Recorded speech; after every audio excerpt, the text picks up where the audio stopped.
Bequillo.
So you will be the group A and you will be the group B.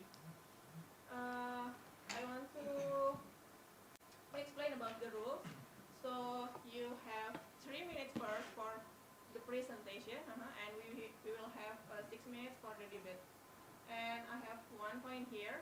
It will be determined which group will choose. Either you want to present or debate first. So which one do you want? Okay, you number, yeah. And you are not allowed to bring your device, phone or also laptop, yes. Just the paper notes, okay. Maybe you can put under table.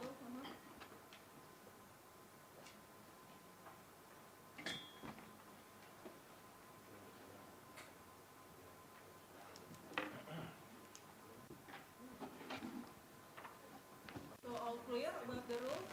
Yes, okay. Yes. Okay.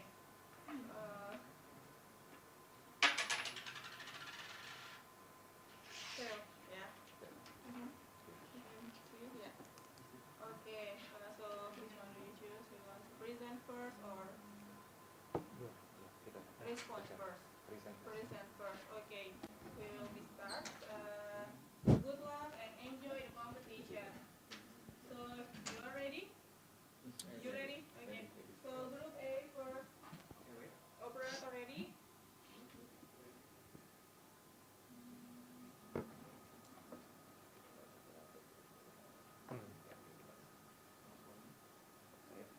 This is your PPT, right? Yes. Okay. All right. So operator ready? Ready?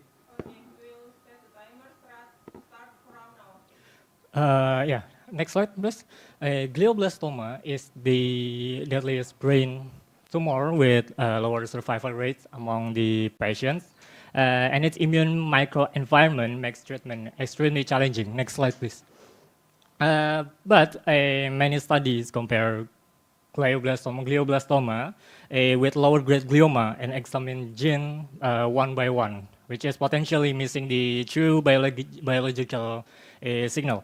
Therefore, we compare IDH wild type glioblastoma with normal brain tissue and study genes as network rather than isolated markers to better understand the glioblastoma immune microenvironment.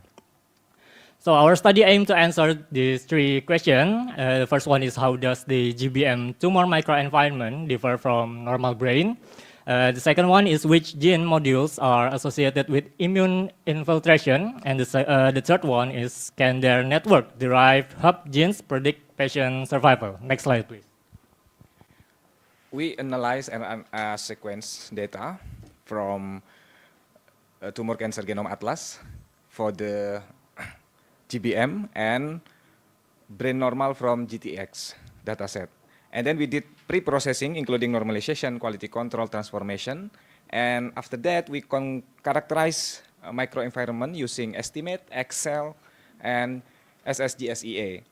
And then we applied WGNA to identify co-expression module. Among them, the yellow module was the primary tumor microenvironment associated module. And from this module, we identified hub gene and developed 10 genes prognostic signature using Lasso-Cox regression. This method successfully separate patient into high and low risk group. Next slide. And show good predictive performance with area under curve value. Among the selected genes, GZMB was associated with higher risk altered immune state, while SPP1 emerged as strong biomarker candidate. Overall, our study showed that integrating immune profiling, co-expression network, and survival modeling can reveal a meaningful prognostic signature in glioblastoma. The next slide. Yeah, that's our reference, and thank you for the opportunity.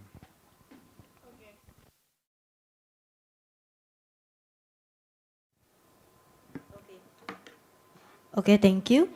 So the first thing that I want to ask is about how you can explain and also you can ensure that your result can be beneficial in enhancing the survival rate of this brain tumor.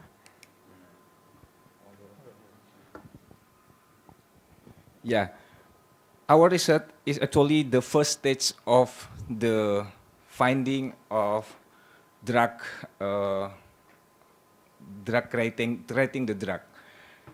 After finding the strongest biomarker candidate, like I mentioned in the presentation, SPPY and GZMB, and then the next research, we will enter the next step about docking, I mean. At this stage, we present that the most important thing is about finding biomarker candidate and the tumor. And without knowing the strongest candidate, we cannot develop any kind of drug. Okay. So about this biomarker that you've been found, so because it just, I mean, yeah, prediction. So because of its prediction, so how about your biomarker? The biomarker, is it have the possibility to be studied for in vitro study later for the biomarker study? Yeah, is it possible? And as I mentioned before, that the early stage, because we have 100,000 of genes in one tumor, so we have to perform variable selection analysis to select which genes that more more aggressive and well known in the tumor microenvironment. That's why I think in the flowchart of research, I convinced that this research will be reproducible with the R pipeline that we created. And of course, if we perform the other data set regarding to the glioblastoma, we'll find the same result. Stop. Your turn. Okay, thank you. So can we really forget about another? Can we really, yeah, just choose one or two the best biomarker and forget about another? Is another biomarker really cannot be developed to be the biomarker later in the in vitro study?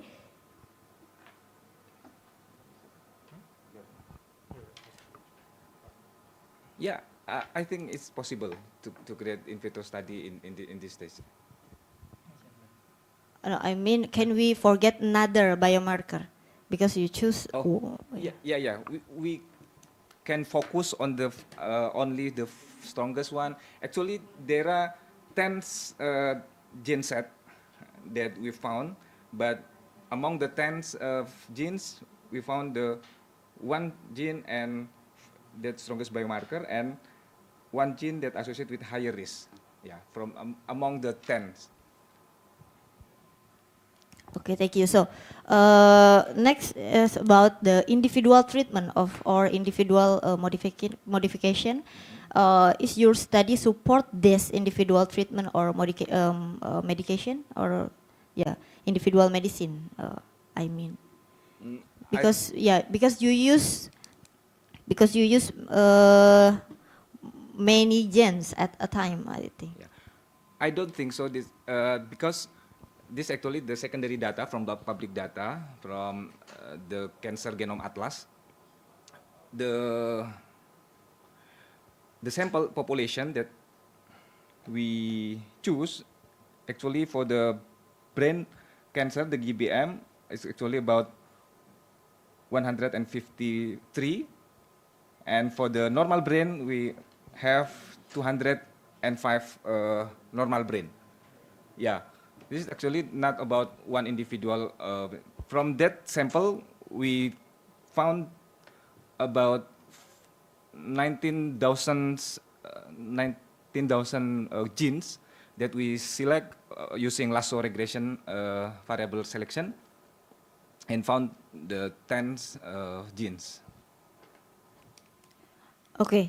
How about the hypothesis that you, not hypothesis, the background from your study about you think that lower grade brain tumor have the potential of true biological signals? Yeah, that's why we are using the IDH wild type instead of comparing GBM into lower grade glioma, because between GBM and LGG there are too many confounding variable that will intercept our conclusion and our finding because that confounder. So that's why I focus on IDH wild type of glioma and compared to the normal brain. Okay, time's up. Okay.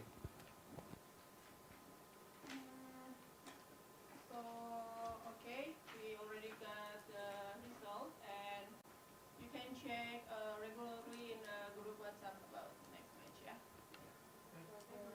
Presentation. Oh, yeah.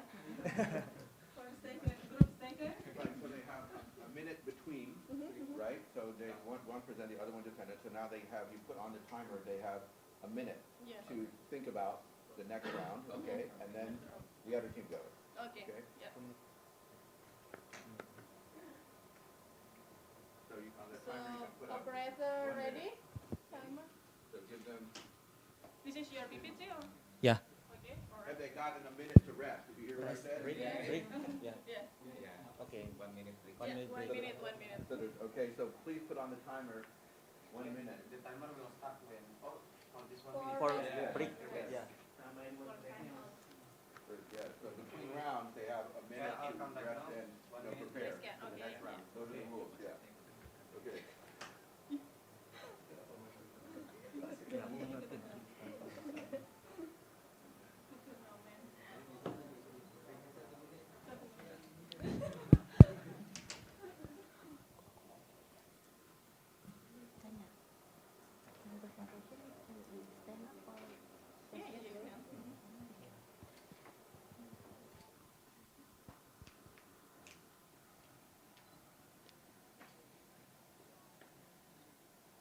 Belum.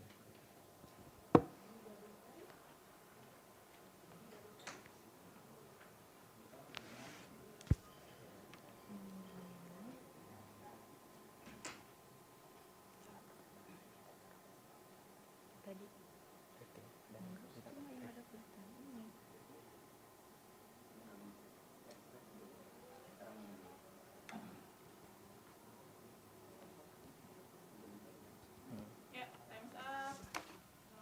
Ruby, are you ready? Yeah, I'm ready. So, the timer will be start from now. Yeah, hello everyone. My name is Syahrijal Nasution with my team Winnie Nur Auli. We are from Institute Teknologi Sumatera. Now we will share our research isolation and identification of lactic acid bacteria from honey pineapple as potential probiotic candidate with anti-Escherichia coli activity. Next.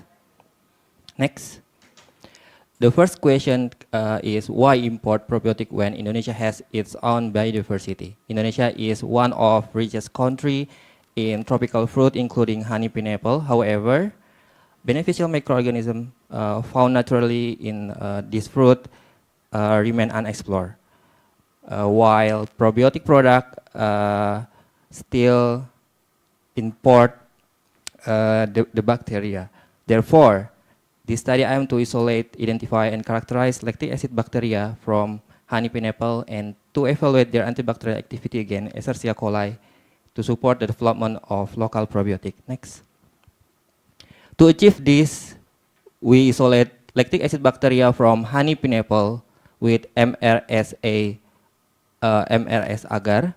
Then the isolate were characterized by colony microscopy, gram staining, biochemical characterization, and antibacterial testing against Escherichia coli.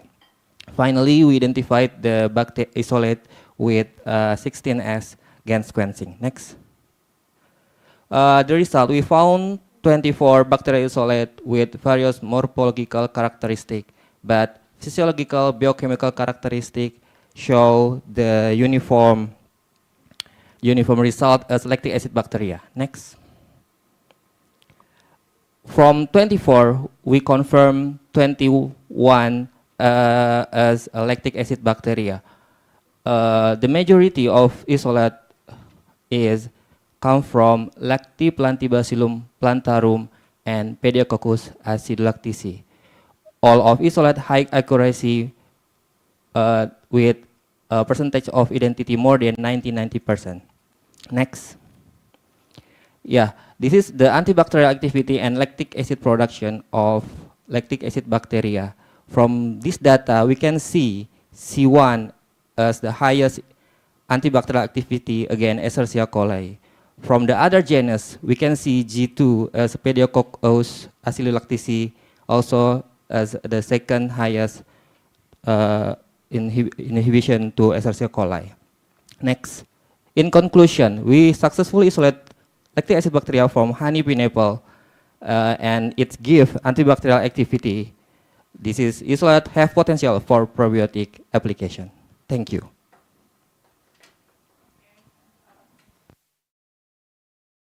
Time to respond. Start from now. Okay, I think you tested 24 isolated against E. coli, right? Coli, and then selected the best one by looking at the highest value. Right? If you test those 24 candidates and pick the best one without any correction, right? Like Bonferroni, like FDR or ANOVA at least, right? The probability that at least one isolate like looks good by random variation, like on random alone, in case with each additional did you account for?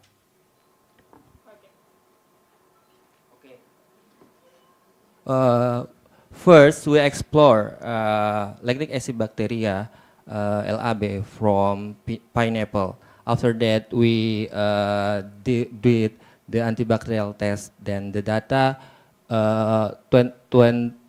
from 24, we choose 21 that confirm as lactic acid bacteria. Then we conduct antibiotic activity to E. coli, then use 2K test to make sure everyone was significant. Yeah. From that answer, actually, we have a follow-up question because we will address in statistical view, right? Because if there is no replication, so there is no formal statistic in your experiment. You mentioned your ambition zone are reported as mean plus minus standard deviation, but there are no the explanation how many replicate in your study. If only one duplicate, your ST is only 1 degree of freedom. Yeah, of course, we use replication in our study. We use triplicate on our study on antibacterial activity and the others parameter. Of course, replication is very important to make sure our data is robust, and we show the standard deviation with the average on our data to show the data is use statistic and yeah. But in your slide, is there any formal comparison among the 24 isolate, maybe? Yeah. Like, Yeah. is there any in your slide you can show? Yeah, on the methods, we miss to mention about the statistical analysis, but actually we use the statistical analysis. What statistical analysis you have? As I mentioned before, we use a no, 2K test. 2 key tests. Yeah. All right. Okay, for the 2 key tests, I think from the statistical standpoint, right, you have to do like ANOVA before the Tukey test. Why? Are you really perform the ANOVA? Of course, first we did ANOVA for make sure it significant first. Then we continue with Tukey test to know all of data is actually significant difference. But you are not mentioning it in this slide, right? The statistical process that you are conducting at your research. Yeah, actually, why we don't mention it because we need 3 minutes and our process method is quite a lot, and I think statistics still important. Then our data results still mention p-value and average, also standard deviation.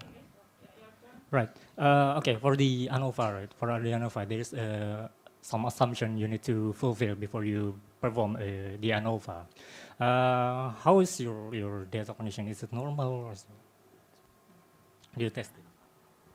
Yeah, before we did ANOVA, of course, we make sure our data on a normal condition, so we can did analysis of variance, then continue with the test.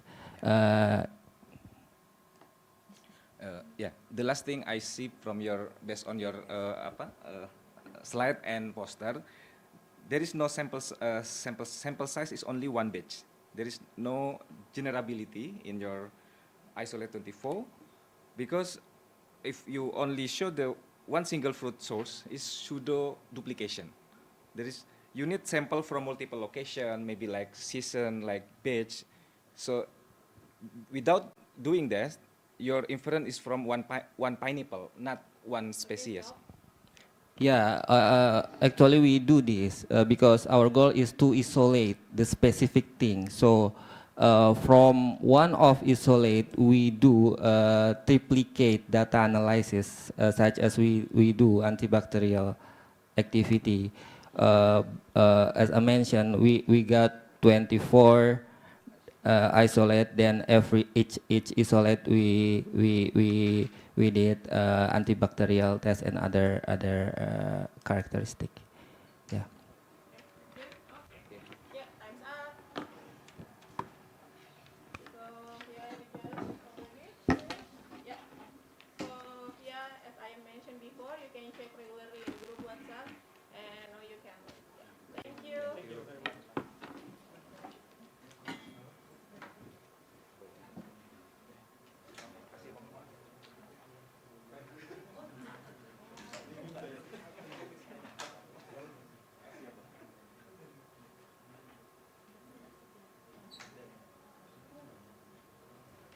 Okay, for the next page.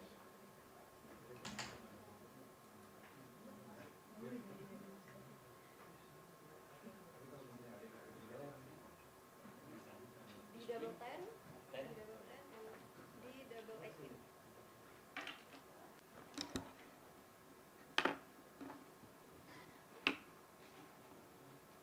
So here D0010 and D0018, right? Okay. So first I have rules here that you cannot bring your gadget or mobile phone or laptop. You can put under the table or in your bag. And you have to strict with the time that I will set. So first group, you have time 3 minutes to present, and then the rest we have 6 minutes to debate. Okay? And I have one coin here. Which one do you choose? Tail, and you number, yeah. And the winner will be choose. You can be either the present first or the debating first. Tail. Okay. So you can choose. You want to present first or debating first? Present. Present first. Okay. Operator, are you ready?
also have my own timer while you are debating, so I will stop each of you and then change turn, okay?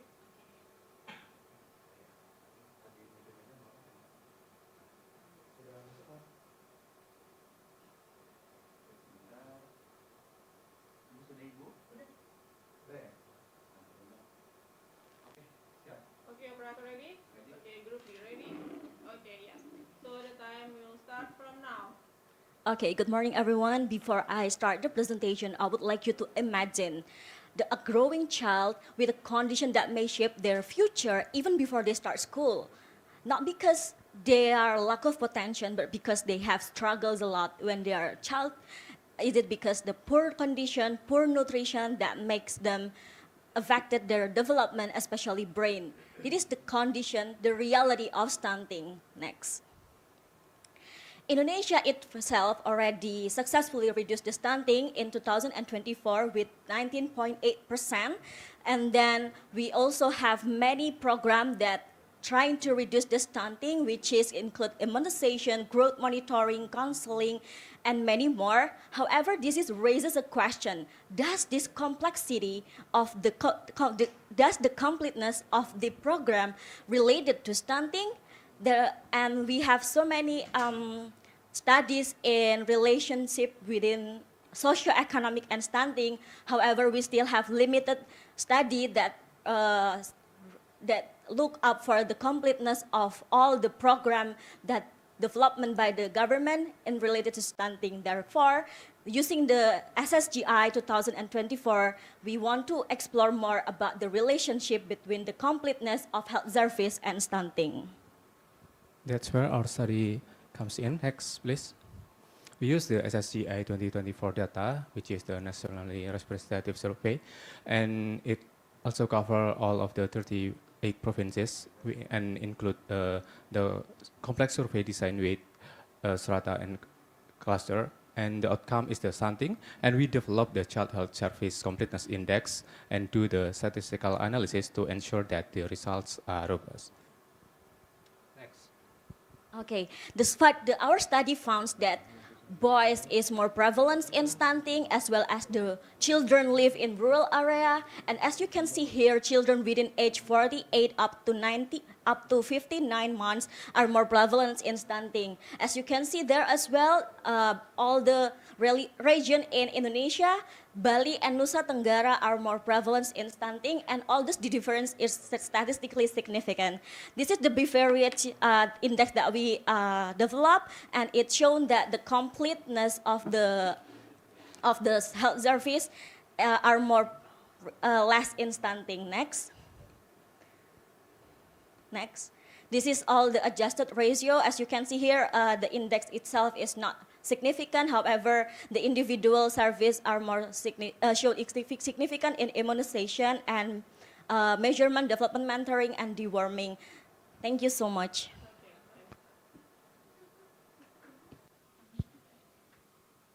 Okay, we have time. Start from now. Okay, thank you. I have a question for you. Okay, what is the research impact of your study? Because many people have been done of this research. So what is the difference between your research and with them? Thank you so much for your question. So basically, we found that many research are focused on one individual health service. However, they don't collaborate all the health service within Indonesia to show the relationship with stunting.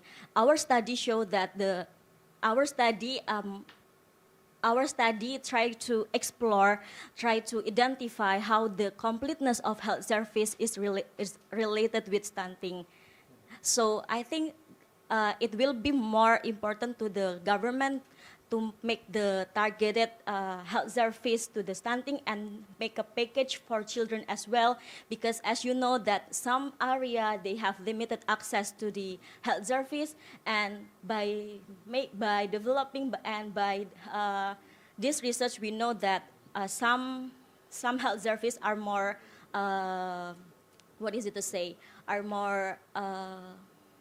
are more important to do because they have significant in stunting. Okay, Doctor. Okay. The geography showing the Bali Island is the high percentage of risk, right? Risk compared to the Java. Please, why, how you conclude this in your research?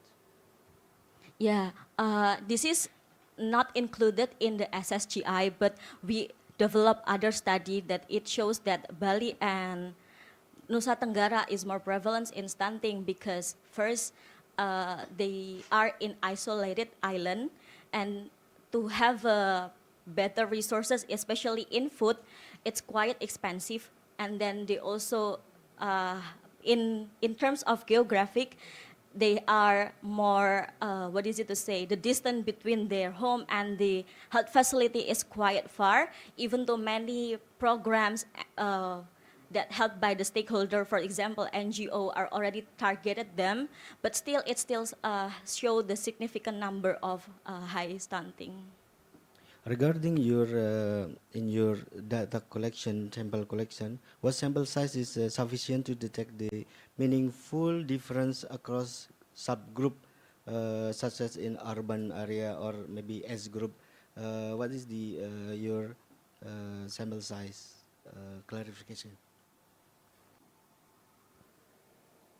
Regarding the sample size, we use the complete method, which is we eliminate some missingness. So if some rows or some observation are has not complete all of the variables, we exclude them. But we ensure that this exclusion is only minimum. And for the total is around 30. Around 300 observation, but this is a national survey, so it has the weight indicator to ensure that this estimation can be measured to the population.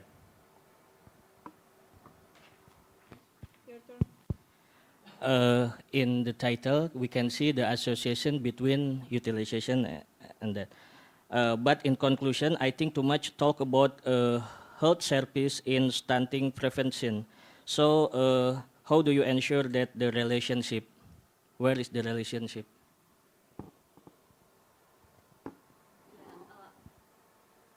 Descriptively, children that utilize the health service, which is complete, they are less in stunting prevalence. However, it show insignificant after adjustment, but unadjusted odds ratio show that it is significant. However, we understand that the initial thing that we want to identify is the completeness health service and the relationship with stunting. But since it showed that after adjustment with the confounding variables, it shows insignificant. We also try to focus on the other health service that show significant. So basically, our conclusion is more like it is important to know that the completeness of the health service also have make the less of the stunting in terms of descriptively, but however we also Okay, stop. thank you. The point? Yeah. Based on your research, could reverse causality be an issue here? Since children who are already stunted may use healthy serve differently. So how you clarify of this question? Thank you so much for your question. Basically, there is a limitation and conclusion that we want to show, but within 3 minutes, it's not sufficient. We already mentioned that the limitation is the reverse caution because, again, it might be happen within children with stunted that they have targeted health service like you mentioned before. It is possible. So yeah, the limitation of this study is the reverse causation of it because it happens when stunted children already, what is it to say, diagnosed with stunting and they have. Okay. Thank you. So yeah, now you have 1 minute to take a rest, and for the next group you can prepare. Is it okay to have some drink? Yeah, okay.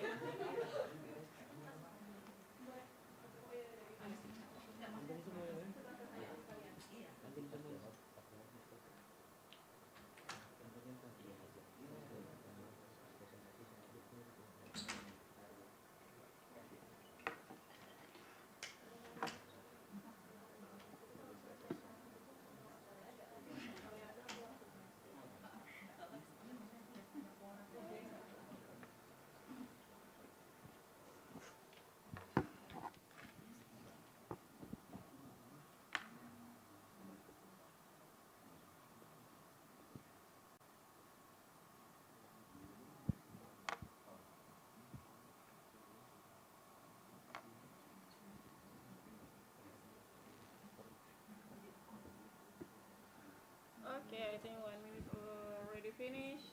So next group, are you ready? The presentation is not. Operator ready?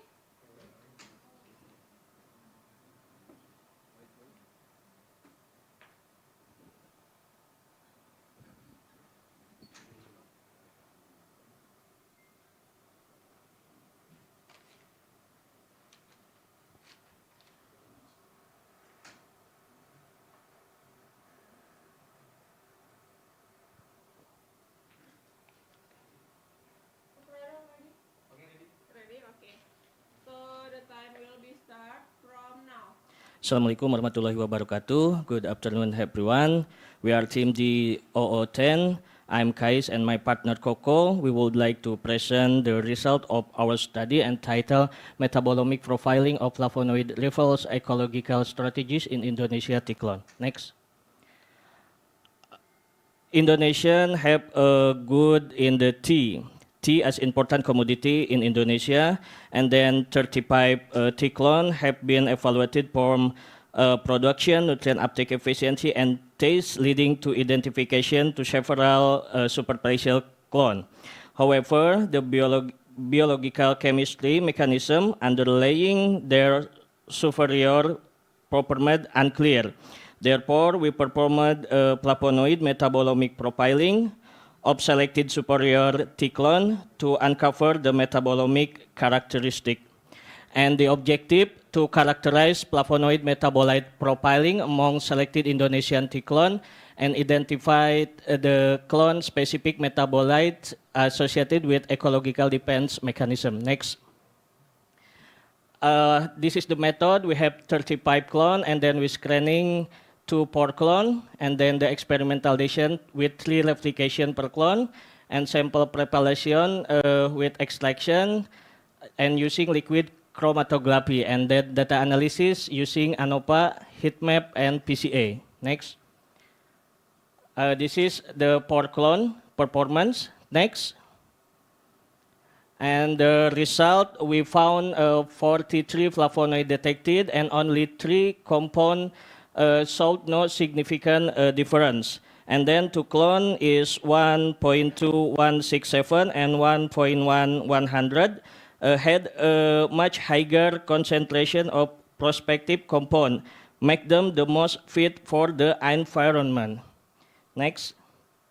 And then this our conclusion, flavonoid profile clearly differentiate the 4 Indonesian Tiklon, and then to clone accumulative higher levels of flavonoid suggesting strong ecological defense, and then compound 33, 27, and 39 are key metabolite contributing to the clone discrimination. By identifying these markers, we don't have to wait years to test in the field. We can select it much faster. Thank you.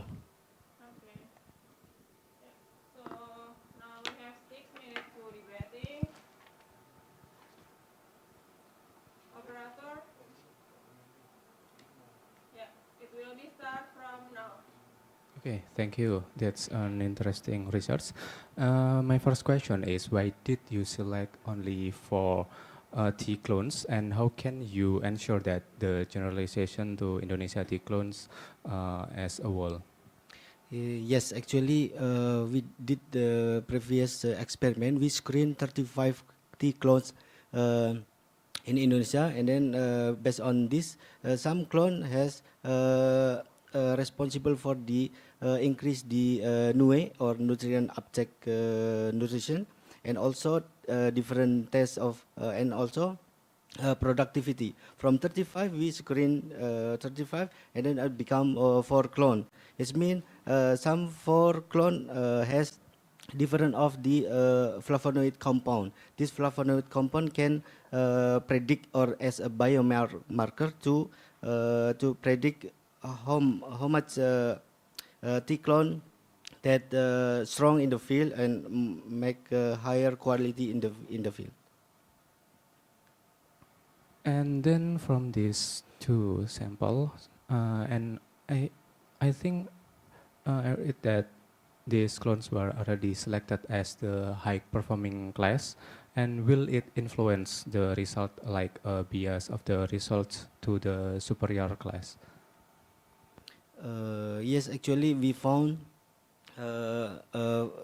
from four T clone, we found different of the level of flavonoid.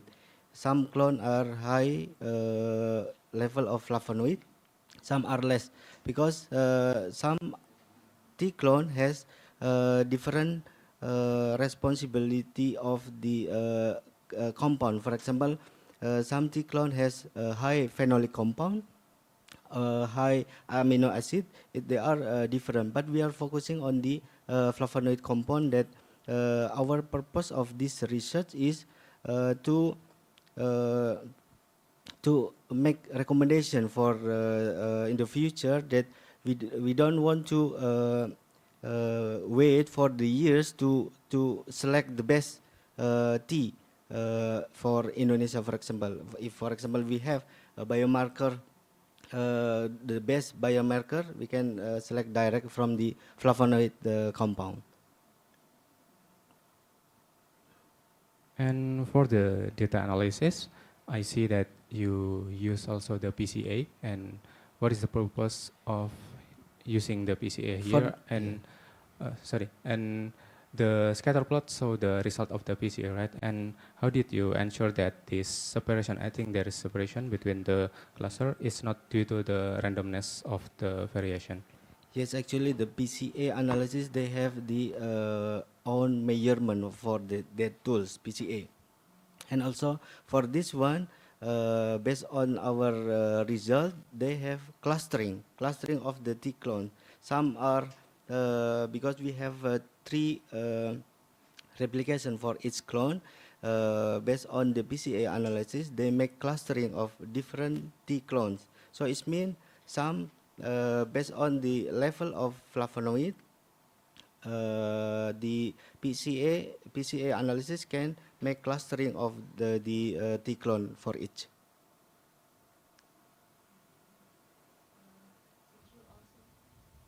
Since you also mentioned about the ecological resilience before, could this flavonoid profiles that you try to develop help identify T clones that are in the future better adapted to the past, for example, or what is it?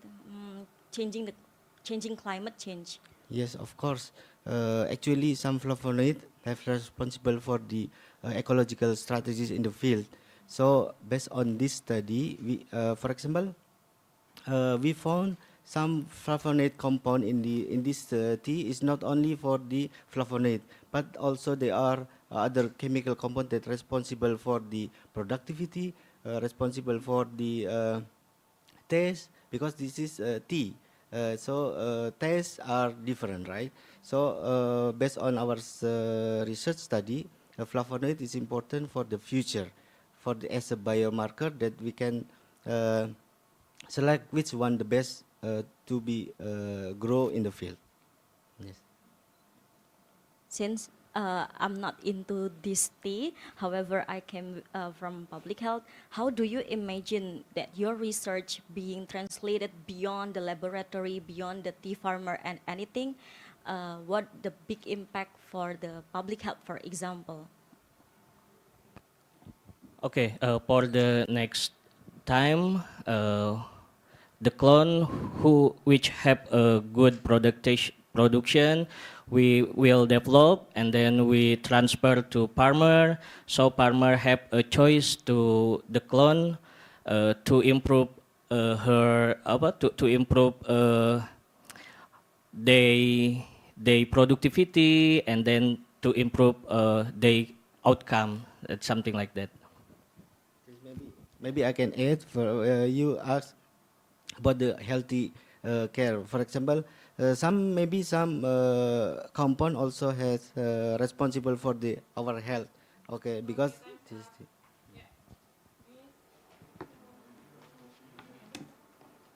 So our judges will give a little feedback. Yeah, thank you for these two questions. Yeah, and So is this is the end of this match? Yes. So the first thing that you do is you announce who the winner is. Oh, The first thing that you do is you say, okay, I would like to declare, thank you very much. The winner of this is team 18. So congratulations. Okay, and now we would like to hear some comments and feedback from the judges. Yes, please. Go ahead. Oh, okay, yeah. Yeah, thank you. Thank you for these questions. First, I would like to appreciate that the presentation within the time frame, so I think it's a good start. And also, there are a couple of good questions between those teams and also the previous teams, but I would like to highlight about, actually this is debate. So this is not question and answers, right? So you don't need to have like list of questions and then, okay, my next question is this, my next question, but this is a debate, gitu.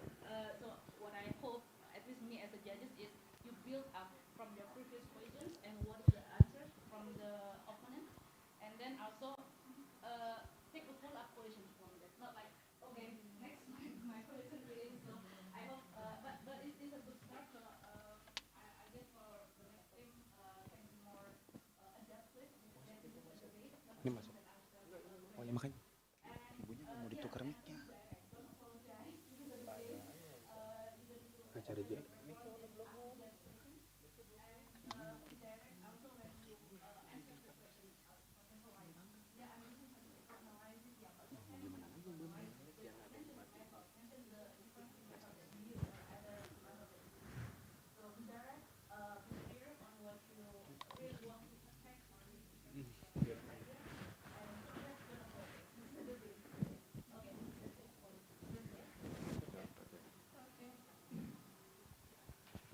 So next step, you can check regularly each group WhatsApp. Yeah.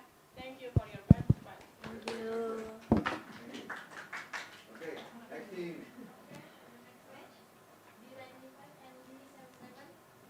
D0095 over here.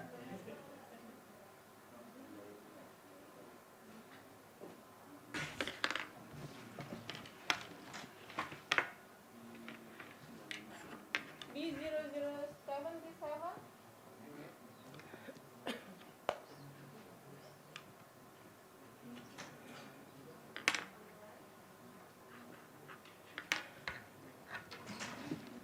So first I want to make sure you are the D95 and you are D77, right?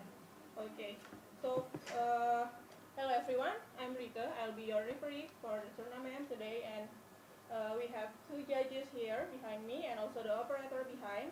And first of all, I have rules here that you cannot bring your gadget like mobile phone or laptop, just the notes, okay? And then you have to stick to the rules, and then first, you have 3 minutes to present, and then next we have 6 minutes to debate.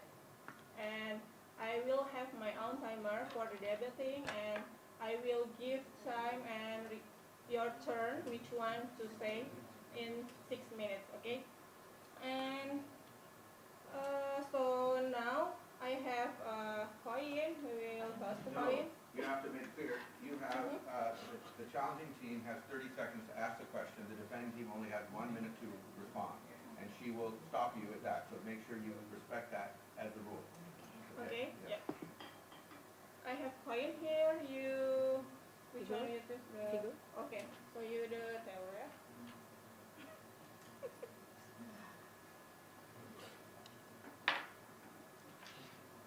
The tail. You can choose, you want to present first or you want to respond first. Present first, okay, yeah.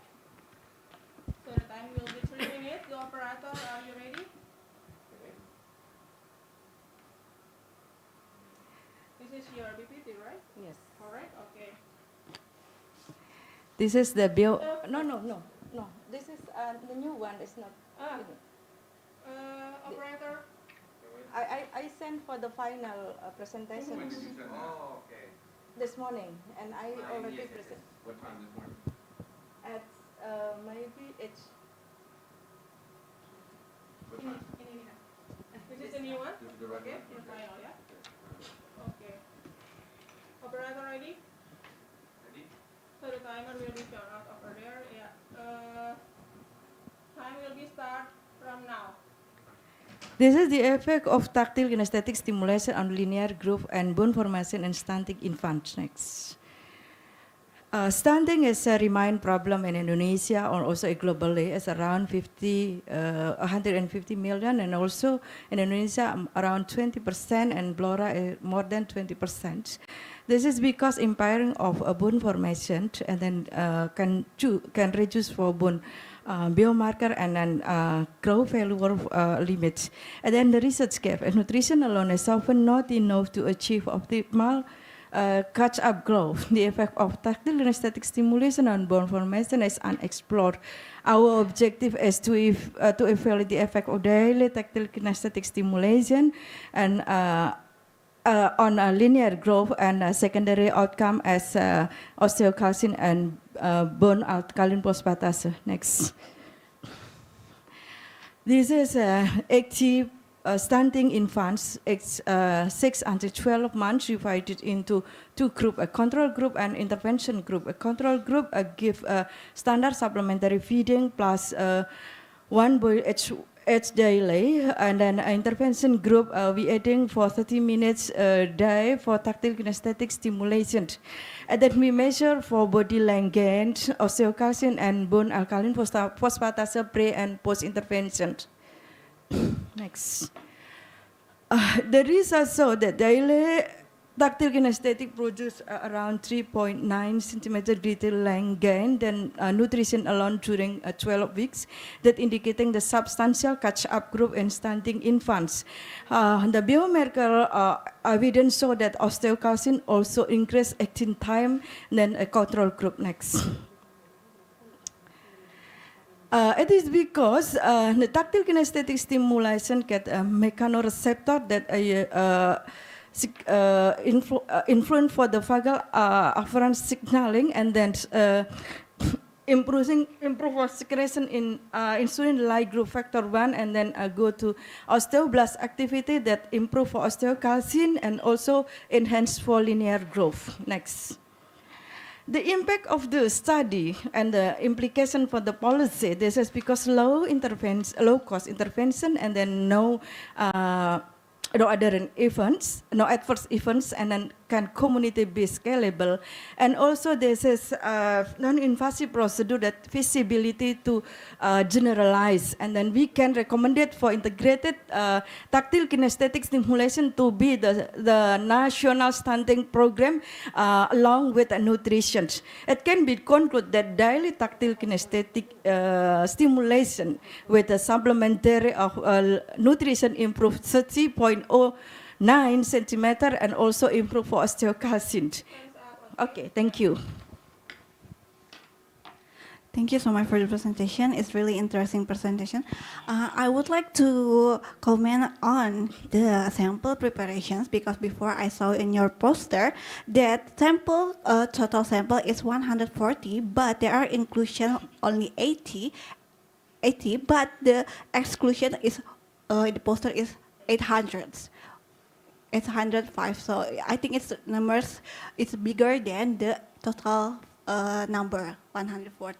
Okay, I do apologize that I don't revise for the paper, because I just get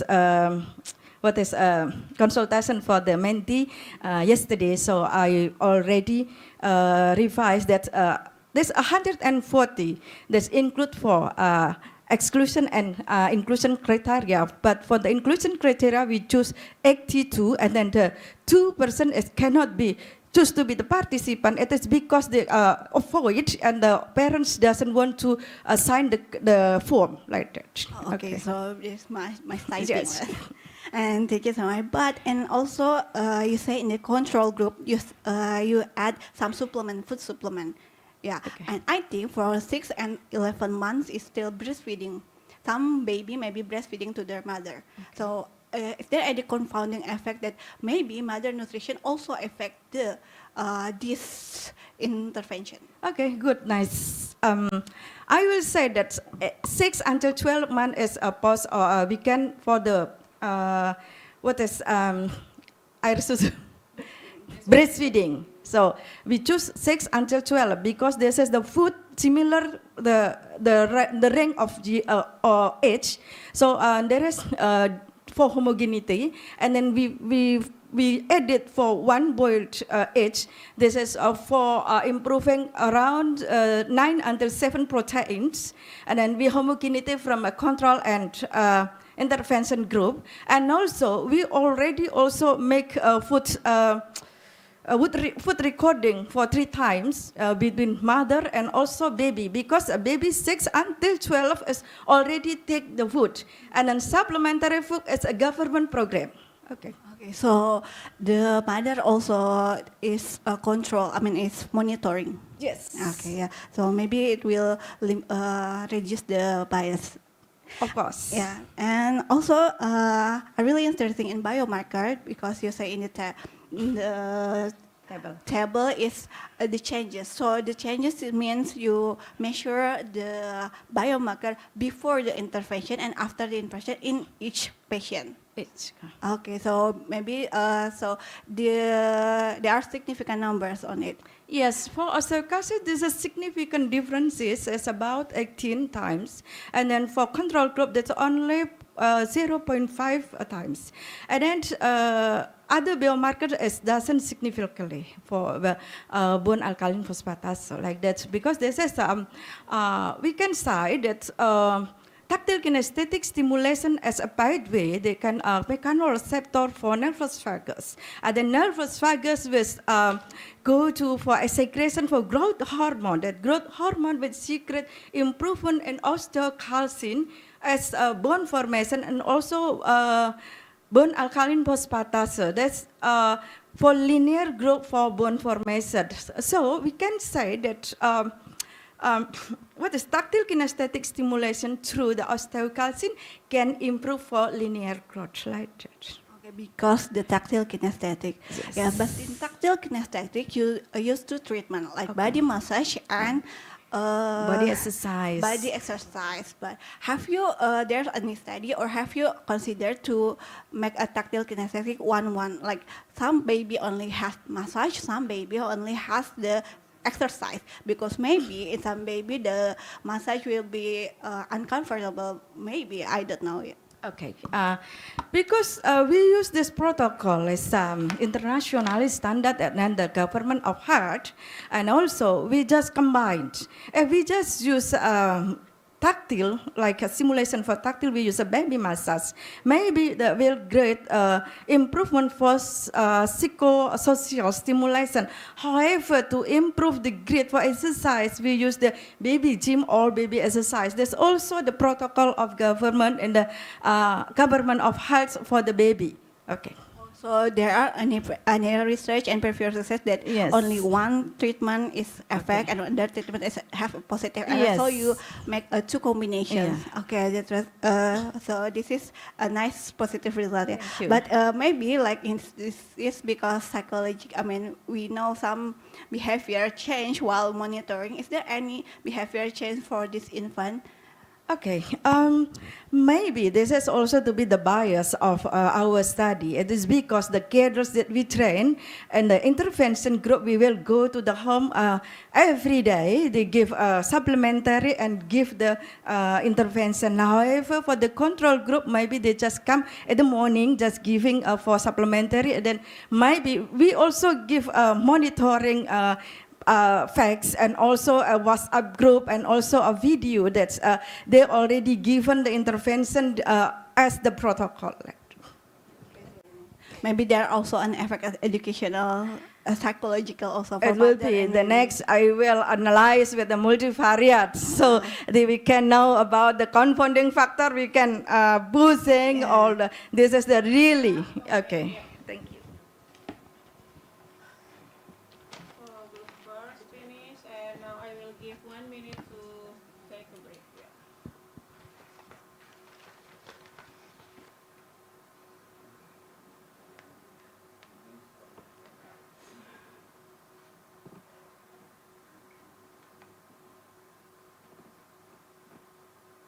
So during the 1 minute, the best use of the 1 minute is each of the teams, you should list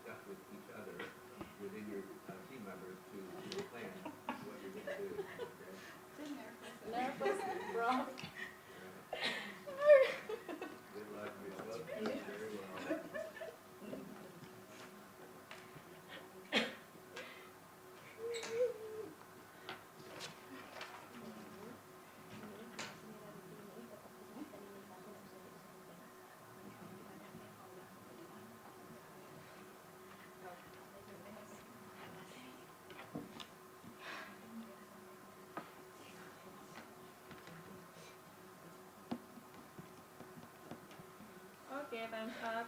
Group second, you ready? Yes. Okay. Operator.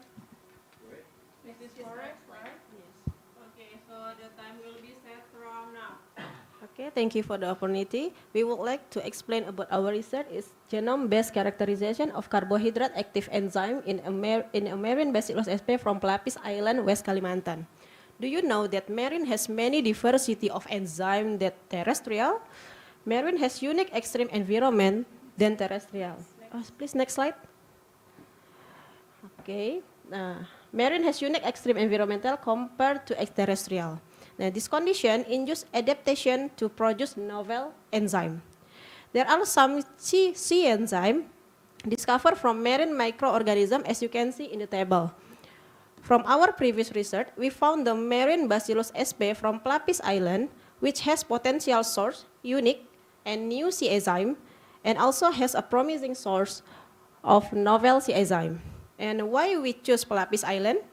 Pelapis Island was an island in West Kalimantan. It has largely unexplored marine habitat, located near marine conservation area and adjacent to human settlement. This combination, natural condition and coastal anthropogenic influence, may drive microbial adaptation to produce novel enzyme. To uncover the genetic potential of this isolate, we took a genome-based approach. Next.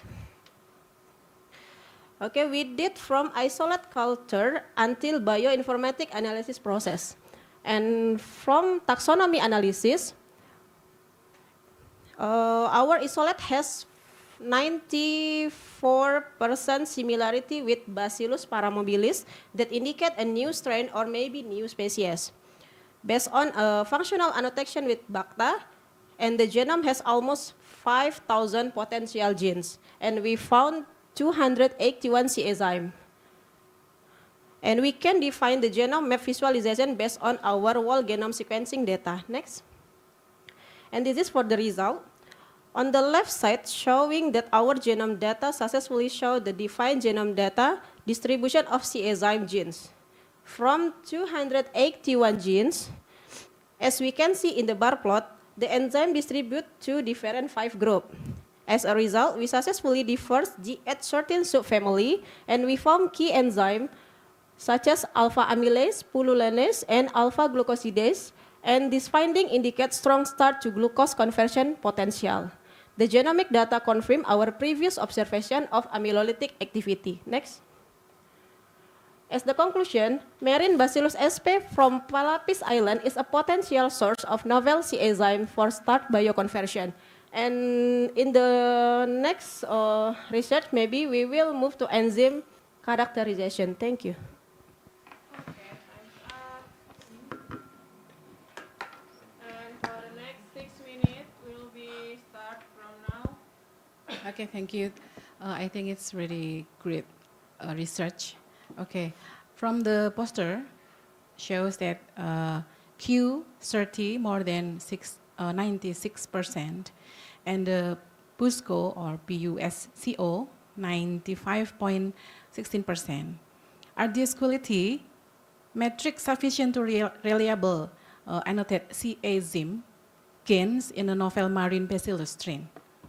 Okay, thank you so much for this this observation. So BUSCO number 95% shows the quality of the reads and content that we get from the whole genome sequencing. So it means it's less than 60%. It's not really good, but we have 95%. So it's almost coverage whole genome sequencing. And if we compare this to the reference genome, we have 95% similarity to Bacillus. So it means that 90% may be similar to Bacillus, but maybe also a new strain or new species. So because we have 95% almost whole genome draft, so it could be, and it might be the significant number when we analyze G enzymes, because almost whole genome is complete. Okay. About the novel enzymes, you said that from marine Bacillus. From the first or previous research, you said that you do the isolated response right? And then the associated bacteria which has activity with this. And then for this research is the next step, or it is the different, and then you try to find the new enzyme. Yes, we would like to find a new enzyme actually. So before we isolate sponge and isolate bacteria from sponge, and we found that several isolates, and this isolate it has the highest activity, amyloid activity. So compared to other isolate, this is really great activity to analyze next step. So that's why we choose this isolate to whole genome sequencing. We would like to find is there any distribution of C enzyme in this isolate, and from that data we can see which enzyme is and how is the sequence, and we can compare to the database. So our targeted enzyme is alpha amylase, pullulinase, and oligosaccharide that most efficient for starch degradations. So and also the database is already in the internet, like this sequence is nice or not. So we would like to compare it because we have whole sequence, so we can compare it to the database and found the novelty. Okay, we can say that your research is done, and then the result is good. We want to know about the carbohydrate active enzyme. What do you think about the starch and glucose conversion? Is it more the cost effectively efficient about this research? Yes, but I think this the research cannot be done. It's always a future research. Like for this research is confirmed, and we have the data which enzymes. For the next step, we have to characterize. So that's why in the last slide we say the future research is to enzyme characterization. So we have the targeted enzyme, and then we will cloning and do the characterization, biochemical characterization, to see how effective it is. And if it compared to commercial one, maybe we can conclude that this is more efficient than the commercial one. And also because it's from Indonesia, and we can say that we can produce our enzyme, it's more cost friendly because some commercial enzyme is imported from other company. And so I think that's maybe answer the question, why is it more cost friendly? I think in the future it could be cost friendly. Okay, so that you will make next research after this. Okay, about the genome data, you said that amylolytic activity, and what does it mean? What does the correlation with the coenzyme active that you said before with the marine bacillus strain? Yes, amylolytic activity is the capability of this enzyme or bacteria to hydrolyze the starch. So why we have to hydrolyze the starch? Because starch is our basic food that we need for any industry or something like that. So this activity will have the capability to degrade starch to glucose, and from carbohydrate active enzyme is the database that we check is this capable of hydrolyzing activity, like GH13. This is the family of in carbohydrate active enzyme that can degrade starch. Okay, did you do a clinical what is that for the permission for, because this is the food that can people will eat. How about the permission about this? Actually, for the whole big point of our research, you said in the future research is already in 2029. It's not for applying food actually, but maybe in the next food. Our target is for raw starch degradation from food waste, because food waste has starch content, that high starch content. So maybe if we can degrade into glucose and then ferment it, it could be a new bioethanol.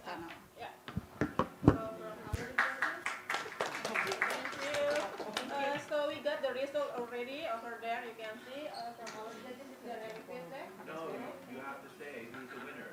Okay, You yeah. can't say we have the result, you have to say. Congratulations from T95 is the winner, yes. D0095. Yeah. Okay. Thank you and good luck. Thank you. Yeah. Do we have to comment from judges? No. Yeah. Okay. Good job. Okay. Now, The next match, D6, 3.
tournament.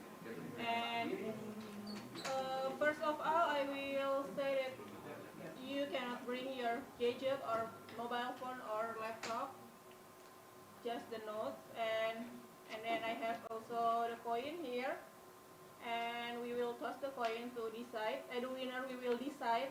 Either you can present first or you can respond first. Yeah. So for the group first. Okay. So you're the number, yeah.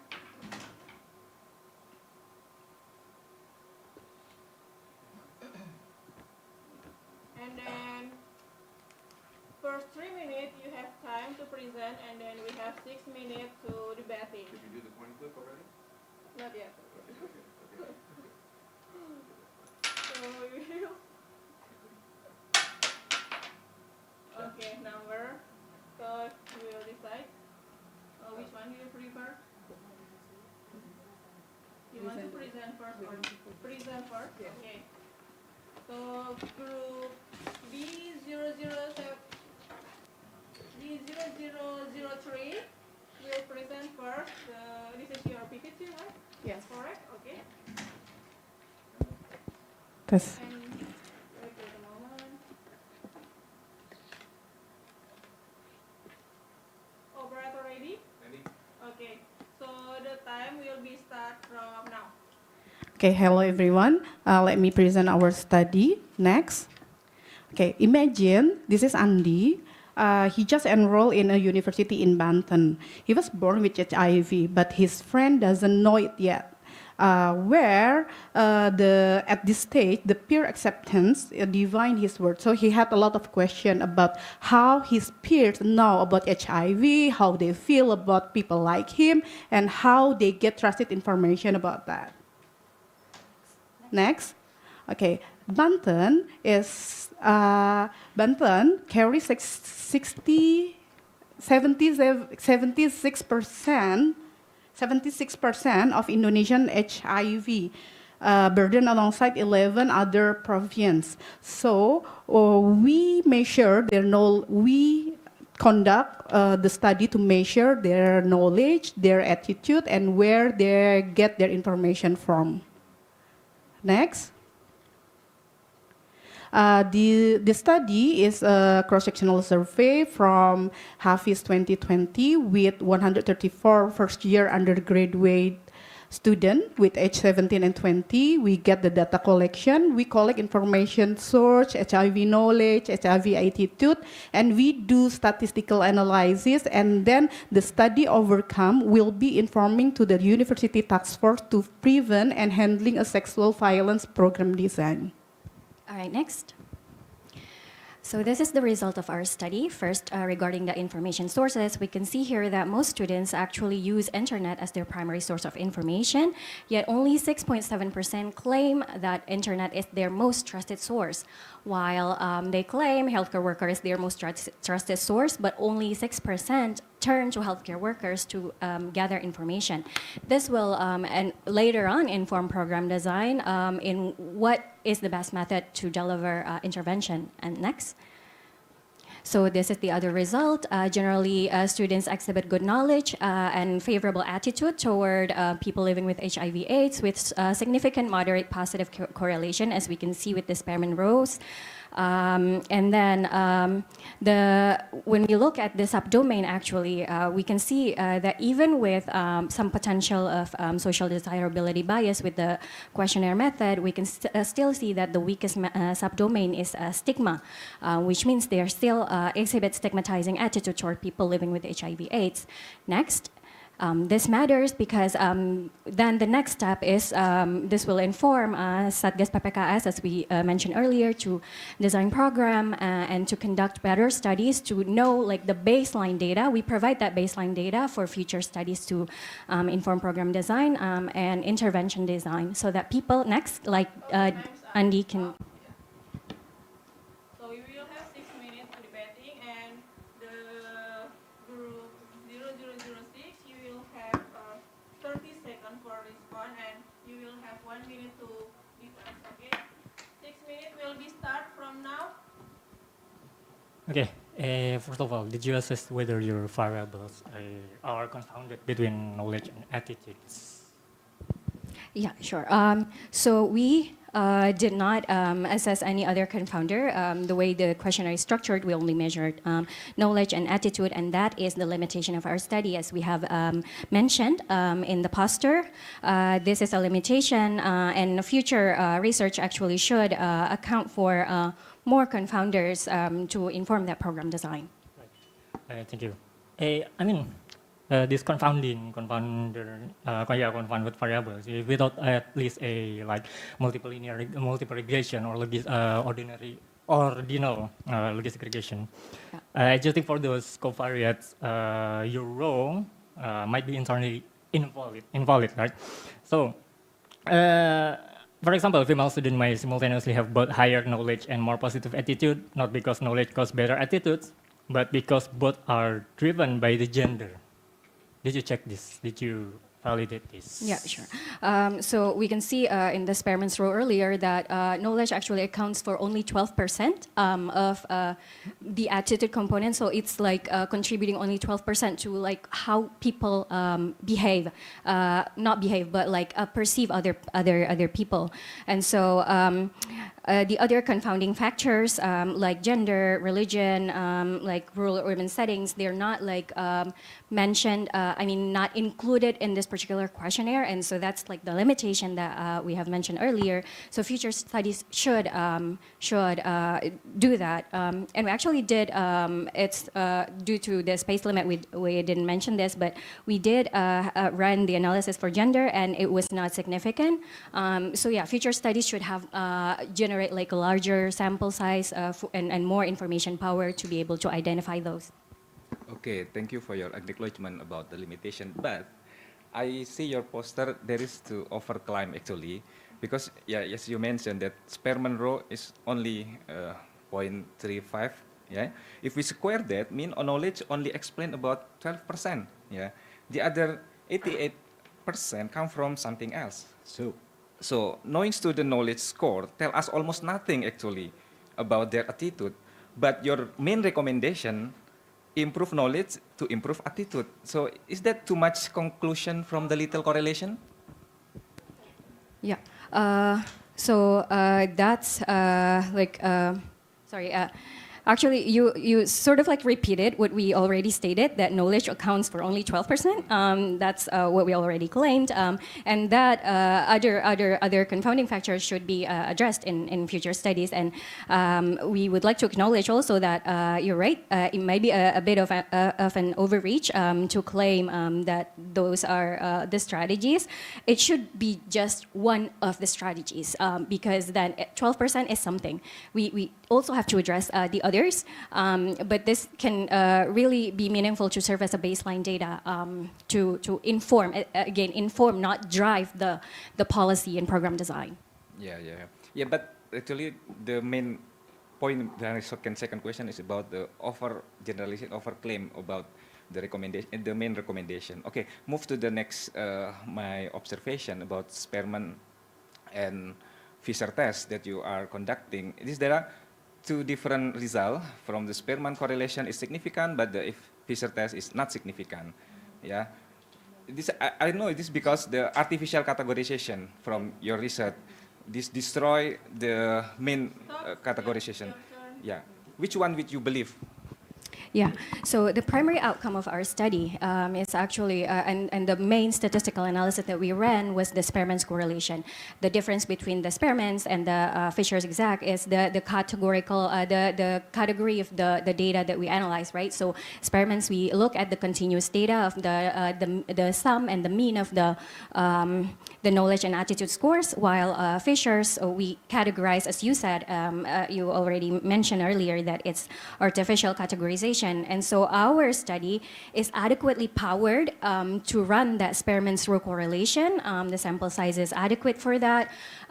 So it generates a significant correlation, but it's not adequately powered to run a categorical comparison. So the Fisher's exact came out as not significant due to like the limit of the table number. So yeah, we believe that the primary outcome is. Right. So that you're categorizing the knowledge, right? Knowledge and the attitude one. Do you have any base for this kind of cut-offs of the info? Can you No, clarify? the cut-off. The cut-off. You have like from this value to this value is a good, Oh. fair, and Yeah, it was actually there in the table earlier. no. if You have a paid base close for that attention. or no? Is there Any references or you just arbitrarily you make that categorization? Is there any Oh, Yeah. I see. just arbitrary you make the Yeah, so this comes from another survey by Hafiz at 2020. So that like the way we calculate the scores and the way we categorize, we follow their steps. Okay. because if we Okay, time's up. Okay, so now you have 1 minute to take a break.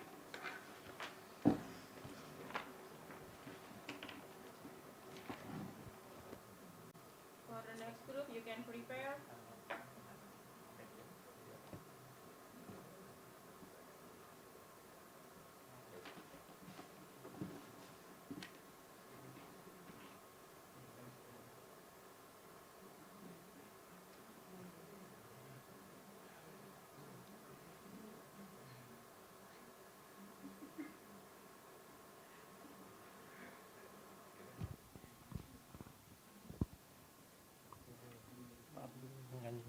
Nyanyi dulu.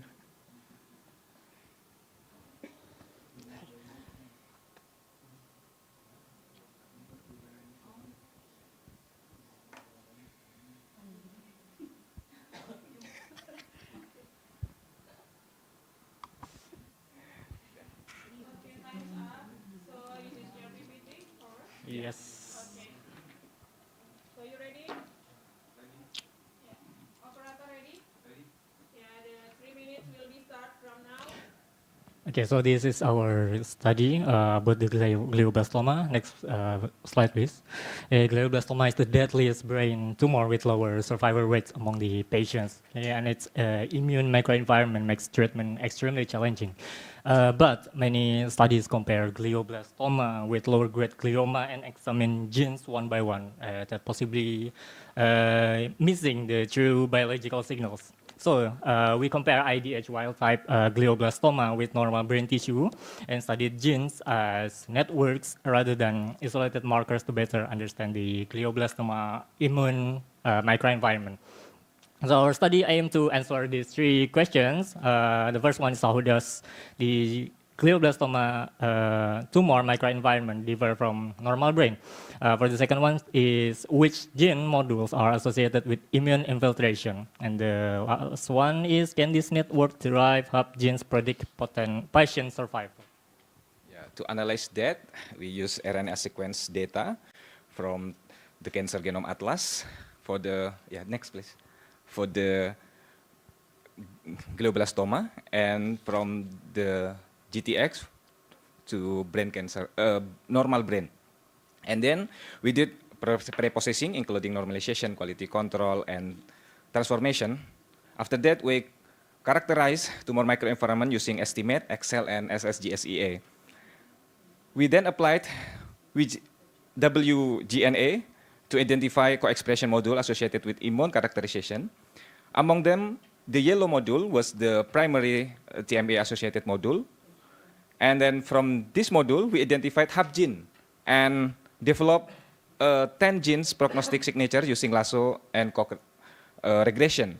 This method successfully separated patient into high and low risk group and show good predictive performance, next please, with area under curve 0.78 until 0.85. Among the selected genes, GSMB was the associated with the high risk, and SPP1 emerged as strong biomarker candidate. Overall, our study showed that integrating immune profiling, co-expression network, and survival modeling can reveal a meaningful prognostic signature in glioblastoma. Thank you.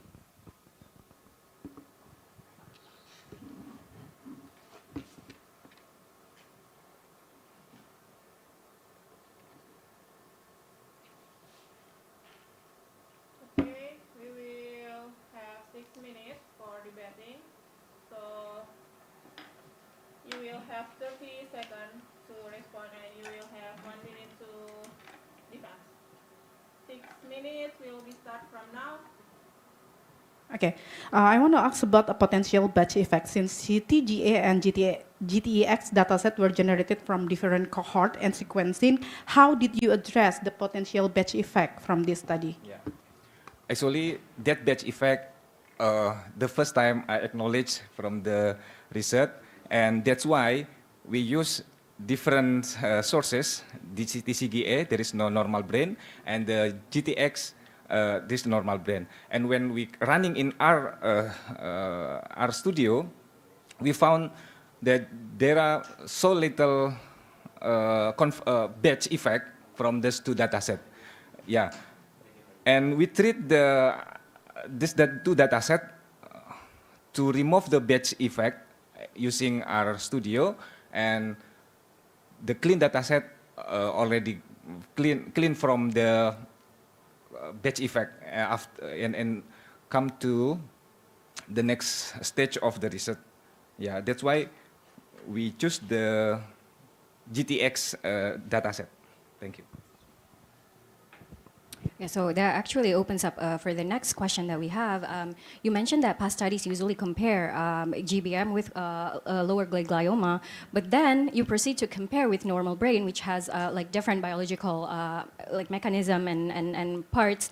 There is no TME in normal brain, but then you claim to have identified biomarker and even for prognostic. So how did that come to be?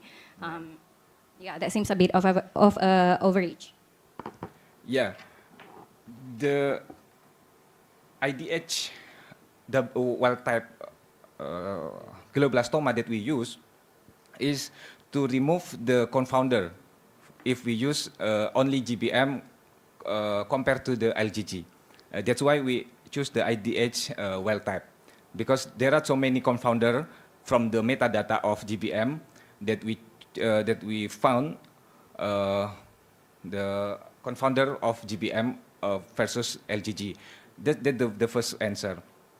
And then we decide to compare to the normal brain, because to make it clean that there is no confounder between the previous data set, and there is also, of course, there is no TMA, tumor microenvironment, in the normal brain, so that we choose the profiling of this two data set using estimate.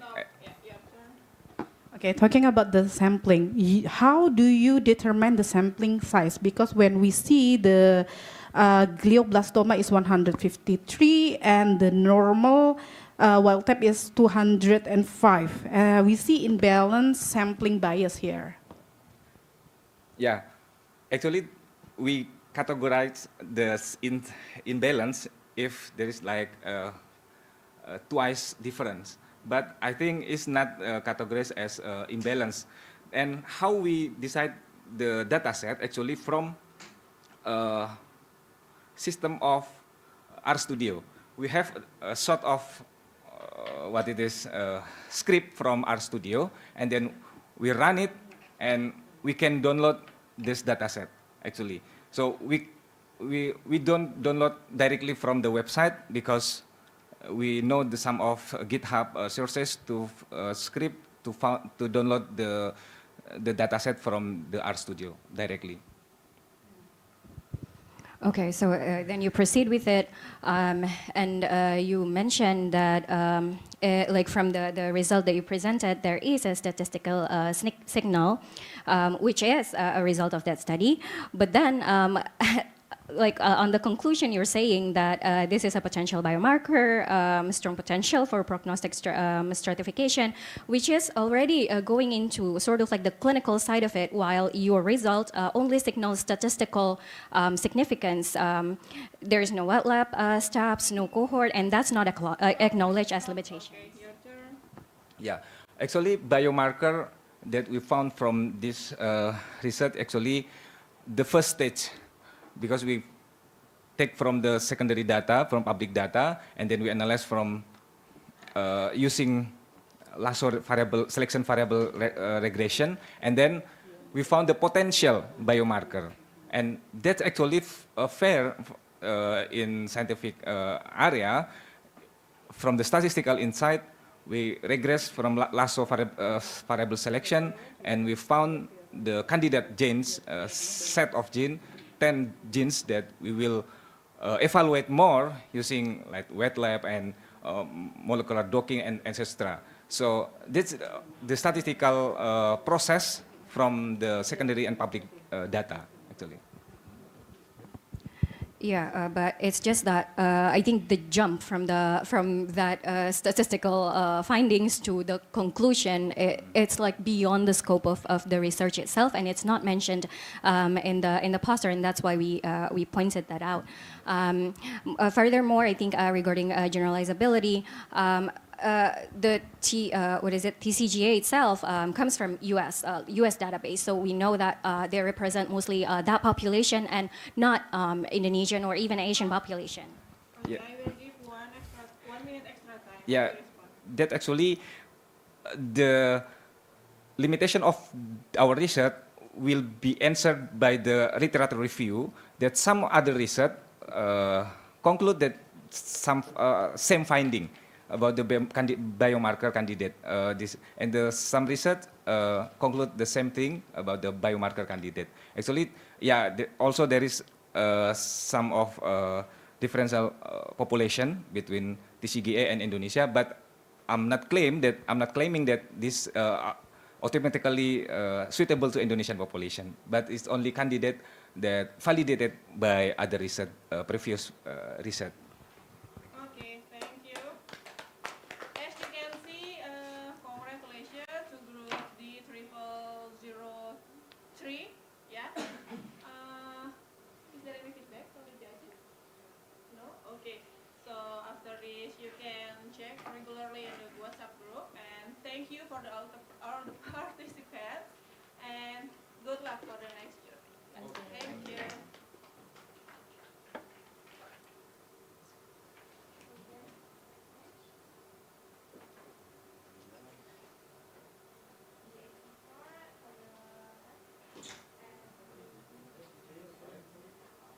B0084? Yes.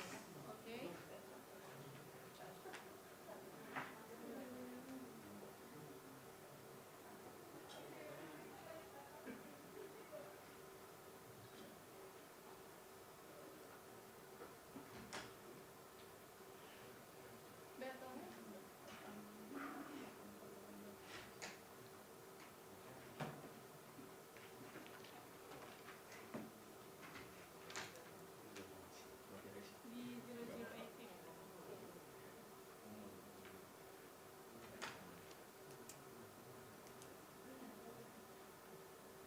B0018?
D0084 and D0018, right?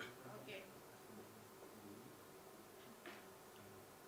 So, hello everyone, I'm Rika. I'll be your referee for this tournament, and there is 2 judges behind me and also the operator behind, you can see. And first of all, I will say for the rules, there is you cannot bring to your gadget like your phone or laptop, just notes, and then you will have to stick to the rules.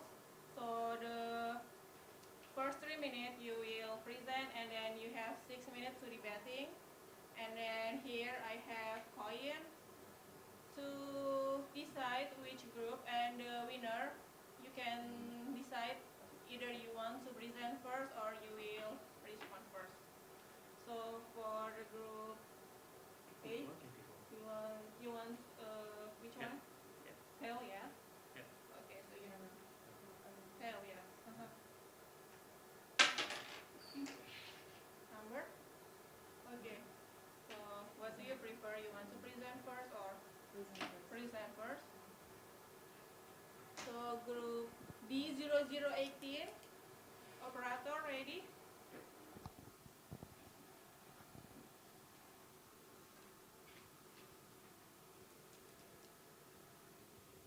This is your PPT, alright? Yeah. Okay, ready? The 3 minutes will be start from now.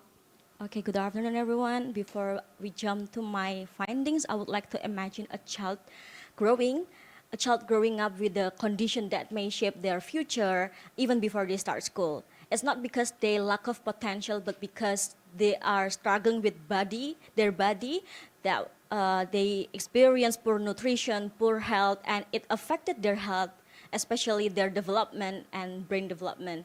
It is the reality of stunting, and Indonesia, even though they already reduced the stunting prevalence to 19.8% in 2024, the stunting remains a big problem for Indonesia. The government already tried to make some programs like giving vitamin A supplementation and deworming, growth monitoring, as well as feeding supplementary. However, next please.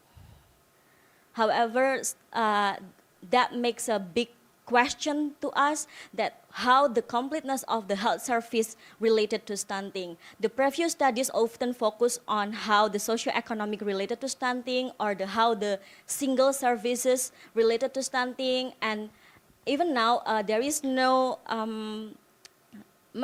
there might be no studies that look up for the completeness health service that related to stunting. That's where our study comes in. We use the SSGI 2024, which is the nationally representative survey, including 38 provinces. We do the cross-sectional secondary analysis using complex survey design, including weight, strata, and cluster. The outcome is stunting, and we develop the Child Health Service Completeness Index, including 9 health services, and we do also the statistical analysis to ensure that the results are reliable. Next, please.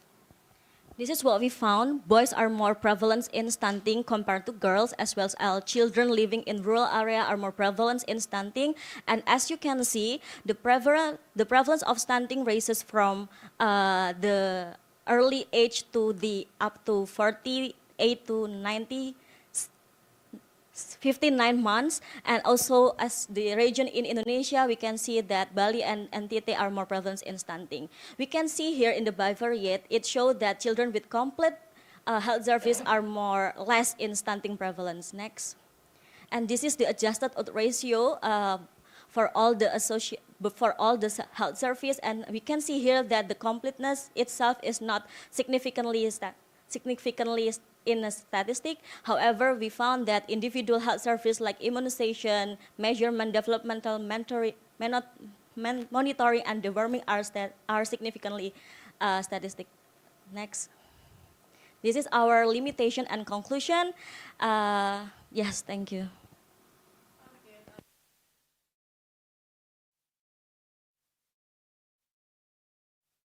You have 30 seconds to respond, and you will have 1 minute to defend. 6 minutes will be start from now.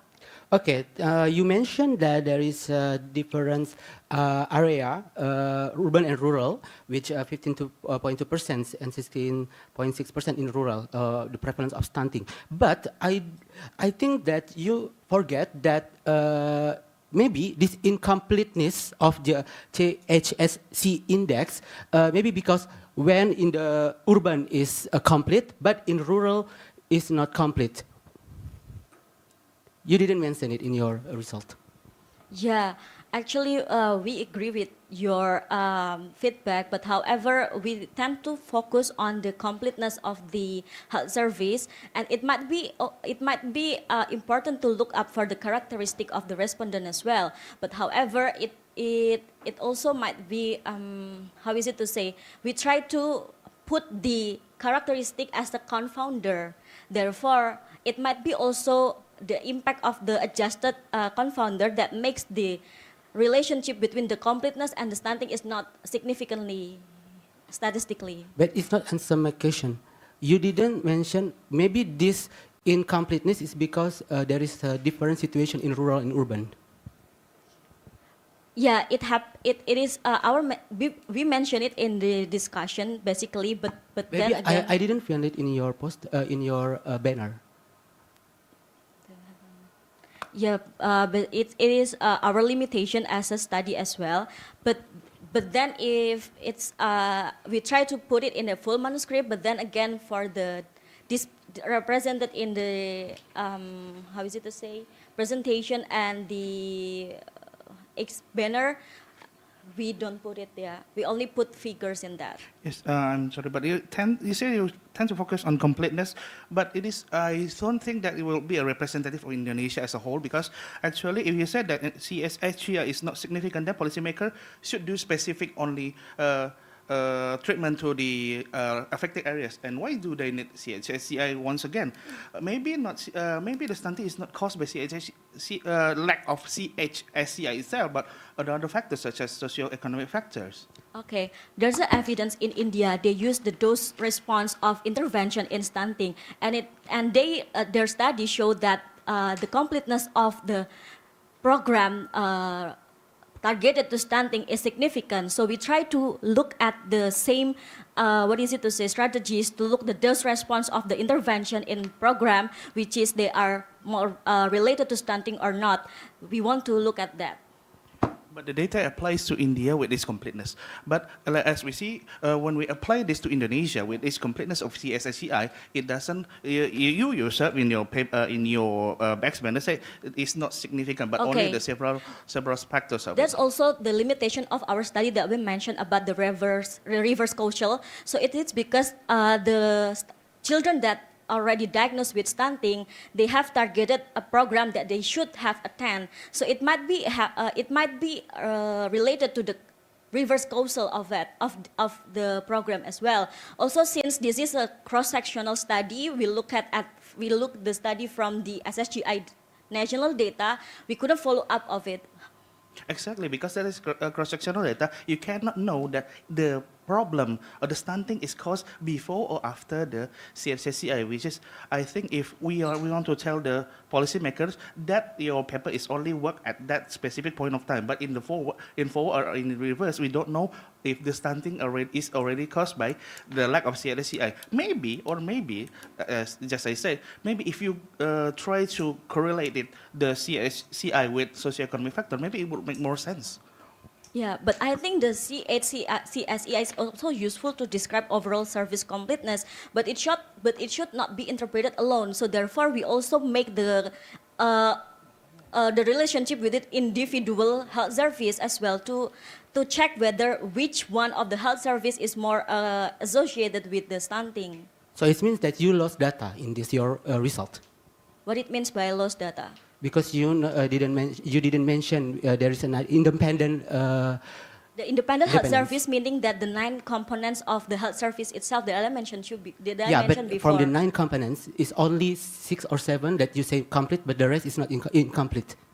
It means not complete and non-complete. It means that the children is having non-complete with. I mean, like for one program, for example, for the vitamin A supplementation, it is complete where they have all vitamin A given by the Posyandu and Puskesmas. However, non and incomplete meaning that they don't take the program at all.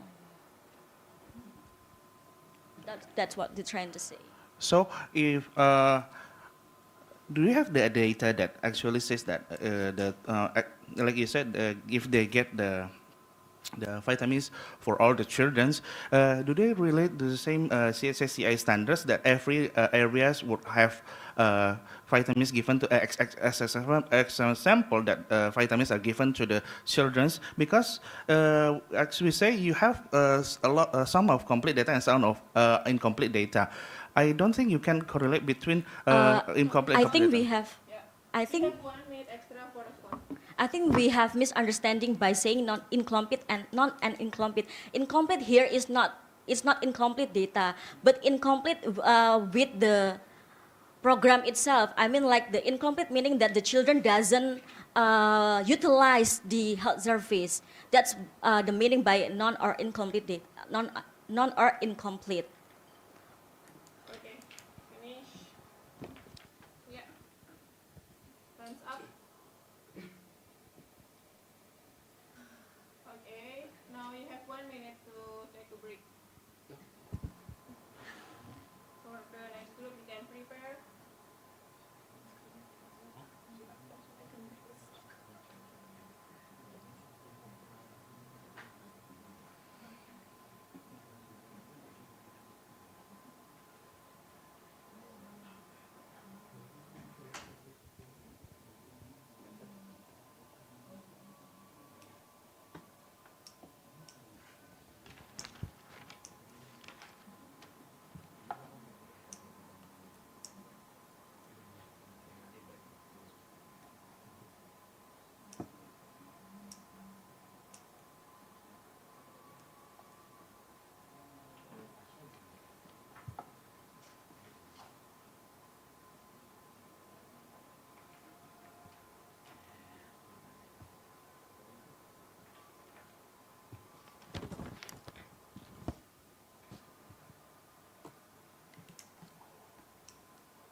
So group 84, you ready? Yes.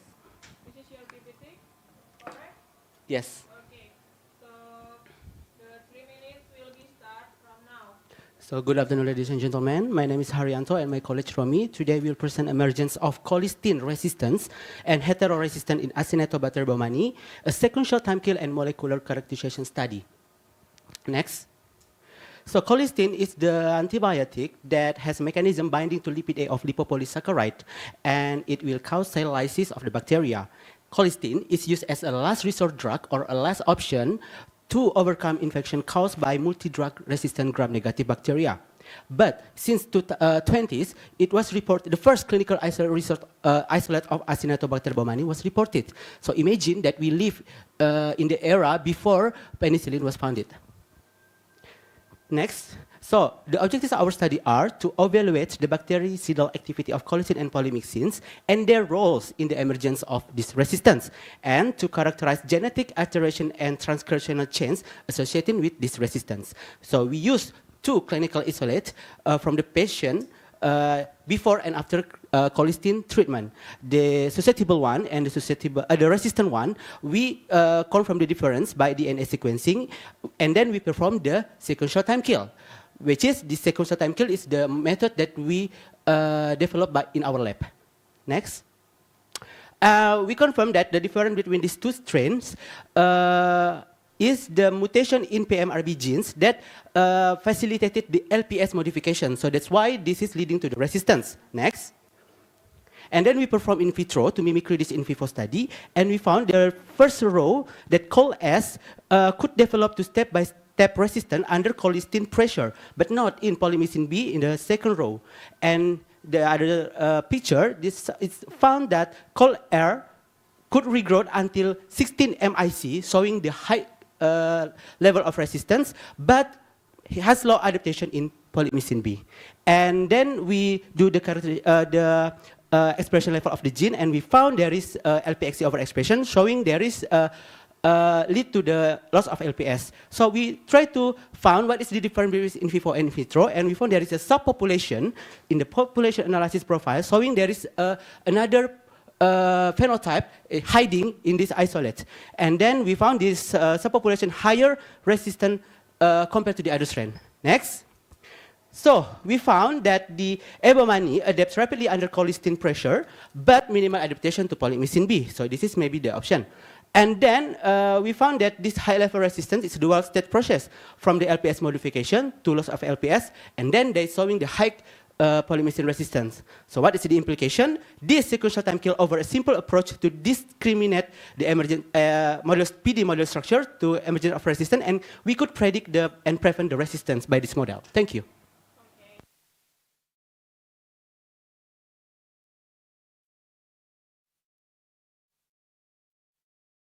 6 minutes will be start from now. Okay, so your study mentioned that you use only 2 clinical isolates from 1 patient, right? Yes. How do you know the resistance pattern you observe it, and how to make this generalization to the representative of the generalization for the generalization? So Because you only used to. this is a case report that we found in the patient after the treatment. So after the 8 days treatment, there is no positive result from the patient. So that's why the clinicians, my supervisor, isolates this bacteria, and we found that the resistance of this bacteria is because of the PMRB mutation. And then we try to mimicry in vitro, and we want to know that this in vitro study could mimicry if the bacteria could resist under the antibiotic pressure. Maybe we could prevent, by modeling, we could prevent the resistance in the future. Okay, so what if another pair of isolates from a different patient, so a different adaptation from different patient? What if it so different adaptation from the other patient? Because and how the conclusion or how the result, is it the same if we do it in other patient? Yeah, maybe we will not found the other mechanism, because only 2 mechanisms in colistin resistance, only the LPS modification and the LPS loss of LPS related to the mechanism of colistin, which is bind to LPS. But if we found there is another mechanism like efflux of the antibiotic, maybe is the general, no, it's not maybe, it's sure is a general mechanism of resistance, but specifically to colistin only 2 mechanisms. Follow up to your answer, how do you know that this resistant mechanism is not patient specific, as you mentioned before, that it's only in one specific patient? This is not specific patient because we do it in vitro. So when we do the in vitro, we found that there is 2 mechanisms, the LPS modification on the loss of LPS. The resistance of from the patient is not, we cannot say it's resistant from the patient. It's maybe because the biological, pharmacokinetic and pharmacodynamic problem in the patient. Like for example, the patient has a low metabolism drug, so the dose of the antibiotic cannot reach into the plasma concentration, CSS, so that's the bacteria, the antibiotic cannot reach the bacteria. So Romy? But then again, for you, you mentioned it before that your evidence comes mainly from an in vitro experiments, right? So how can you justify that these results could be something important findings to a clinical recommendation? Actually, if we want to do a clinical recommendation as a clinical pharmacist, we usually need to use the drugs that is safest to humans. And for antibiotics classification of WHO, they are aware. Access was in reserve, and actually Indonesia doesn't use colistin anymore because of its nephrotoxicity. In clinical settings, we will not try to use this, but if we are forced to use this, we know what medicine to use, and actually is polymyxin B, another derivative of polymyxin, not just the polymyxin B, polymyxin E. And I want to add the answer. I think you didn't follow when the first result that we found that in vivo also has a mutation in PMRB gene, and we found it also in vitro. So this in vitro study also support the in vivo result, and this is similar result. Thank you. And you conclude that the polymyxin B includes less resistance than colistin, and what evidence that support making a clinical treatment recommendation for this data? So there is two antibiotic in this polymyxin class, colistin and polymyxin B, and we found that the in vitros, yeah, not in vivo, in vitro, we found that polymyxin has the lowest adaptation, the bacterial has lowest adaptation towards this polymyxin B, and this we met into the model, and then in the next our research, in the further research, we also conclude our model could be applied to the in vivo, and then we will know that this polymyxin B will affect to the patient with infection caused Acinetobacter baumannii resistant. Okay, but did you also consider the toxicity as well as the cost or access and availability, as you mentioned before, that polymyxin A, if I'm not mistaken, is not used in a hospital? Yes, actually, our BPOM has the directive called emergency use authorization, in which BPOM, if actually we need the medicine, in a clinical setting where Acinetobacter baumannii cannot be eradicated with usual resistance, which is called XDR or extended resistance, BPOM can give us a specific EUA in order to purchase the medicine from abroad. So it will be accessible, and the dosing is already on your guidelines abroad. Yeah, it's happened in Sutomo Hospital in Surabaya. They use this emergence of EUA, and they apply to Badan POM, and they imported this colistin from the Singapore. Okay, time's up. Yeah. So as we see to the screen, congratulations to D18. Yeah, and I want to say thank you for both groups. Congrats to the winner, and hope you enjoy the tournament. Wait a moment, is there any feedback from the judges? Okay, no. So you can continue to the next step. Good luck. Yeah.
So I want to make sure first you are D4 and you are D72, right?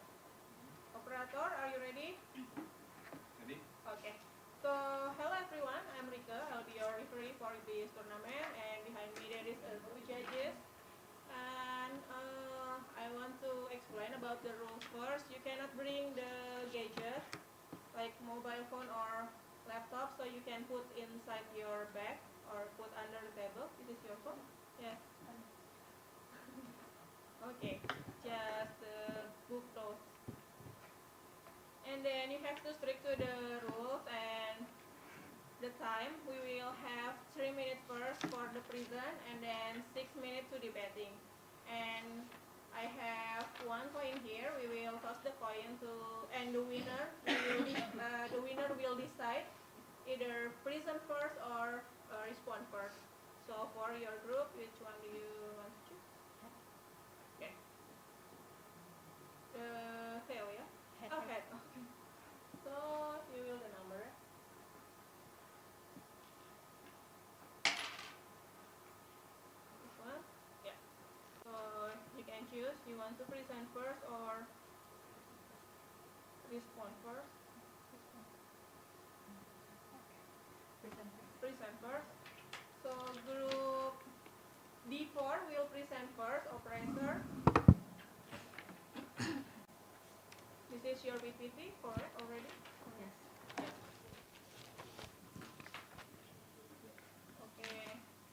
3 minutes will be start from now.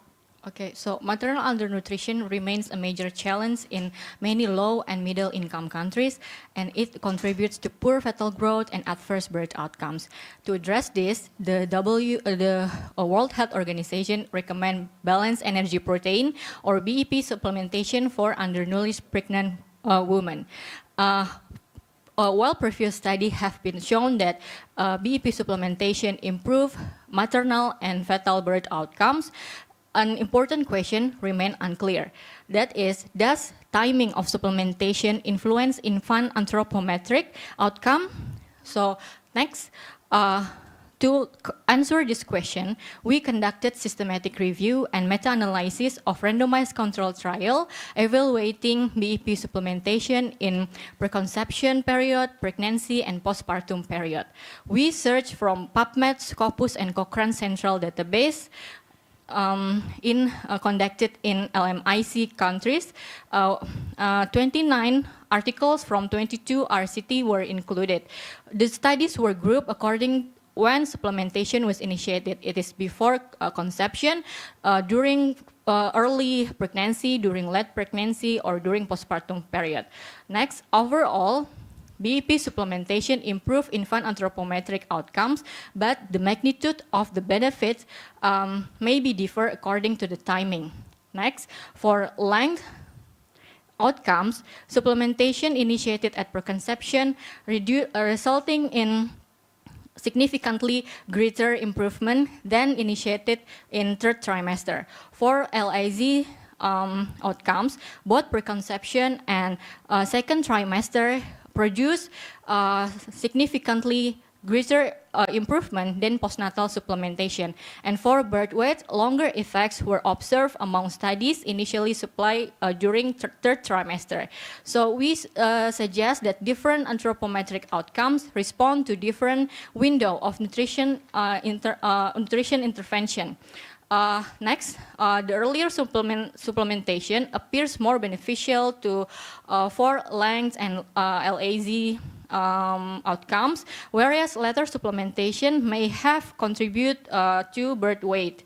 Our conclusion is this may it's not only answer the BEP supplementation can affect improve or not, but when the supplementation should be provided. And future maternal and this could for future direction it can help future maternal nutrition program, and it can maximize the benefits of to the fetal outcomes. Yeah.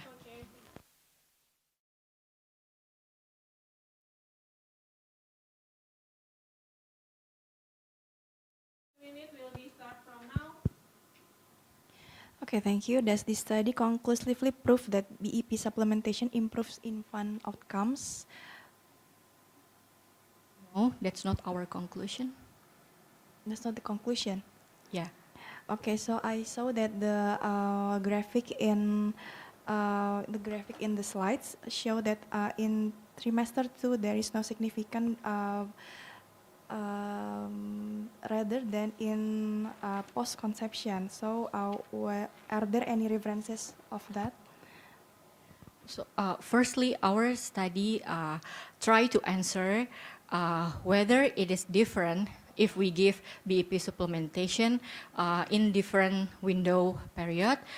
It is give something different to the infant anthropometric outcomes. So it doesn't it will not answer whether BEP supplementation improve birth outcomes, because it already answered in previous studies. So from our result, for length, the preconception significant if we give the BP supplementation from preconception, it will significantly greater improvement in length for infant. So this is part of our discussion because maybe it is because the duration of BEP supplementation, the longer. Yeah. Your turn.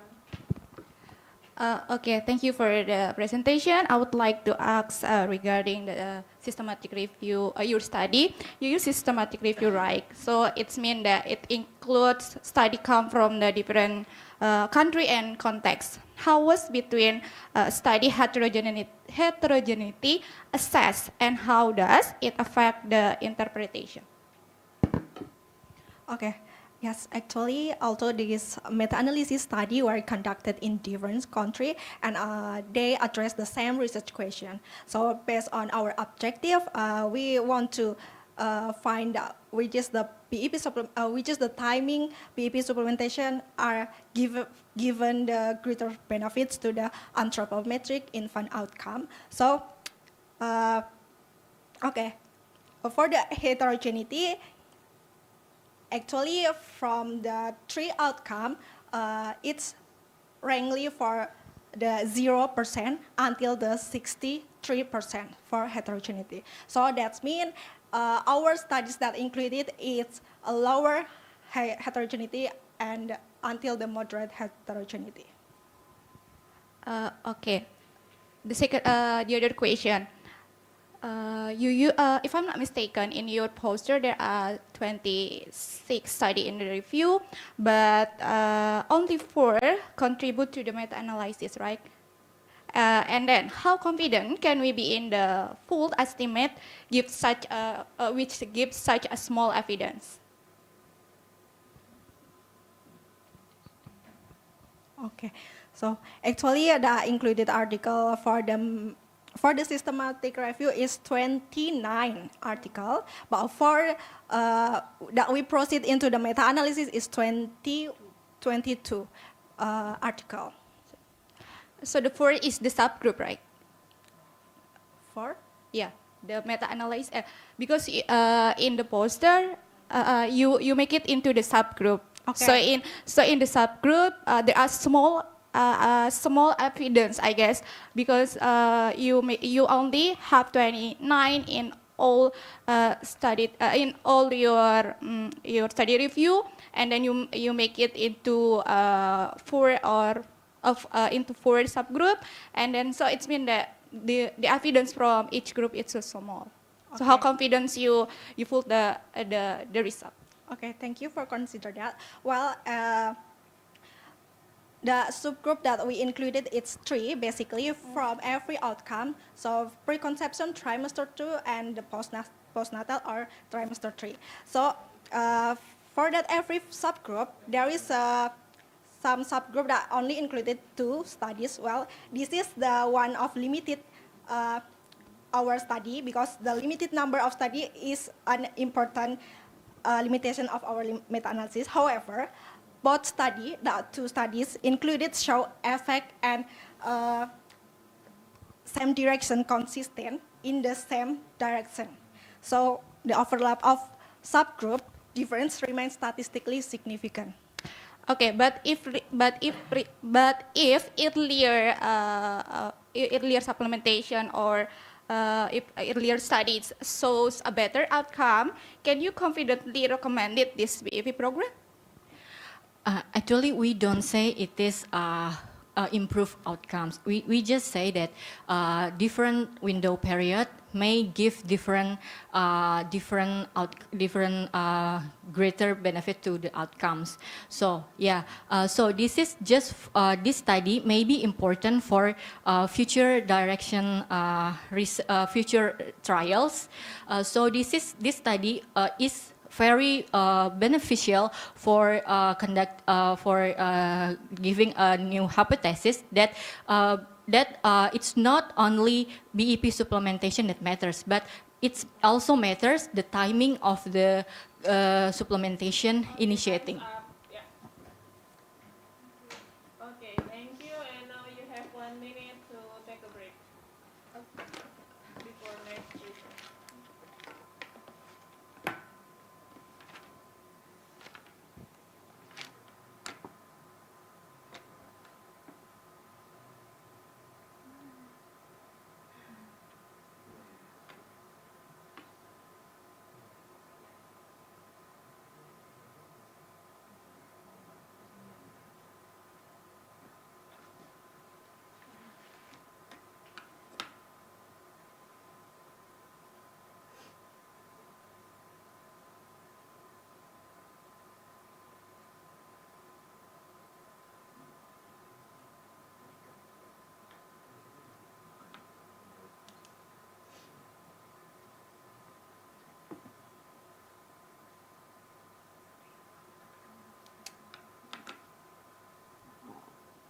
you will have 3 minutes.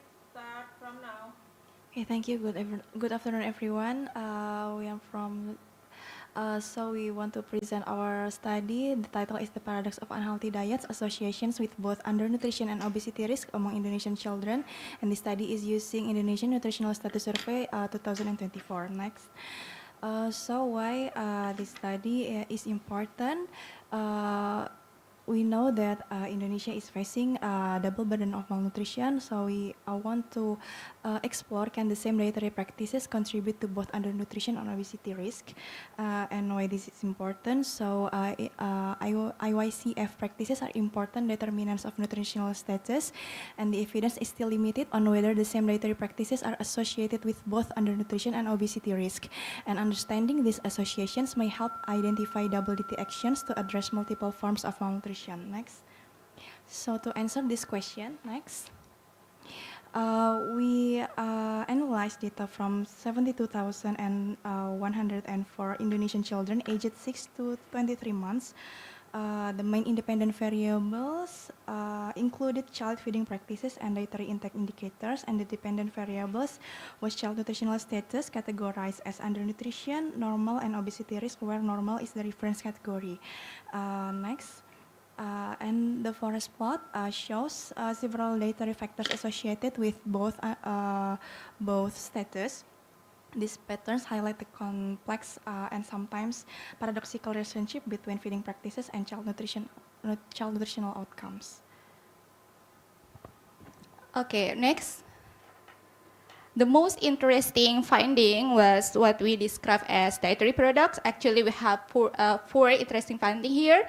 First is a child without continued breastfeeding suffered lower undernutrition risk but higher obesity risk. And then the second one is higher formula feeding was associated with lower undernutrition risk but increased obesity risk. And then the third one is children who consume fruit and vegetable had 11% lower risk and of undernutrition compared with those who didn't consume this food. And similarly, consumption of vitamin A rich fruit and vegetable was associated with an 11% lower risk of undernutrition. And then the last one is we found in contrast children who consume green leafy vegetable had 10% higher risk of undernutrition compared with those who didn't consume green leafy vegetable. Next. So from this finding, we can show you the evidence of dietary paradox, and then not all fruit and vegetable behave similarly, that quality matters more than energy intake alone, and then malnutrition is a multidimensional. And then next. Okay, time's up. Okay, thank you. Thank you. So you will have 6 minutes to debating. You will have 30 seconds to respond and 1 minute to debate. 6 minutes start from now. Okay, so I don't see what's the importance of publishing this study, because you said that there is a paradox, and in your title this is a paradox, and there is no biological pathway that can explain this paradox. So this is no use to publish that. Okay, thank you. The first is why we publish this, because if you may have read most of paper, it's only answer the single nutritional status. For example, it's only can answer how to prevent the stunting, or how to prevent the obesity, or something like that. It's in this paper we directly can answer both the nutritional status. So in the same dietary practice, it can exposure to the outcomes in the different or contradicting ways. So that's why we believe that this study is important, since we also use the larger data set. We use an Indonesian nutritional status survey, which is up than 72,000 sample. Yeah, that doesn't answer that there is no biological pathway can explaining your finding in this research. And also you said that in the title it is unhealthy food. So, but in your methods you measure by something healthy food like green leafy vegetables, vitamin A rich food. Where is the unhealthy food that you are measured here? So maybe the category of unhealthy food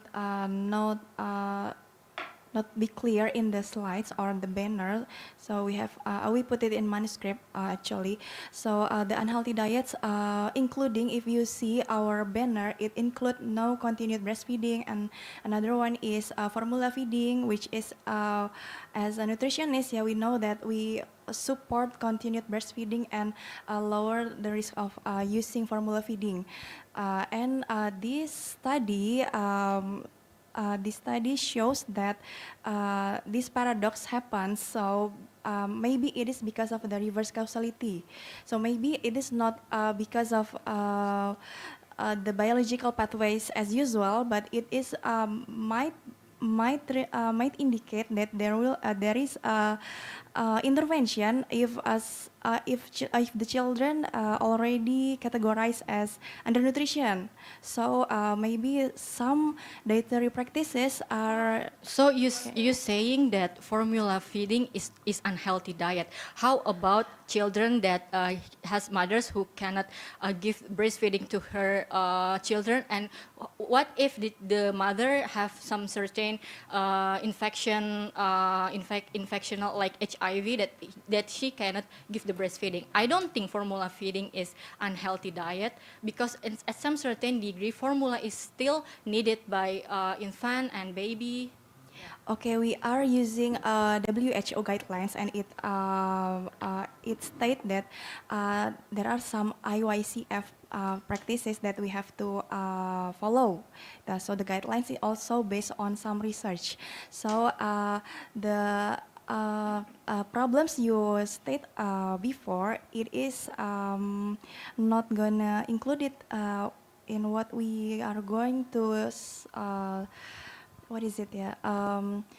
So it is other condition, special condition that you use formula feeding. But if there is no special condition, you have to follow the guidelines. Yeah. Yeah. So here I also want to add some response. You have to if you see our screen previously, actually there are confounding factors also here over there, and then you should know that this is a paradox.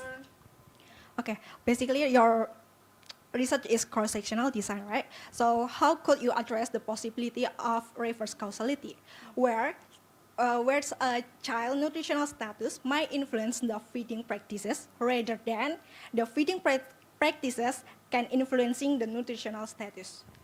Okay, thank you. Actually, we have addressed that issue, and then that's why in our method we strongly put the compounding or the covariate factors.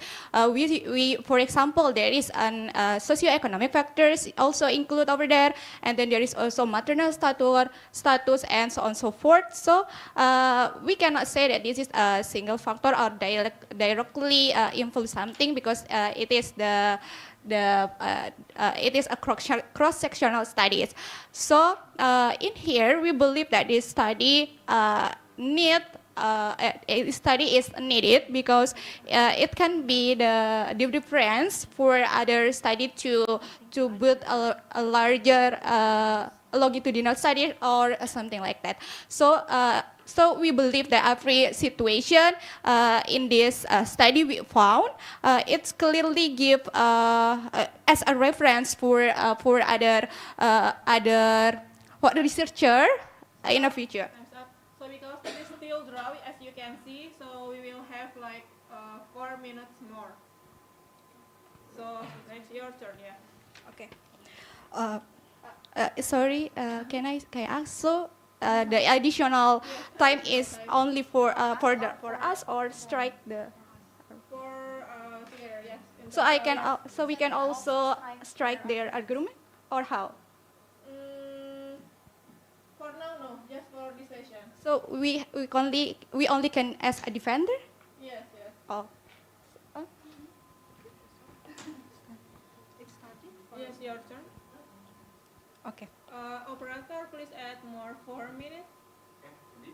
Yes. So based on your previous answer, you said that you are using the WHO guideline for the breastfeeding or kind of that. I'm curious that you showing on the method the obesity risk is upper plus 1 standard deviation. So, yeah. Okay. So basically, based on WHO growth standard, that for the obesity itself is plus 2 standard deviation for age 0 until 5 years old. 5 years old.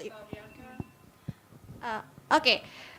If you actually read it clearly in our poster and our presentation, our population is 6 until 23 months.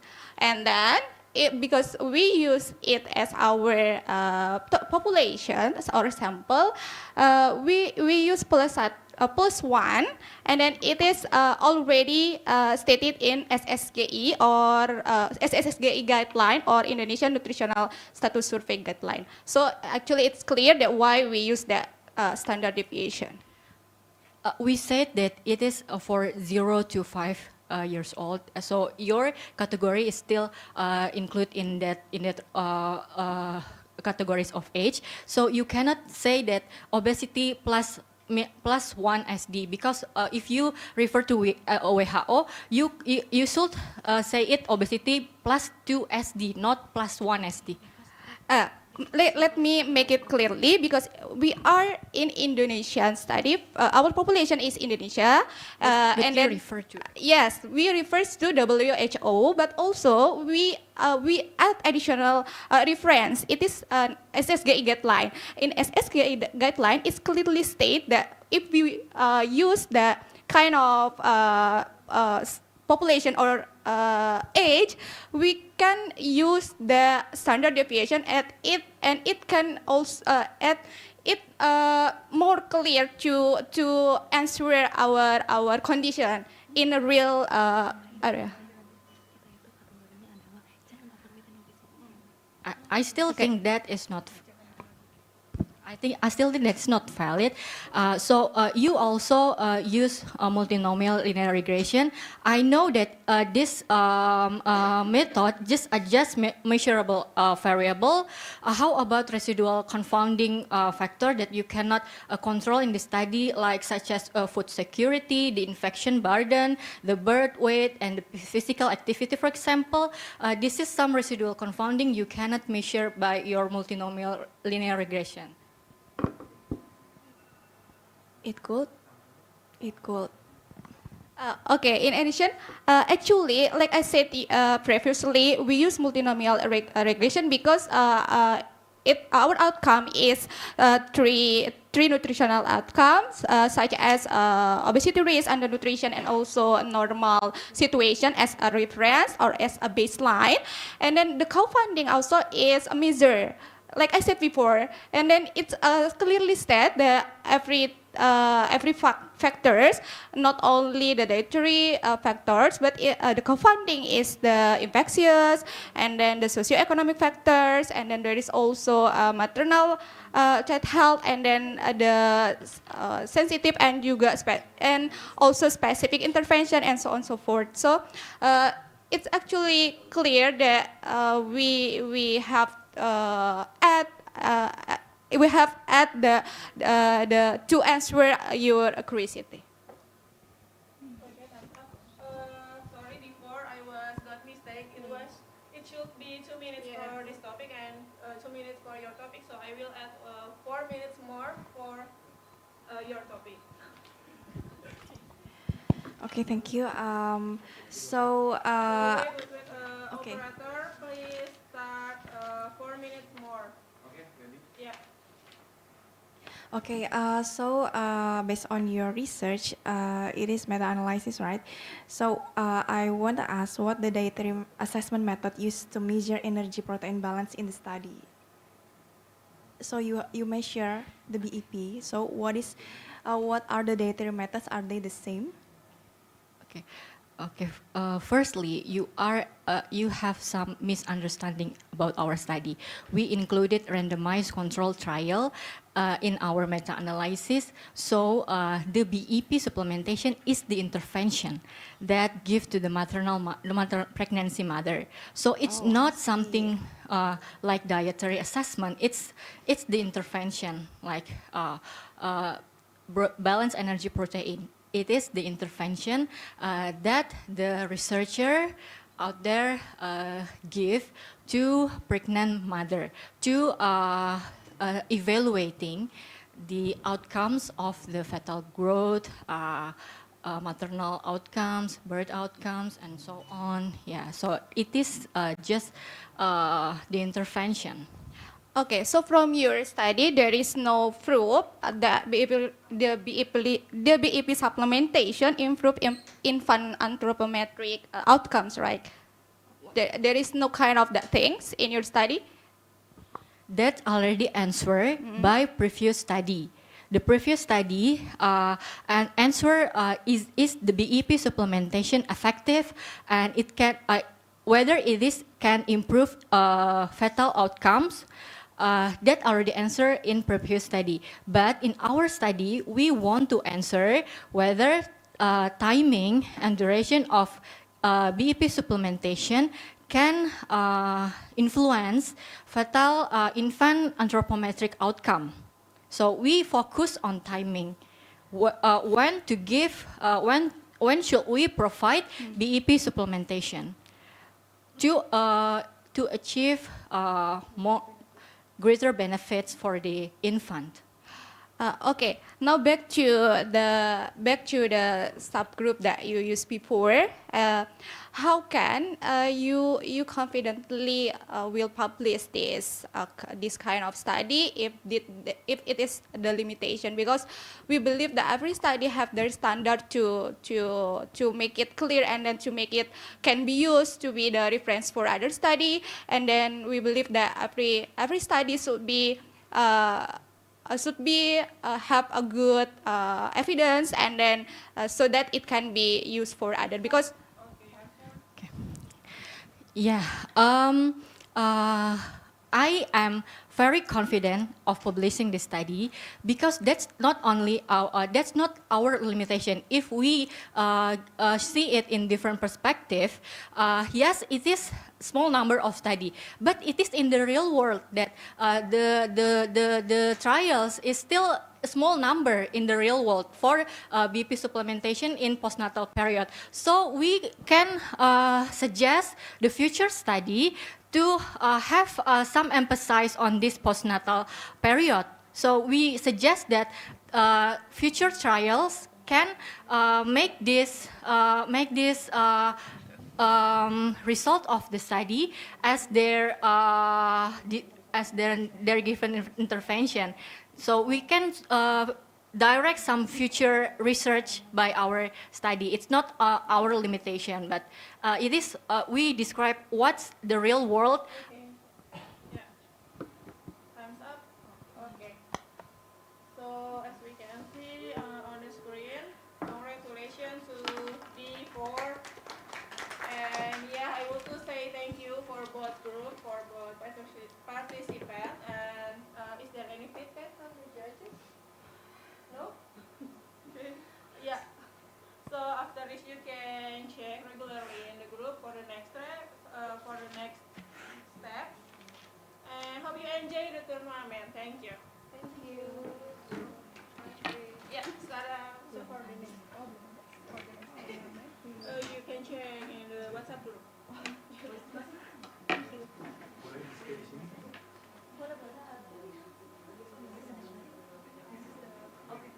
Yes, for lunch and break and prayer. 15 menit. Maksudnya ini ya lu pusing banget.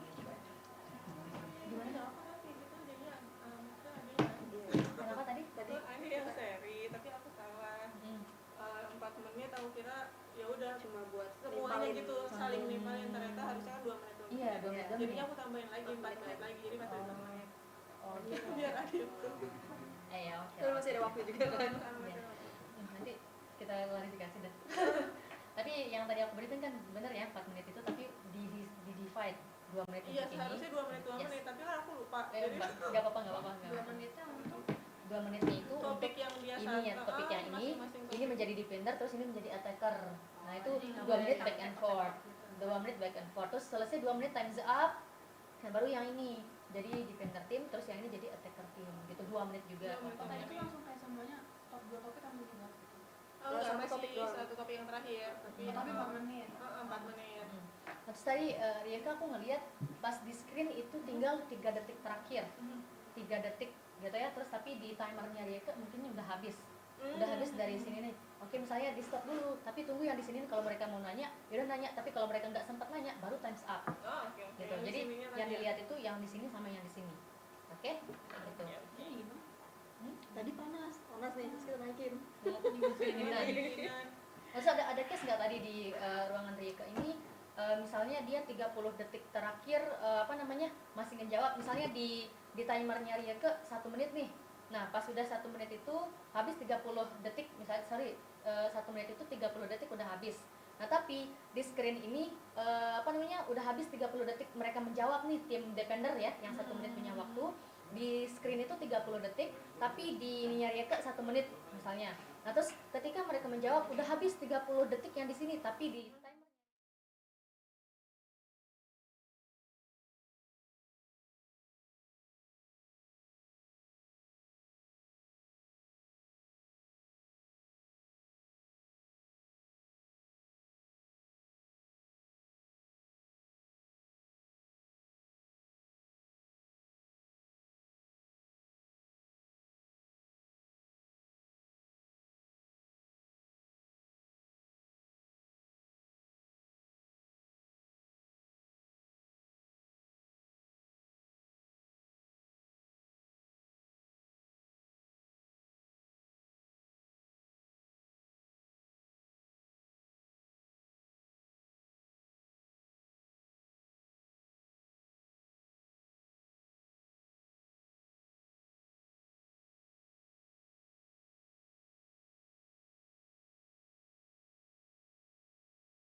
everyone. Yeah, I want to introduce our judges behind me. Here is Mr. Ahmad and also Mr. Rimas. So the rules will be still the same. So you are not allowed to bring your gadget, and you are not allowed to talk to the other team during the 1 minute break between the session, yeah. And then you have to stick to the rules and to the time. So first you will have 3 minutes to present, and the other you have 6 minutes to give feedback for debating. And we will toss the coin to decide, and the winner will choose to present first or respond first. So for your team, okay.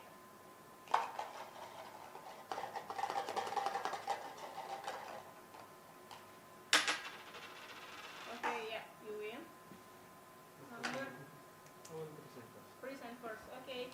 So the group 84 will present first. This is your PPT, it's correct? Yes. Yeah, okay. So 3 minutes will be starting for now. Good afternoon, ladies and gentlemen. So my name is Haryanto, and my colleague Romi today will present about the emergence of colistin resistance and heteroresistance in Acinetobacter baumannii, a sequential time kill and molecular characterization study. Next. So this two antibiotic is the polymyxin class with mechanism of action binding to lipid A of lipopolysaccharide causing cell lysis. This antibiotic is used as a last resort drug to overcome infection caused by multi-drug resistant gram-negative bacteria. But since 2000s, the first clinical isolates of colistin resistant A. baumannii was reported, and we will face the era where the antibiotic has never found it. So next. So the objectives of our studies are to evaluate the bactericidal activity of colistin and polymyxin and the roles in the emergence of resistance, including heteroresistant and adaptive-resistant, and characterize the genetic alteration associated with this resistance. We used two clinical isolates from the same patient before and after the colistin treatment. The susceptible one mentioned as col S and the resistant mentioned as col R. We determine the difference of the DNA to determine the mutation or not, and we do the sequential time kill after. Next. So we found that between these two isolates, the susceptible and resistant one, there is a mutation in col R, the resistant one, in PMRB gene that facilitated the LPS modification, leading to the resistance of polymyxin. Next. And with the in vitro study, we found that the susceptible one, the col S, could develop to step-by-step resistance under colistin resistant, but not in polymyxin B, as you see in the first row and the second row. But in the next picture, col R, we found that this resistant one could regrow until 16 times of the MIC, leading to the high level of resistance, but low adaptation in polymyxin B. And we found that in col R, there is overexpression of LPXC. And we found that between the in vivo, the clinical isolate and the in vitro study, we found there is a subpopulation since the beginning of the resistant isolate, and we found this subpopulation has expressed the overexpression of PMRC and LPXC, PMRBC and LPX and LPXC, leading to the LPS modification on loss of LPS as our predicted, and the subpopulation showing the high level of resistance. Next. So the conclusion is the A. baumannii adapts rapidly under colistin, but minimal adaptation to polymyxin B.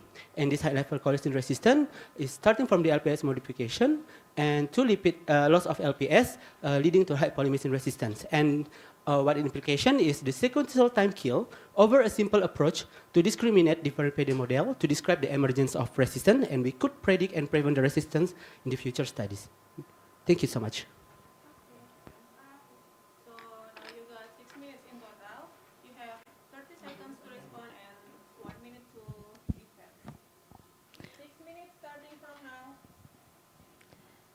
Okay, thank you. So after we saw your presentation, so we actually cannot find the correlation between your title and also your abstract, your method, and also your conclusion, because in the title you emphasize about colistin only. You didn't mention about polymyxin, but in the abstract, in the method, and also in the result, until the conclusion, you do analyze about this polymyxin? Okay, why we mention colistin in the title? Because the isolate that we use is the clinical isolate from the patient that get the colistin treatment. So this bacteria is classified as the colistin-resistant Acinetobacter baumannii. So this is why we mentioned in the title. And why we use the polymyxin B in the in vitro study, because we want to compare if this isolate, the susceptible one and the resistant one, if they get challenged by the polymyxin B, what will be the impact to this bacteria? And what the result is what defined as polymyxin has low adaptation. Yeah, that's why we are confused why the title, we cannot find the polymyxin. Actually, the background is the polymyxin resistant, right? So it's different when we read the title. And why you choose colistin as alternative to replace the polymyxin? Okay, to add from the Pak Haryanto earlier, that actually colistin has a secondary name. The compound name is polymyxin. So there are two polymyxins. One is polymyxin B and colistin is polymyxin E. And why do we choose alternate? So actually for antibacterial defense, you cannot force antibacterial to fight a bacteria. So you need to find that they are susceptible to that antibiotic. So this colistin is used only as a last resort antibiotics. So only in emergency uses actually. Yeah. You choose colistin as replacer, right? So colistin and polymyxin is, the same antibiotic. Antibiotic categorized, right? So the colistin also will be resistant later. So why the most background you choose the colistin? I think you have a wrong idea about the idea of this research, because the idea is the patient has to get a colistin treatment, and then the patient, we isolated the bacteria from the same patient that got 8 days of colistin treatment, and this bacteria only resistant to colistin, but we never know this is resistant to polymyxin B or not. So that's why we tested also, and then we found that they could adapt it also in polymyxin B after we study in vitro, and this colistin is the last resort drug, as my colleagues say, because patient already resistant to all antibiotic, including meropenem. So the clinicians give this colistin, and suddenly after added treatment, this colistin also resistant. Yeah, why the question appear, because on the background, on the poster we read that you mentioned polymyxin will be resistant. This is your background. That's why my question. Polymyxin will not resistant. It already resistant to. Yeah, polymyxin. yeah, Yes. yeah. It's already resistant, right? So you want to find and combine with colistin, right? So we not try to combine. We want to determine what is the main cause of this resistance molecularly. So we found there is a mutation in PMRB in the clinical isolate. And then we do the in vitro study, and we found that another overexpression was appear. And then we challenged with the population analysis profile, and we found that there is heteroresistant. It means that there is a subpopulation in there. So before the bacteria contact with the antibiotic, this resistance is already hiding between the strain. So that's the message that we want to share. So, what you use the time sequential time kill assay? It is to know the antibacterial effect of not only colistin, right? This will be combined. There is no combination, No in the combination. study. Yes. Oh, because you don't mention it on your presentation. So, actually, how you conduct the sequential time kill assay? Yeah, the sequential time kill is the method that developed by my supervisor, and then this sequential time kill we perform to develop the PKPD model, and then how we do that? We challenge the bacteria with the several concentration from the lower to higher MIC with 5 concentration we use in this study, and then we found there is adaptive resistance, and these adaptive isolates we isolated again, and we do the sequential time kill, and we found they could regrowth in the higher concentration in the sequential time kill. Okay, then. Stop, time's up. Yeah. Okay, now you have 1 minute to break.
Okay.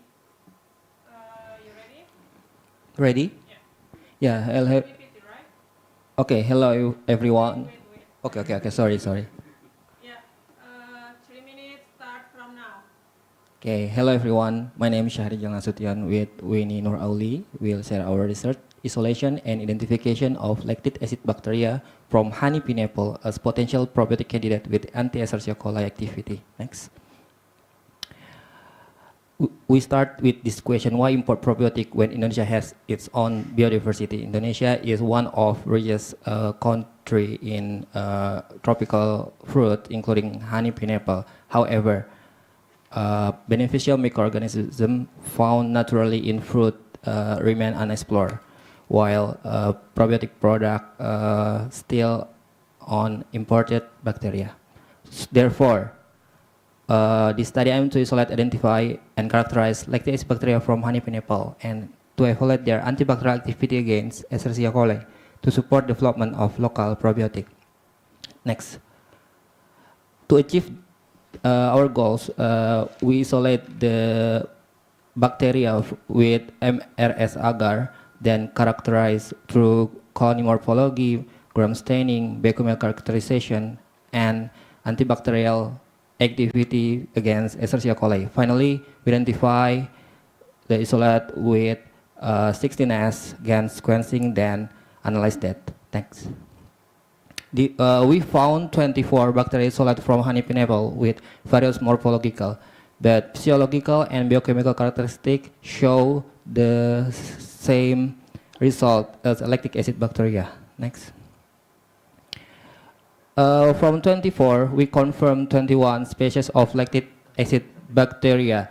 The major come from Pediococcus acinolactici and Lactobacillus plantarum. With high accuracy, the isolate have 90% identity. Next. This is antibacterial activity and lactic acid production. From the data, we can see C1 is the highest antibacterial activity against Escherichia coli. C1 is Lactobacillus plantarum. Then from other genus, we can see G2, Pediococcus acinolactici, is the second antibacterial activity. Next. In conclusion, lactic acid bacteria were successfully isolated from honey pineapple with antibacterial activity. These isolates have potential for probiotic and food biopreservation application. Thank you.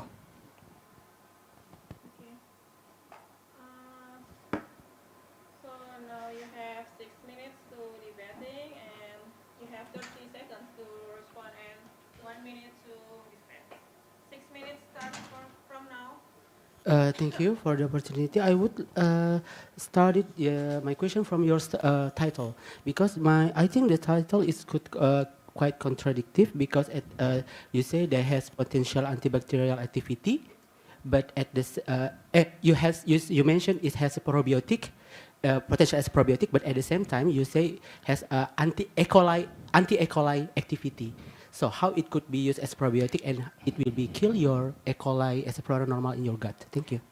I think you got misunderstand about my title. I mean, we isolate and identify it as lactic acid bacteria as probiotic candidate to show the isolate lactic acid bacteria as isolate can be used as a probiotic. One of them is they can inhibit other pathogen like Escherichia coli, then also can tolerance with low pH, with low pH, with bile acid, and etc. Yeah. Okay, since you mentioned about the isolates of the isolate, you also mentioned in the table that this isolate compound from the lactic acid bacteria potential as antibacterial activity, right? In the conclusion, but this is this is really subjective for I think, because from the inhibition zone, it really has not really high, and you have no control as a positive control like an antibiotic to compare this activity. Thank you. Yeah, actually, this is the antibacterial activity we conduct to evaluate their activity against Escherichia coli. It cannot be concluded our isolate to be a probiotic. I mean, it's just for screening. Then we can find the best isolate that we also need to further assess their probiotic properties. And from the antibacterial, we know the highest one is one of in my slide. Then we use lactic acid production to compare it, and we know the antibacterial activity not correlate with lactic acid production. Okay, it is interesting because you said that specifically that we are a tropical country, so we need to produce our own probiotic. But why specifically honey pineapple? Is other pineapple not possible for us to develop lactic acid bacteria from, or this is what? Can you explain some? Yeah, actually, not because we have tropical fruit, because probiotic in Indonesia almost come from other country, so we have a lot of biodiversity. One of them is pineapple fruit, because in my campus, in my location, there are a lot of honey pineapple actually, and for initial screening we can found it from other, but from pineapple with low pH, then a lot of organic acid, it will provide fact that our isolate will be can tolerance with the low pH and the others. Yeah.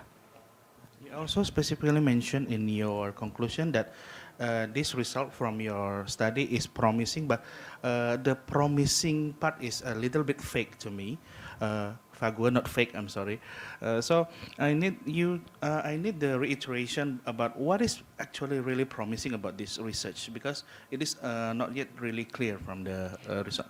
Yeah, this is our preliminary, I mean, not really finished. We still conduct the probiotic assessment properties to support our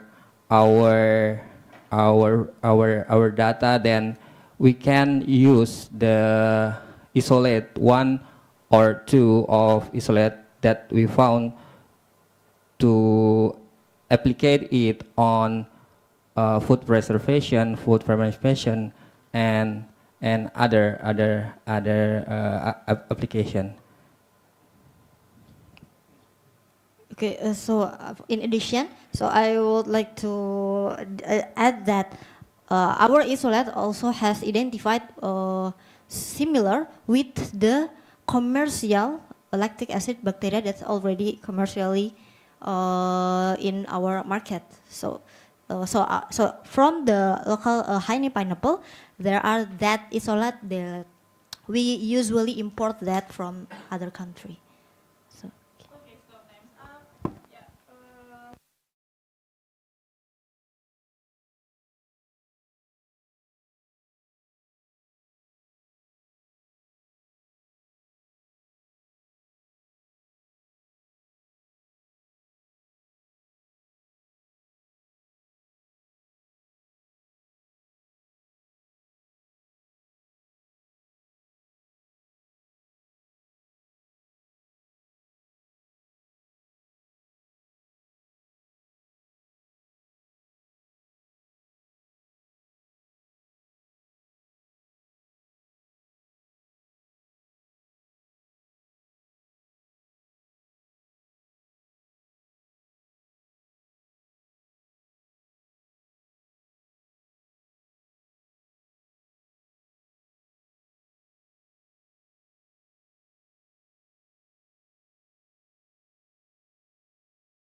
Yes. Oh, that's why. Sorry. And probably last one is, okay. When there's actually some disconnect or discrepancies between what is presented in the poster and what's being presented here in the slides, don't try to quarrel about these discrepancies. Let it go. Okay. Always focus on what is the presented now. Don't try to, well, I misunderstood because the poster is different. Forget it, just move on. Just focus on what is actually presented and then just attack on that new, so-called new data.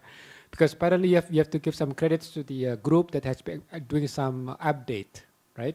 And you can always, there's so many things you can attack, not just from what the poster is saying, right? Okay. All right, thank you.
Okay, hello everyone, welcome back.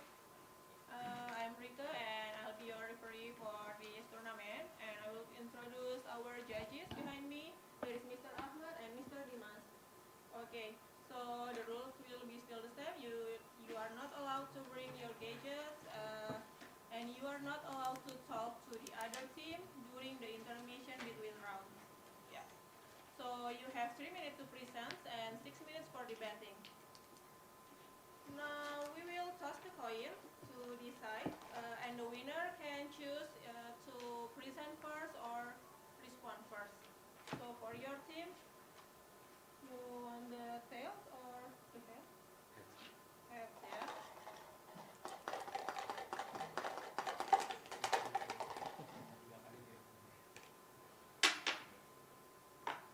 Tails.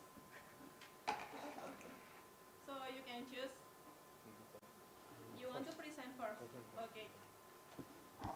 3 minutes, starting from now. Wait, no one. PPT first. Operator, yeah. This is your PPT? Yes.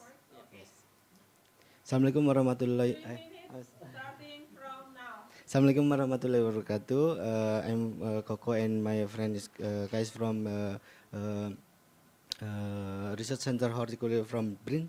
Today I would like to show you how we use the chemistry to find the best Indonesian tea clone through the metabolomic profiling of flavonoid. Next. As we know that we have many kind of tea plant in Indonesia.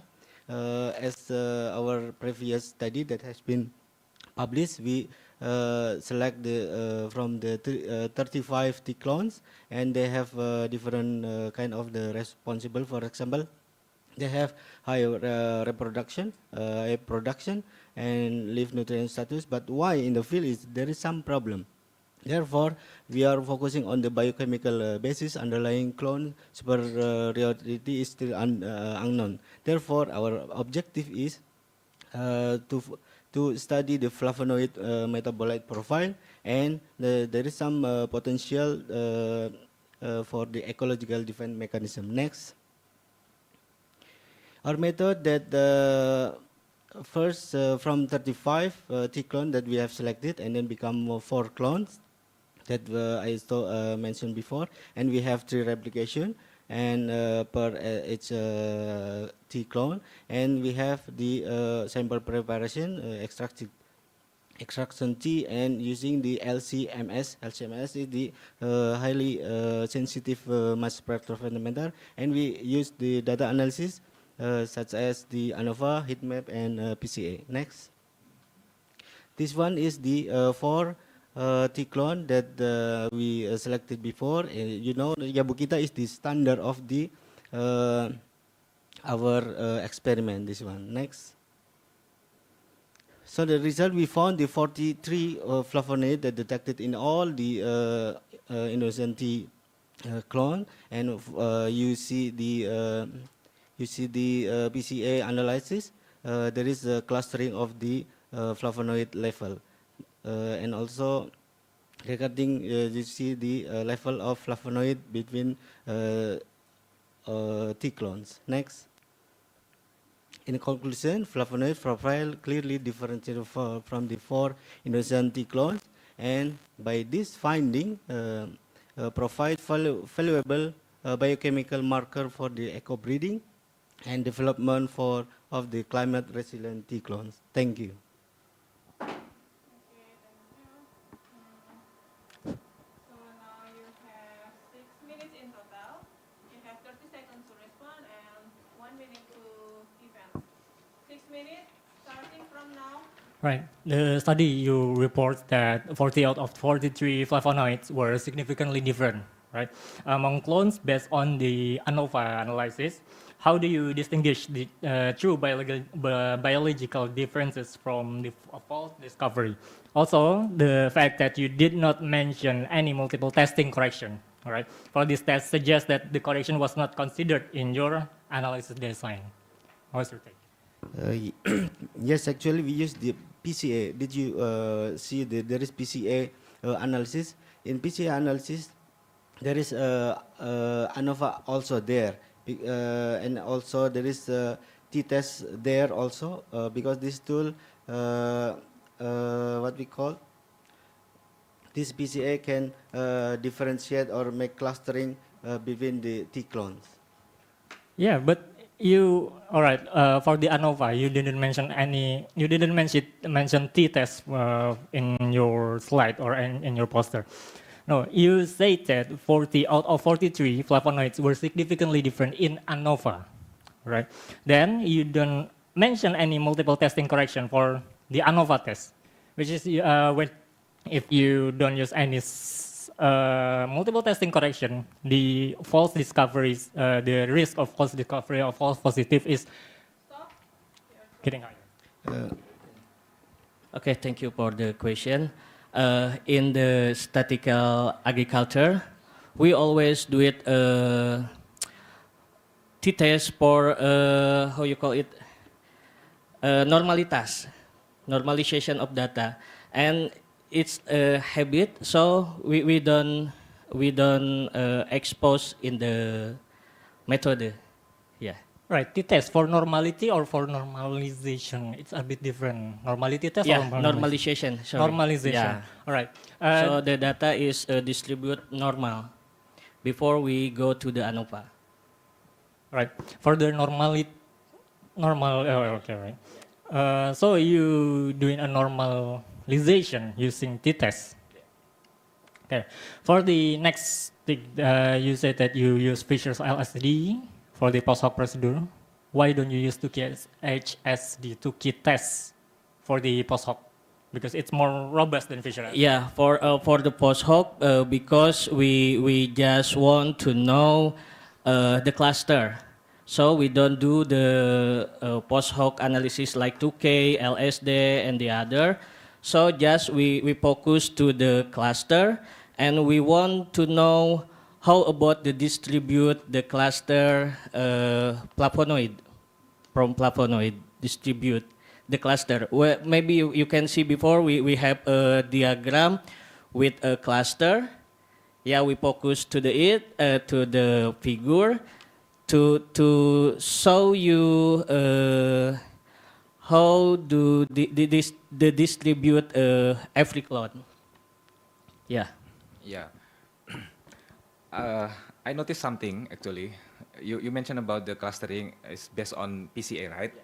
But your PCA in the presentation has 43 variable, but you only have 12 data point, right? So 12 data point. Yeah, from clone 3 replicate total. Yeah, 3 data point. So when they mention exit observation, yes, of course PCA can mention. But I could also generate 12 random number across. Yes, actually there are 3 kind of the compound. Do you know the group of flavonoid? There are many kind of the biochemical, right? So only 3 we just detected only 3 that responsible for 3 clone. That's why we use from the PCA there is clustering, and then from the 3 clustering there is some grouping based on the replication as well. Yeah, what I mean is, I think the other figure, figure 2, yeah, second figure, doesn't prove your clone are biologically different. It's only proof you have more variable than sample, because you have 43 variable and your data point is only 12. I can generate random data and the result will be the same PCA like your Yes, figure 2. yes. Actually, this one is the initiate of the only from the T clones. Okay, but for next future recommendation, we need to have another experiment for this. Yes. Yeah, so that you confirm that Yes. your data is actually pseudo replication, I think, because yeah, you don't have enough data to make a beautiful PCA only from 12 data point, but you have 43 variable. It can generate random data point from any data, and the result will be the same. Yeah, the 12 data is not data, it's a sample. We have 4 clone, and every clone is 3 repetition. Yeah, replication, sorry. So we have 12 factor. Yeah, yeah. But for the data analysis, we have many data in flavonoid. Maybe more than 100 data. So we analyze it and then make to the PCR analysis. Okay. Okay, yeah, time's up. So thank you. Now you have 1 minute to take a break.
Okay, time's up. Are you ready? Operator, this is the PPT, correct? Yes, correct. Okay, 3 minutes, starting from now. Okay, this is our study we would like to present. Next slide, please. Glioblastoma is the deadliest brain tumor with lower survival rates among the patients, and its immune microenvironment makes treatment extremely challenging. But many studies compare glioblastoma with lower grade glioma and examine genes one by one, which is possibly missing true biological signals. So we compared IDH wild type glioblastoma with normal brain tissue and studied genes as networks rather than isolated markers to better understand the glioblastoma immune microenvironment. So our study aimed to answer 3 questions. The first one is, how does the GBM tumor microenvironment differ from normal brain? And the second one is, which gene modules are associated with immune infiltration? And the third one is, can this network derived from how genes predict patient survival? Next slide, please. And then in this slide, we show that how we analyze the data from RNA sequence data we conducted from TCGA, the Cancer Genome Atlas, for IDH wild type GBM, and then for normal brain, we derived from GTA sample, about 205 sample. And after that, we did pre-processing, including normalization, quality control, transformation. And after that, we characterize tumor microenvironment using estimate, Excel, and SSGSE. After that, we apply WGNA to identify the co-expression module associated with immune characteristic. Among them, the yellow module was the primary tumor microenvironment associated module. And from this module, we identified hub gene and developed 10 genes prognostic signature using lasso Cox aggregation. Next slide. This method successfully separated patient into high and low risk group and show predictive performance within area under curve value 0.78. Among the selected genes, GZMB was associated with higher risk, while SPP1 emerged as strong biomarker candidate. Overall, our study successfully showed that integrating immune profile, co-expression network, and survival modeling can reveal a meaningful prognostic signature in glioblastoma. Thank you. Okay, thank you. So 30 seconds to respond and 1 minute to defend. 6 minutes starting from now. Okay, thank you. Good presentation. Very interesting topic. in your title, I think, but I don't know the other thing. I think you claim to decode the glioblastoma immune microenvironment. It's true or not if you also claim to decode the glioblastoma? How do you justify this claim? I think the decoding means that how we are integrate the statistical method using computational statistic, and the data is biological data, namely the cancer, and then RNA sequence, and decode that using the two main method, namely co-expression network, weighted genes co-expression network analysis, and variable selection using lasso. So that's why I mentioned in the title about the decoding. So using the computational statistic, I came to the result about the glioblastoma biomarker. Okay, thank you. And I still in your title, and also I think your title does not specify that the signature was derived from IDH wild, yeah, type glioblastoma. If not applied to other glioma subtype, how can readers know that the finding in your research? Yeah, thank you. Thank you for clarification. That's actually the result from our consultation in the so many session before, that in the title we minimize, or we cannot display the abbreviation of something biological or medical terminology. So that's why we use the general terminology in the title, but in the introduction we directly introduce that why we use IDH wild type rather than glioblastoma versus lower glioma, lower grade glioma, because so many technical issue if we display the title abbreviation title in the first page of our paper. Yeah, that's actually technicality of how we create the title. Yes, still regarding the title, you claim that there is decoding, immune in microenvironment decoding actually implies a functional understanding of how these cell interact. Okay, is your title intentionally misleading uh, uh, because your title claim is different? Yeah. Interaction a bit among the gene actually represented by co-expression. The co-expression means that one gene move to another to one way, and then the other gene will follow. That's what I mean the co-expression actually. So the terminology of co-expression, what I mean in the title is like the same effect, the same way of the genes. Yes. So you haven't performed any functional assay, right?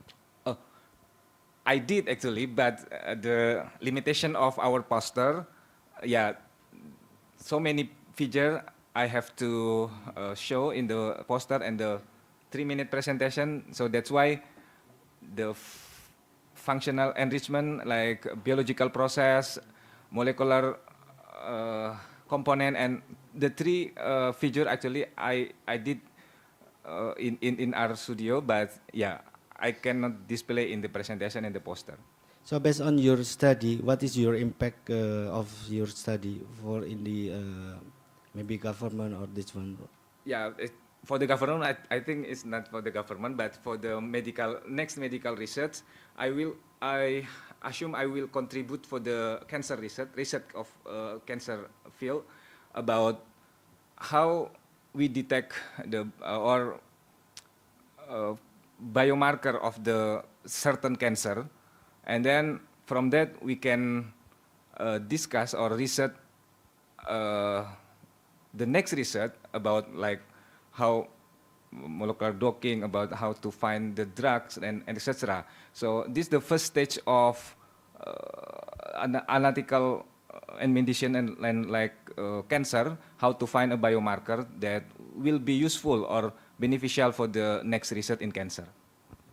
In your method, there are many kind of the term that you use. Even I don't know sometime, okay. But is it modeling, or this like? It's like methodology. So the first one is how to characterize the cancer, like estimate and etc. And after that, we're doing the differentially express gene, how to express more express and that. And the most important is co-expression, WGCNA, and the lasso, variable selection. And from variable selection, we found the candidate of biomarker. That's our methodology, the flow of our methodology. Okay, thank you. Time's up. So both streams already presented. So as we can see on the screen, congratulations to B0010, and thank you for both teams. Congrats, and hope you enjoy the tournament.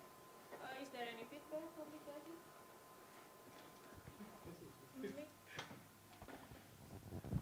Yeah, this is really interesting because the T group can actually ask questioning the medical group. But actually, there's this nice thing about Dojo, right? You equalize everybody regarding the background. I think you guys doing so many complicated things. Are you guys from the neurosurgical department? Statistic. Okay, all right. Yeah, because the reason I was impressed with this group, they start asking you about IDH1. And IDH1 is actually a standard diagnostic. And you also specifically ask about the IDH1 wild type instead of the mutant, because we all also know that the IDH1 mutant actually has a good prognosis. So actually, your study will be very interesting if you can actually say that there's a gap. Is it true that only depend on IDH1? Right? Okay, it's something to keep in mind. I think that the problem with you guys, when you start cross-examining this group, you get too fixated with the PCA.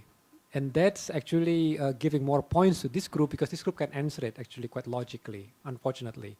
So I think for the next round, try to not too much fixated into a certain topic, especially if they can actually answer it quite well. Try to switch to a different part, because there's so many things that you can actually examine from the data. And second, just to remind everybody, if there's a discrepancy between what's being presented and also what's happening in the poster, trust the group, so you focus on the newest update. Don't say, well, your poster is different.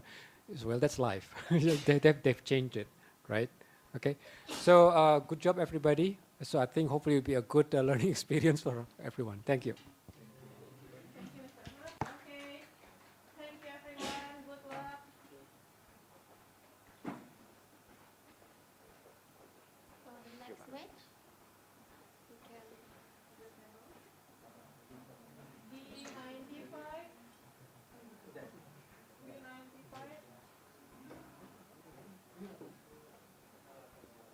B16. Yeah. Lagi ke B95, toilet. B16. Okay. Okay. Hello, everyone. I'm Rika. I'll be your referee for this tournament, and I will introduce the judges. Between me, there is Mr. Ahmad. Oh. Okay. Okay. We will wait for him, and also Mr. Rimas here. So I will explain about the rules part. You will not allowed to bring your cages. Yeah, and yeah, you can put under the table, okay? And then you are not allowed to talk to another team during the intermission between the session, between the round. And okay, you have 3 minutes first to present, and you will have 6 minutes for debating. We will toss the coin and the winner can decide For present first or respond first? For your group, you want the tail or head? Tail?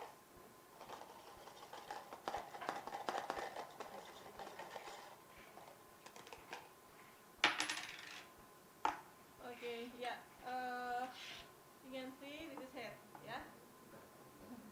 So we will wait for Mr. Ahmad first. For a minute. Operator ready?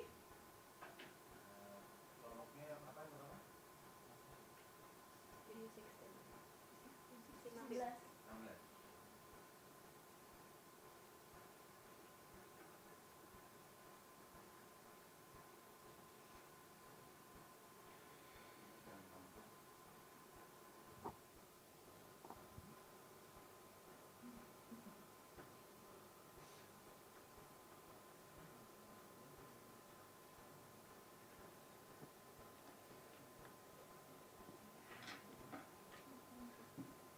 This is your PPT, right? Yeah.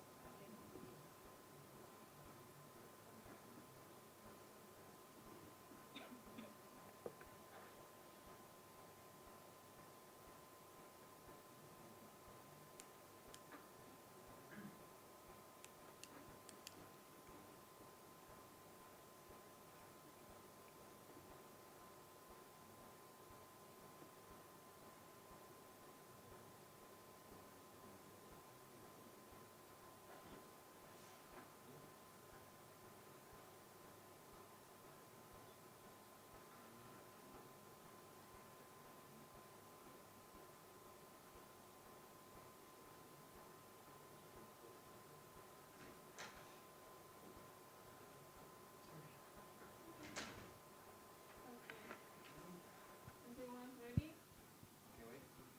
Operator ready?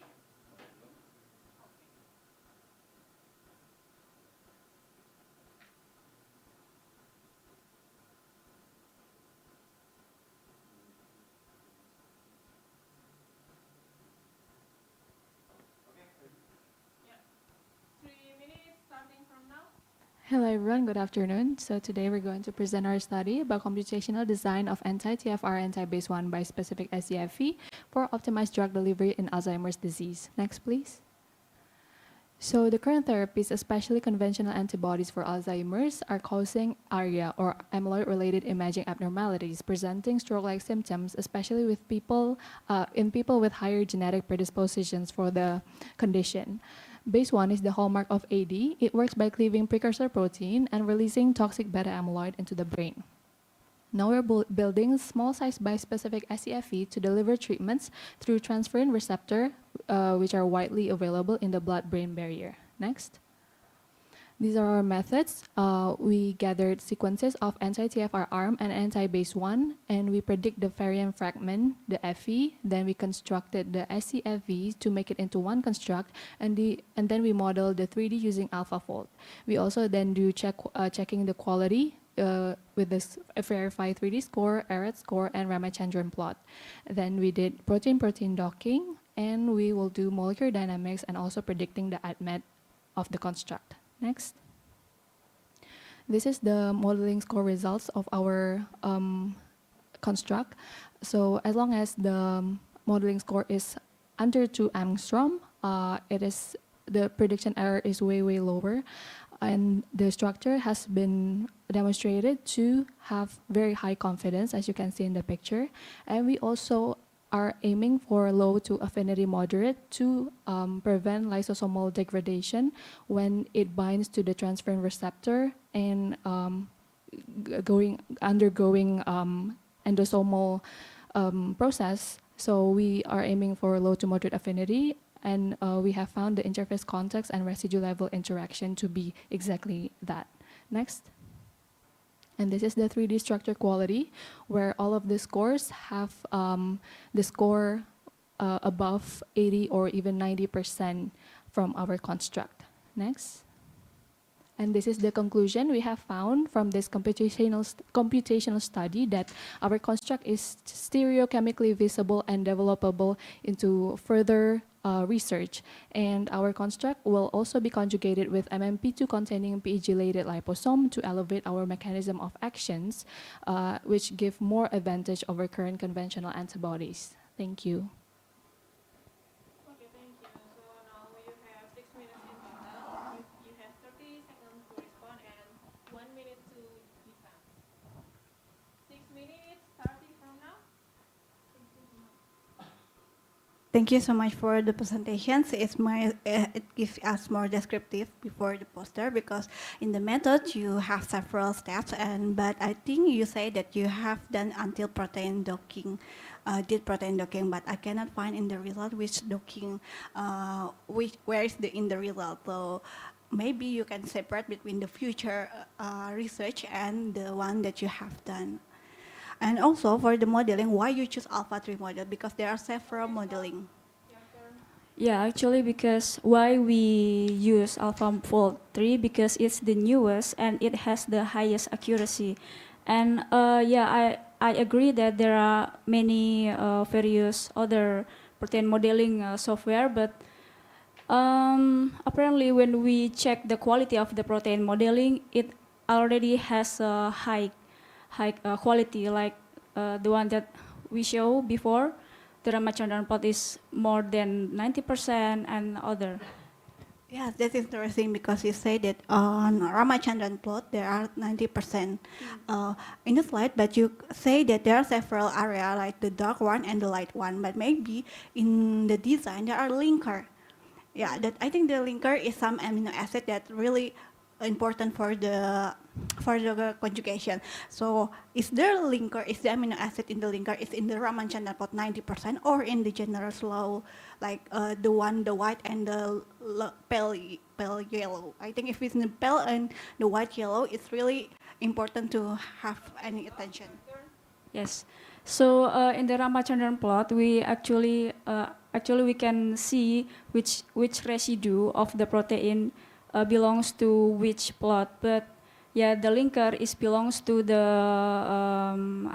most favored region in the Ramachandran plot, so it is reliable. The result is reliable.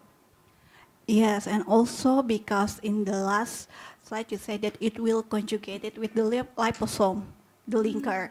Yeah, but if we see the 3D dimensional, the linker and the reagent, there are yellow and orange color. Yeah, but so the confidence level is less than the blue line. Oh, actually, it's for future research when we will do the liposomal drug study. The linker we're talking about in this regard is between the construct itself, the anti-TFR arm, and the anti-base one. So to connect both of them, we are also using linker. And also for the heavy and light chain of each arms, we are also using the same linker with low immunogenicity.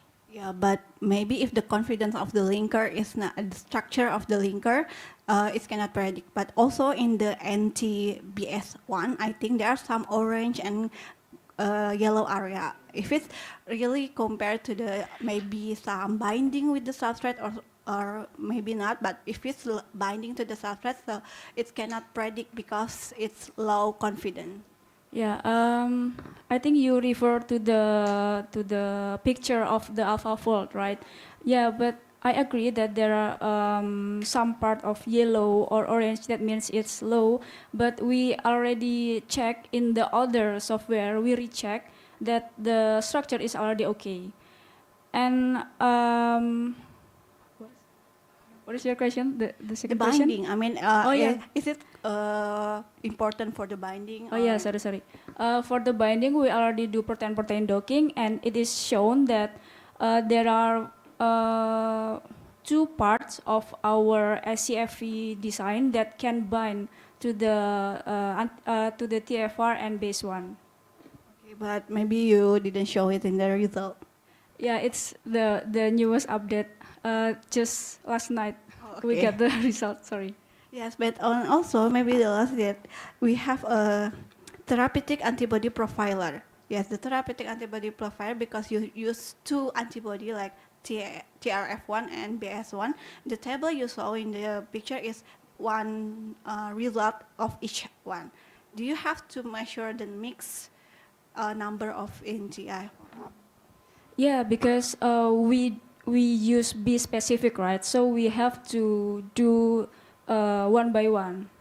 It's the practice. Yeah, but do you have to see which parameter in 1 and 2? Is it compare or be the metric or maybe the correlations between the parameter in CRF1 and BS1? I think it's different about statistical analysis or something because in the computational design drug, we need to predict whether it is developable or not, and the statistical analysis itself is already in the number of that output of the software. So we just can know is it okay because the indicator is green. Green means okay, developable or not. So just based on this is developable and this one is also developable. Yes, that's right. Okay. And as well, I want to back to the first one when you decide which sequence that is going to be model, because you say from the database this anti-TRF1 and the other database, and then you have calculation and this model that you're going to use. But what is your parameter to decide this sequence going to be used? Okay, thank you. So for the parameter itself, we have several candidates for the base one. We are looking for the most widely available receptors on the blood-brain barrier itself, and we decided with the 6W3H, which are widely available, and also it has the chain B, which is responsible for receptor. The transferrin receptor complex. And also for the anti-base one, we have done it with the antibody antibody 2 tools, and we also found the single chain variable fragments out of that. Yeah. Okay, thank you. Time's up. So now you have 1 minute to take a break.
Okay, next group, are you ready? Yes.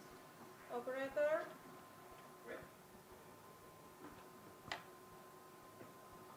Is this already PPT, right? Yes. Okay. Yeah, 3 minutes starting from now. Okay, thank you. Okay, we would like to explain about our research, genome-based characterization of carbohydrate active enzyme in marine Bacillus sp from Pelapis Island, West Kalimantan. Do you know that marine has many diversity of enzyme than terrestrial? Next. Okay. Marine has unique extreme environment than terrestrial. This condition induces adaptation to produce novel enzyme. There are some C enzymes discovered from marine microorganisms, as you can see in the table. From our research, we found the marine Bacillus sp from Pelapis Island, which has potential source, unique and new C enzyme, and also has a promising source of novel C enzymes.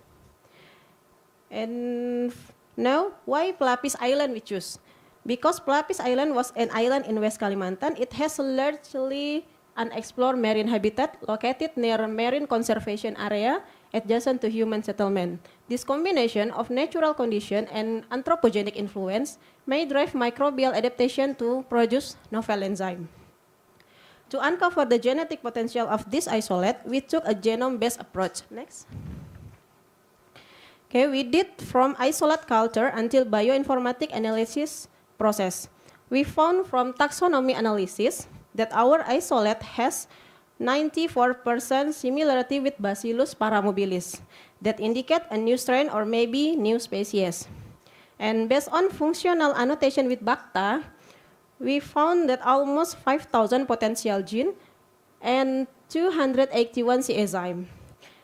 And define the genome map visualization based on our whole genome sequencing data. Next. Okay, as the result, on the left side showing that our genome data successfully show the defined genome data distribution of C enzyme genes. From 281 genes, as we can see in the bar plot, the enzyme distribute to different 5 groups. And we successfully diverse GH13 subfamily. We found key enzymes such as alpha amylase, pullulinase, and alpha glucosidase. This finding indicates strong start to glucose conversion potential. And the genome big data confirm our previous observation of amylolytic activity. Next. For the conclusion, marine Bacillus sp from Pelapis Island is a potential source of novel C enzyme for starch bioconversion. And the future research, we will move on to enzyme characterization. Thank you. Okay, thank you. So you have 30 seconds to respond and what we need to defend. 6 minutes starting from now. Okay, so from what I read in your background, in your poster, you mentioned in your objective that you want to genomically characterize the isolate from your previous study, right? Isolate 7 point, yeah, whether they have the potential to degrade starch or not. But it is not stated in your title. And your result also didn't answer that, I think, because there are, you mentioned the GH, but actually the highest is the GT. So I think between your title, objective. Okay, thank you. But maybe I will have a declaration like in our previous research, we already have an experiment about the isolate activity in amylolytic. Like we see how this degrades starch, and now based on that, we choose that isolate because it's highest amylolytic activity, and decided which gene. And because if we want one gene, it will be more time, so we do the whole genome sequencing. So we have distribution and different kind of enzyme that could be contribute to the highest activity in this isolate.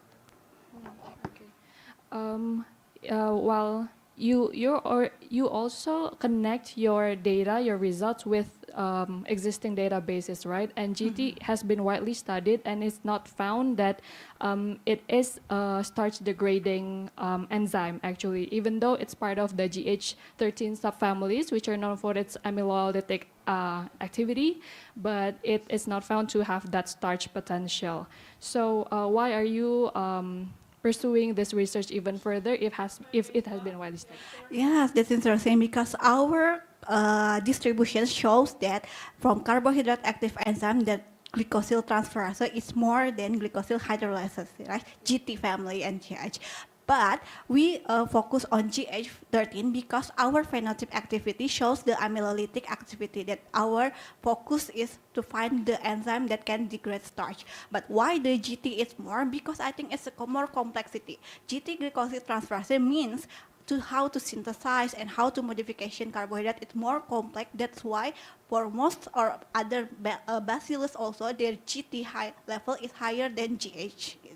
But the GH is our target because it's similar with our phenotype activity, the degradation of starch in our previous research. So that's why our next target is like amylase, pullulinase, and oligosaccharide. We want to characterize biochemically is this enzyme really have higher activity and great activity to be novel enzyme. Okay, so GT is a carbohydrate active enzyme, right? And while it doesn't have starch degrading potential, I think it's pretty misleading in your poster and presentation that you are characterizing the genome base for starch degrading potential. I think it's outside of your scope to also include GT in that.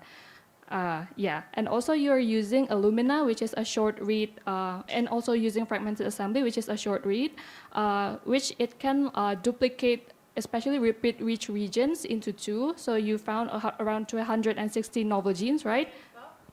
Yeah, maybe I want to comment for the first one. You said that it's out of scope, that the conclusion says that GH, the glycosyl hydrolase, But we have to say that carbohydrate active enzyme is not only glycosyl hydrolase, it's different families with different activity and different substrate specificity. So why we have to learn about the all the enzymes, because we also have the database, and the database is contain all the domain that this is GH, this is GT, and so if we want to learn about GH, we with the whole genome sequencing, we also can know, oh, that GT also abundant, and then also there are some carbohydrate binding module that also important for the starch degradations.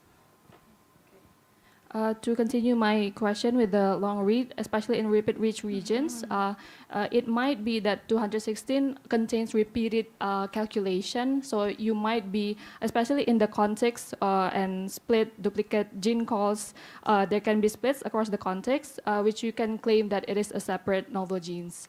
Yes, actually, that's a limitation about Lumina because it's short-lived, and we will make it as a contig, and maybe some part it will missing because the contig. But we also have we also make a reference to the genome that been in the database. So we make like mapping which contig that could be. But for the enzyme is we input the whole the genome sequence and see the possibility of the enzyme depend on the domain of the enzyme, like the domain characteristic of the enzyme, like maybe they have a catalytic triad for the mechanism, or maybe it has the module, the distribution of the amino acid for the degradation, and etc. So it really depends about the Illumina and input into the enzymes. How can you be so sure then that it's 216 novel genes, which you have claimed in your study? So maybe it's not really fixed 281, but at least 281, but maybe it can be more, because the 281 is the database, and the comparison shows that this enzyme has the motif that really into the into the enzyme family. It can be also lower, way lower than. It can be only 100 novel genes you actually found because it's a short read. 1 minute extra to answer. No, I think because we also have analysis that this genome, we make that from whole genome, and then we make it to the reference bacillus that maybe there's some part that missing that can be a new gene actually. Yeah, but for the short read for Illumina, right? Especially with the repeat-rich regions, which is this is like a novel organism you're detecting.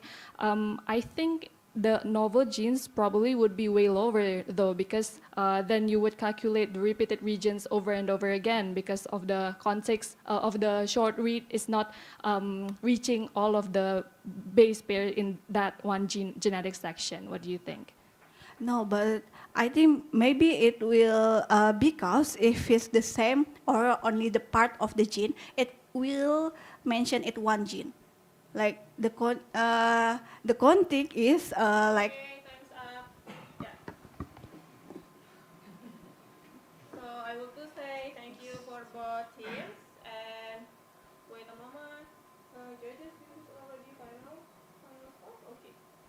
Yeah, congrats to the winner, the 0095. Is there any feedback? Okay. Yeah, Mr. Ahmad, I am in place for you. It's actually, I would say it's a balanced match, yeah, because of both teams have a very strong biological background. So you guys really, strikes each other's spot on. It's just probably the matter of time, but it's a very close call. So I hope everybody will benefit from this.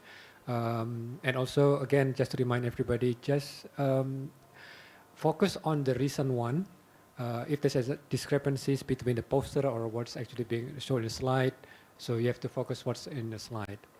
And if they say that, well, we have updated the result, so trust that one, don't pursue it, because in science, you need some degree of trust, right? Okay. All right, good job, everybody. Thank you so much. Enjoyed it. Okay, thank you. Hope you enjoy the tournament. Good luck. For the next match, team DOO 18 and DOO 119.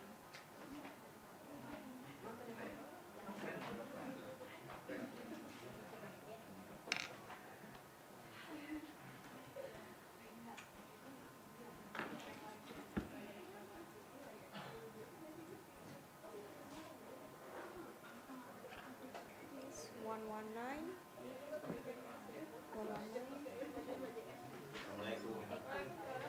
119. Oh, di situ. Yang terakhir di situ. Assalamualaikum Dewan Juri.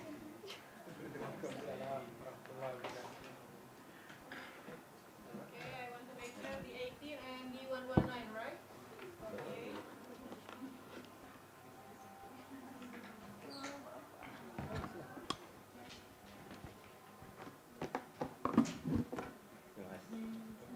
Assalamualaikum.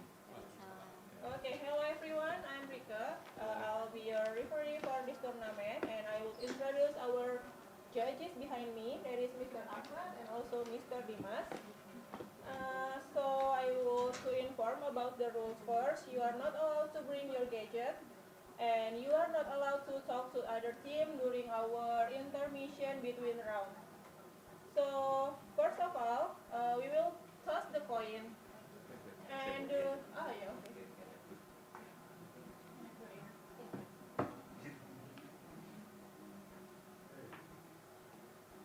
Okay, we will toss the coin, and the winner can decide you either to present first or to respond first.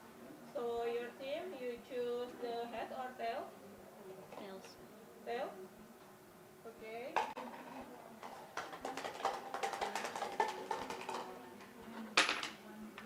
This is tails, yeah, as you can see. So, do you want to present first or? Present. Present first. Operator, are you ready? Assalamualaikum operator. Okay, so you will have 3 minutes to present and 6 minutes to debating. This is already your PPT, right? Yeah. Yeah, okay. 3 minutes starting from now. Okay, good afternoon, everyone. Before we jump to the findings of our study, we would like to ask you to imagine a child growing up with a condition that shape their future, but even before they start school, not because they lack of potential, but because their body has been struggling for poor nutrition, poor health that affected their development, especially brain. That is the reality of stunting. Next. In Indonesia, stunting remains a problem. In 2024, we have 19.8% of stunting prevalence across a nation. And even the government already made some program to address this issue, like immunization, counseling, growth monitoring, and many more. And this raises a question whether this completeness of program, this completeness of health service are related to stunting. Therefore, our objective is right there. That's where our study comes in next, please. We use the SSGI 2024 National Representative Survey data, which is accommodate all 38 provinces, and we do the cross-sectional secondary analysis with the complex survey design, including weight, strata, and cluster. And the outcome is the stunting.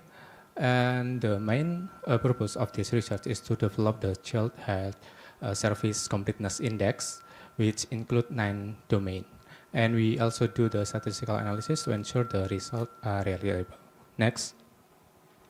Our study shows that the boys are more prevalent in stunting as well as children living in a rural area. And it is shown that children with age 48 up to 59 months are more prevalent in stunting, as well as the region in Indonesia. It showed that Bali and Nusa Tenggara are more prevalent in stunting. After we did some associate bivariate with the completeness index, it showed that children with complete health service are less prevalent in stunting. However, after adjustment with the confounder, it showed statistically not significant. Next. these are the adjusted odds ratio of the association between health service and the stunting. In here, like I mentioned before, the index showed statistically not significant. However, the child health service individually, like immunization, MUAC measurement, as well as developmental monitoring and deworming, are significant associated with stunting. Next.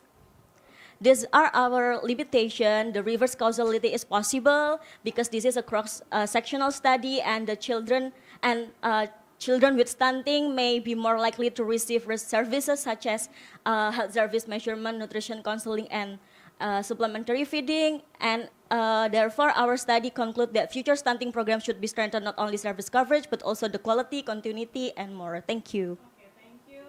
So you have 6 minutes in total. You have 30 seconds to respond, and you have 1 minute to defend. 6 minutes starting from now. Yeah, okay, thank you for your presentation. I'm curious about the justification where you are choosing all the island that included in your study. Can you explain about it? Since it is a national data coming from the SSGI, they already made some categorized for the island, and we choose it from the data. Okay, because why I'm asking about it, because I think this is a gap from data collection in some areas, because when we are talking about the instrument, there is someone who is doing the collection, right? And there is something like they are not always stratified to fill the instrument. So what do you think about it? Are you how could you deal with this kind of situation? Yes, because we use the secondary data, and the secondary data itself is already accommodate all of the provinces in Indonesia. They use the systematic random sampling, and each province has a balanced sample to represent their province. However, for the question regarding the instrument, I think we can assume that all of the data that they are collected, as long as it's complete, we need to rely on that data. Yeah, and also we check the missingness. If there is a missing value in the data itself, we remove it. But however, it's very low and it won't affect the analysis itself. How many? It's maybe around not more than 5%. The total is around 345,000 household children. So basically, I have checked the summary of SSGI that's published by Ministry of Health. Yeah, actually, the first is there is data that imbalance. There's imbalance data between the, let's say, the Papua and also let's say the Java Island province in the Java Island. Yeah, so I mean, and also the response rate of the let's say of the sample that from Papua, let's say, or the. Yeah, thank you for your clarification on that. We acknowledge that limitation, and it's also stated in the SSGI itself, and it's the limitation of SSGI then applied also in our study, meaning that the SSGI itself is already make the acknowledgement that the quote unquote the limitation of their study, including the Papua Pegunungan that you mentioned before, as well as the some city in Java, and that limitation then since we use this national data applied as well in our study. Can I? Yeah. So basically, that's why I saw your categorize the certain area, right? So I think that's sometimes not fair actually, because the response rate between and also the imbalance proportion of the data between province. I mean, I just want to know why don't you let's say cluster the data, or or let's say specify your sample, maybe let's say from Indonesia or not Indonesia, or from certain area that maybe Yeah, first of all, we choose to categorize each island instead of province, because there is a lack of sample in each province, and if we do the analysis with the island itself, it will generalize in its region. And why we don't use the clustering itself is we want to know the equity between the central region like the Java and the outside of Java, especially in the East Indonesia. So basically, yeah, I mean that's I mean that imbalance because yeah, it's different, you know, different between the if you want to compare between Java and let's say in the eastern area in Indonesia. So I mean it's not apple to apple. I think yeah, like to that.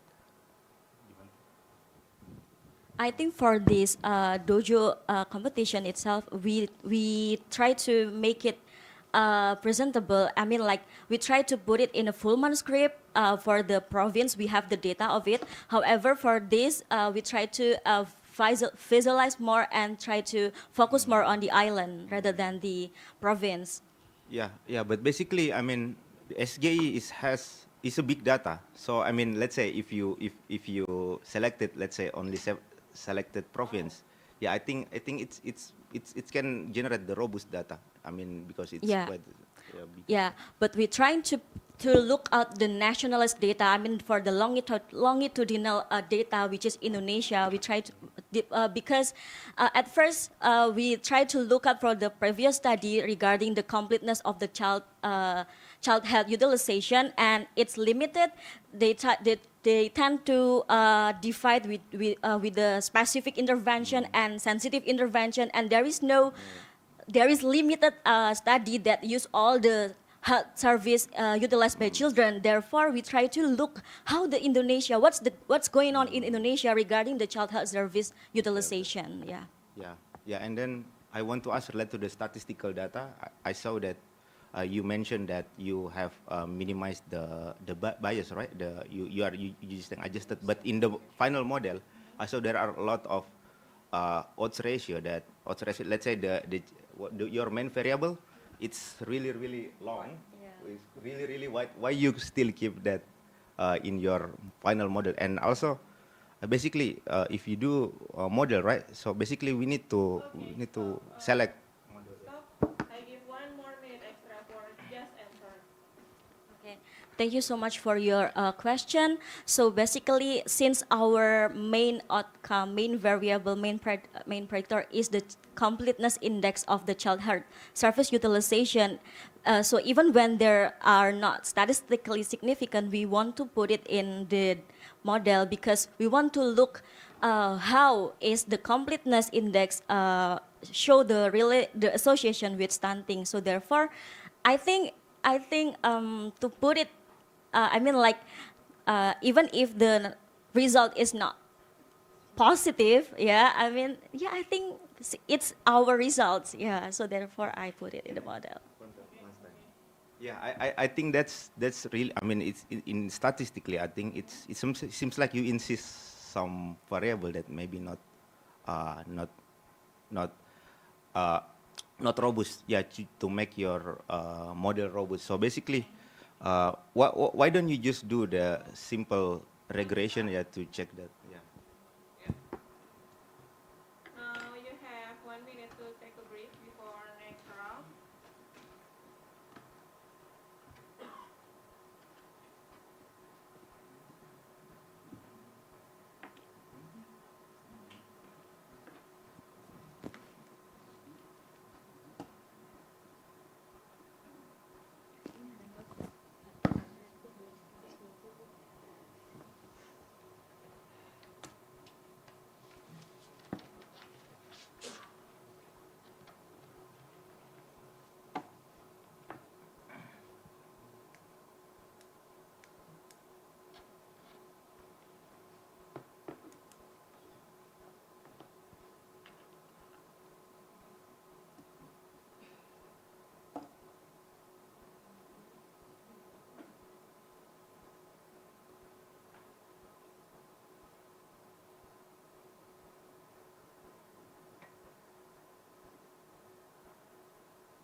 Okay, group B119, you ready? Yeah. Operator? Is this your PPT? Yeah. Okay. The final. The final? Yes. Okay. We- So Okay, we are going to present about the dissecting the dominance of influenza virus subclade K in Indonesia based on molecular and epidemiological data. So next, yeah, the subclade K becomes the dominant of H3N2 lineage globally in 2025, and the first cases that detected in Indonesia was in August 2025. And however, the transmission dynamic in Indonesia was remain unclear. So therefore, we are doing the phylogenetic and epidemiological analysis we used to investigate the introduction and spread. So we begin with the data selection. We are using the genomic data acquisition and curation, and then matching with the epidemiology investigation data. And then we start with molecular characterization and mapping, and then phylogenetic reconstruction, molecular clock, and phylodynamic, and then the epidemiological analysis. Okay, next. So this is the result. So as you can see on the left side is the phylogenetic time tree. It's time tree, time scalable tree, and yeah, and then as you can see in the box, red box, there is the subclade K, and as you can see the line that indicating that the first introduction virus to Indonesia it's around June 25, and meanwhile the first cases was detected on August 25. So we estimate there is 87 days that delay of the detection. And then as you can see, there is a red dot that indicating the sub branch that indicating the multiple introduction of the virus to the to community in Indonesia. On the right side, you see the glucosylated site and amino acid mutation. As you can see, there is a distinct pattern of the subclade K.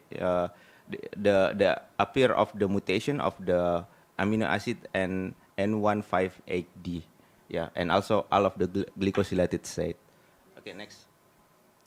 This is the epidemiology analysis, and on the left side you can see when the subclade K proportion increase, it's also followed by the increase of the genetic diversity, and also the case influenza reported from the Ailisari Sentinel, and related to the clinical and comorbidities, you can see the non-smokers dominated all of the cases, and yeah, it lack of the comorbidities and clinical presentation is mostly fever and cough with small of gastrointestinal, and then there is no relationship between molecular characteristic and the clinical severity. I mean, next. So in conclusion, subclade K has its potential emergency and spread in Indonesia in June 25 and dominate in late 25. Yeah, and policy recommendation is we need to integrate genomics, sentinel surveillance, and field monitoring. I think that's all for me. Okay, yeah, time's up. So 30 seconds to respond and 1 minute to defense. 6 minutes starting from now. Okay, so I see only 74 cases were included in the analysis. How can you be sure that the sample is large enough to represent all influenza subclade cases in Indonesia? Yeah, basically it's total sampling of subclade K based from Sentinel. So yeah, basically we use all of the data of the subclade. So you use all of the data, right? Yes. And can we conclude that subclade K is not associated with the severe disease when only that total of the data? Yeah, basically it's we also mentioned the several studies that yeah in outside Indonesia, let's say it's quite similar rather to the severity. So basically there is no relationship between severity and also the related to the molecular characteristic. Okay. So in conclusion, you said that there is a delay detected. And what does this gap tell us about the Indonesian condition regarding your findings? Yeah, so basically in Indonesia, the first case that detected, maybe before that, there are several cases. So the first cases is not the first cases in Indonesia. So this potentially there is delay detection. It's maybe related to the surveillance, or maybe because it's influenza, right? Yeah, it's influenza. Sometimes people they do not go to the clinics and they do not report. They use paracetamol and at their home. I think that's all. And how do you know that 87 days gap is not limited surveillance or sequencing capacity rather than the gap itself? And Sorry? how do you know that this gap is reflect delayed detection rather than the limited surveillance or sequencing capacity? Yeah, basically the we do the molecular clock. Actually it's the first is this total sampling, all of the sample in subclade K Indonesia, and the second two we do the molecular clock. So before we do molecular clock, we do the model testing. So we do a lot of model finder, let's say to get the precise one, which one is the best. So the model, the phylogenetic tree that I saw previously, is the one of the best model that have likelihood. They are the biggest. Do you perform any sensitivity analysis, like using different assumption or approach? we do. Yes, we do. We compare several model, phylogenetic tree. We do comparison, and we select the to assume that our model is fit, like that. And from the map, it shows that the higher concentration in East Java, South Kalimantan, and DKI Jakarta, right? And how do you know that these are the transmission hotspots rather than the area with stronger surveillance or sequencing capacity? Because you mentioned that the number of gap is because maybe because the sequencing and the surveillance itself, right? Yeah, how you mention how to make sure that these are the transmission hotspot rather than the area with stronger surveillance and sequence capacity. Yeah. So basically, related to the all of the sample that enter the Sentinel, they will test it for the whole genome sequencing. Yeah. So basically, So basically, I assume that the people that from Kalimantan Selatan and Jawa Timur, they have milder, because they go to the clinic, right? If they, let's say they can treat that at themselves at home, they use paracetamol at home, right?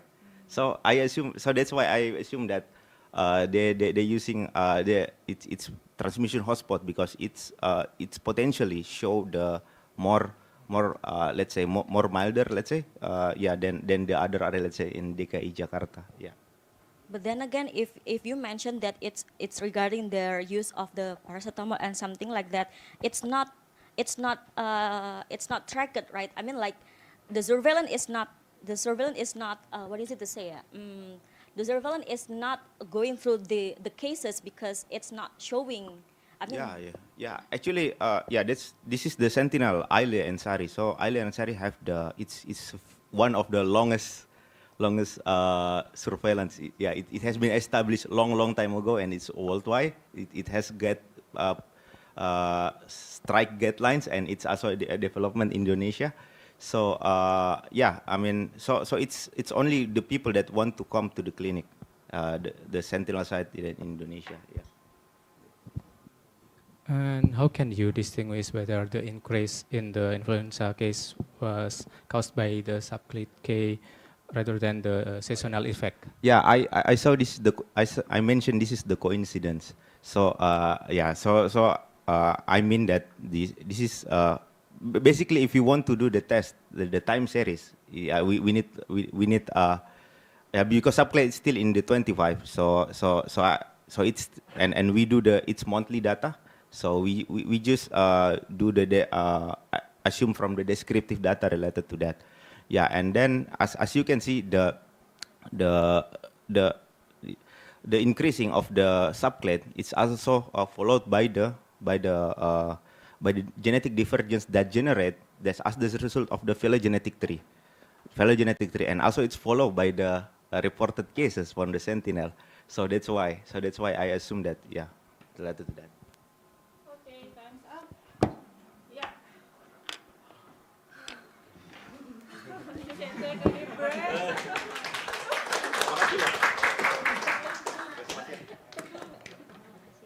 Okay, both teams already presented, and I would say thank you for both teams. Congrats to B0119. Wait a moment. So feedback from the judges. Time and seat issue. Wow, this is a classic battle of statistical minds. Not just beautiful minds, but statistical minds. And if you guys notice, none of them actually doing the data collection themselves, right? This actually basically from secondary sources. But even so, to analyze from secondary sources is also very important. And you guys actually just taught us how to ask good questions. I mean, really, you guys are very close. It's very difficult. I wish both of you can go same time, but we have to choose one, right? And it looks like time is the actual judge. Very good, guys. Good luck for next round. Thank you. Risetnya bagus, Mbak. Yeah, hope you enjoy the tournament. Good luck. So now we have coffee break and asar prayer for 30 minutes, everyone. Yeah.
Okay,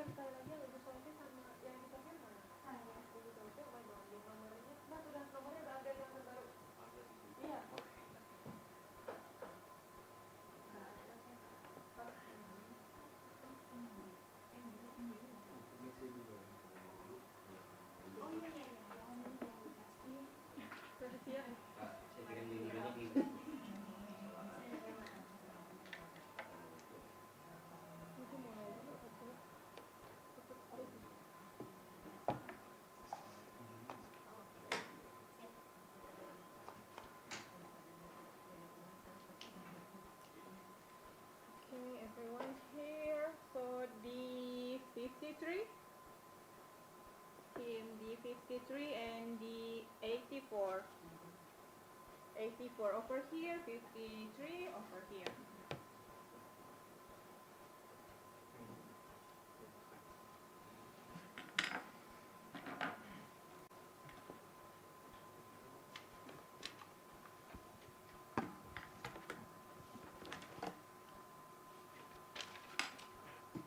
Okay. Operator, are you ready? Hmm? Not yet?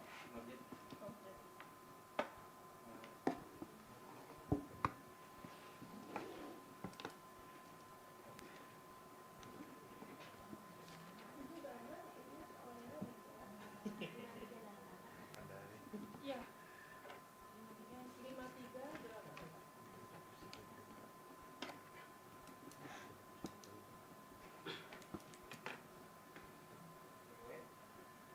Ready? Ready? Okay. Hello everyone. How's your coffee break? Interesting. Just We're doing something. Okay. Yeah, welcome back for the team B and welcome. I'm Rico, I'll be your referee for this tournament and I would like to introduce our judges behind me. There is Miss Sophie and also Miss Anggia. And the first of all, I will tell you about our rules. First, you are not allowed to bring gadget. And second, you are not allowed to talk to another team between the intermission. Between the intermission. So first we will toss the coin. Who would like to pick the head side? Okay, head side and the coin. Okay. So the winner can decide either to present first or respond first. Tail. Okay. Yeah. Present first. Okay. So you will have 3 minutes to present and we will have 6 minutes after to debating. Ready? The PPT operator, please. Oh, we don't have. Can I use? Can I use one? Okay, I'll use. Sure.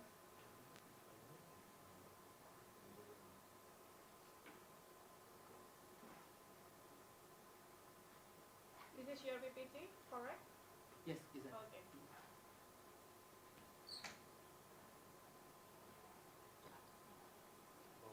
You can try. Yeah, okay. So 3 minutes starting from now. Okay, good morning, good afternoon, ladies and gentlemen. My name is Haryanto and my colleague Romi. Today we will present burdens of cholesterol resistance and hetero-resistant in Acinetobacter baumannii, a sequential time kill and molecular characterization study. Next slide, please, and next slide, please. Time. The antibiotic of colistin has the mechanism binding to lipid A of lipopolysaccharide and causing cell lysis. And this antibiotic was used as a last resort drug to overcome infection caused by multi-drug-resistant gram-negative bacteria. But since 2000s, the first clinical isolate of colistin-resistant A. baumannii was reported. So can you imagine that we live in the era before first antibiotic was found? Next slide, please. And our study is to evaluate the bactericidal activity of colistin and polymyxin B and their role in emergence of resistance, and to characterize genetic alteration associated with this resistance. We used two clinical strains, Ebomani susceptible 1 and the resistant one, mentioned as col-S and col-R, and we determined the difference between these two strains by DNA sequencing, and then we performed the sequential time kill. Next. And we found that between this susceptible and resistant one, there is a mutation in PMRB gene in the col-R, the resistant one, and this facilitated the LPS modification. It will cause the high level of resistance in polymyxin B. Next slide. And this is the in vitro study that we tried to do, and we already found it. And we find that the col-S during the first time, after the first and the second time kill, it could develop to step-by-step resistance under colistin pressure, but not in polymyxin B. And in the col-R, it could trigger anti-cysteine MIC, but has low adaptation in PMB. And we found that the LPXC has overexpressed in col-R after this hypertension theory. And then we try to do the population analysis profile while the in vitro and in vivo has difference, and we found there is a heteroresistant or subpopulation in the beginning of from the strain before it contact with antibiotic. So there is two populations since the beginning, which is leading to high level resistance because this subpopulation has LPS modification and loss of LPS. Next slide. So, our conclusion is Ebomani adapts rapidly under colistin selective pressure, but minimal adaptation to polymyxin B. And this high-level resistance is a dual-step process from the LPS modification to loss of LPS that lead to the high polymyxin resistance. And this sequential time kill over a simple approach to discriminate different PD model structure to describe the emergence of resistance, and we could predict and prevent the resistance. Thank you. Yeah, thank you.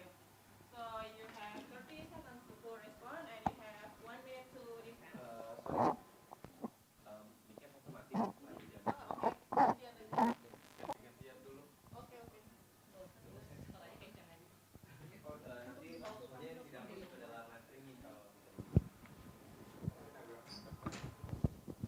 Tes.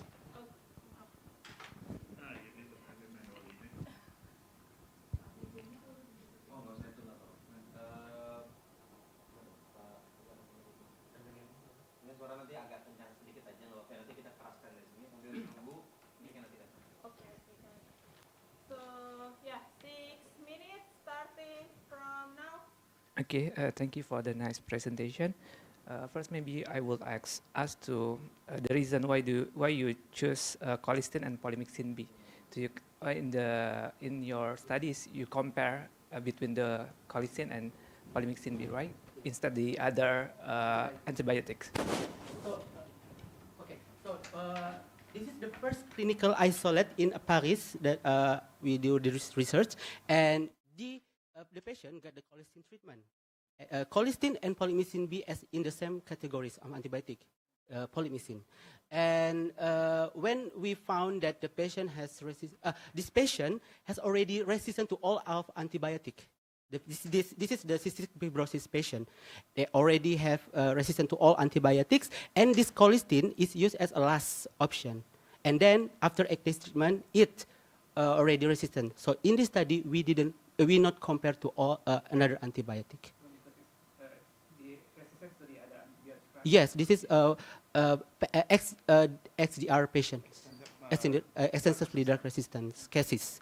And then why we compare to polymyxin B, because this patient is only get colistin treatment, and then in vitrocally, as a researcher, we would like to assess how if the patient get treated by if this bacteria challenge to the polymyxin B. Thank you for the opportunity. So you already say about the DNA variant that responsible for the resistance. But do you prove that the LPS modification itself by the in vitro, whether it is changed or just by hypothesis that it changed the LPS modification?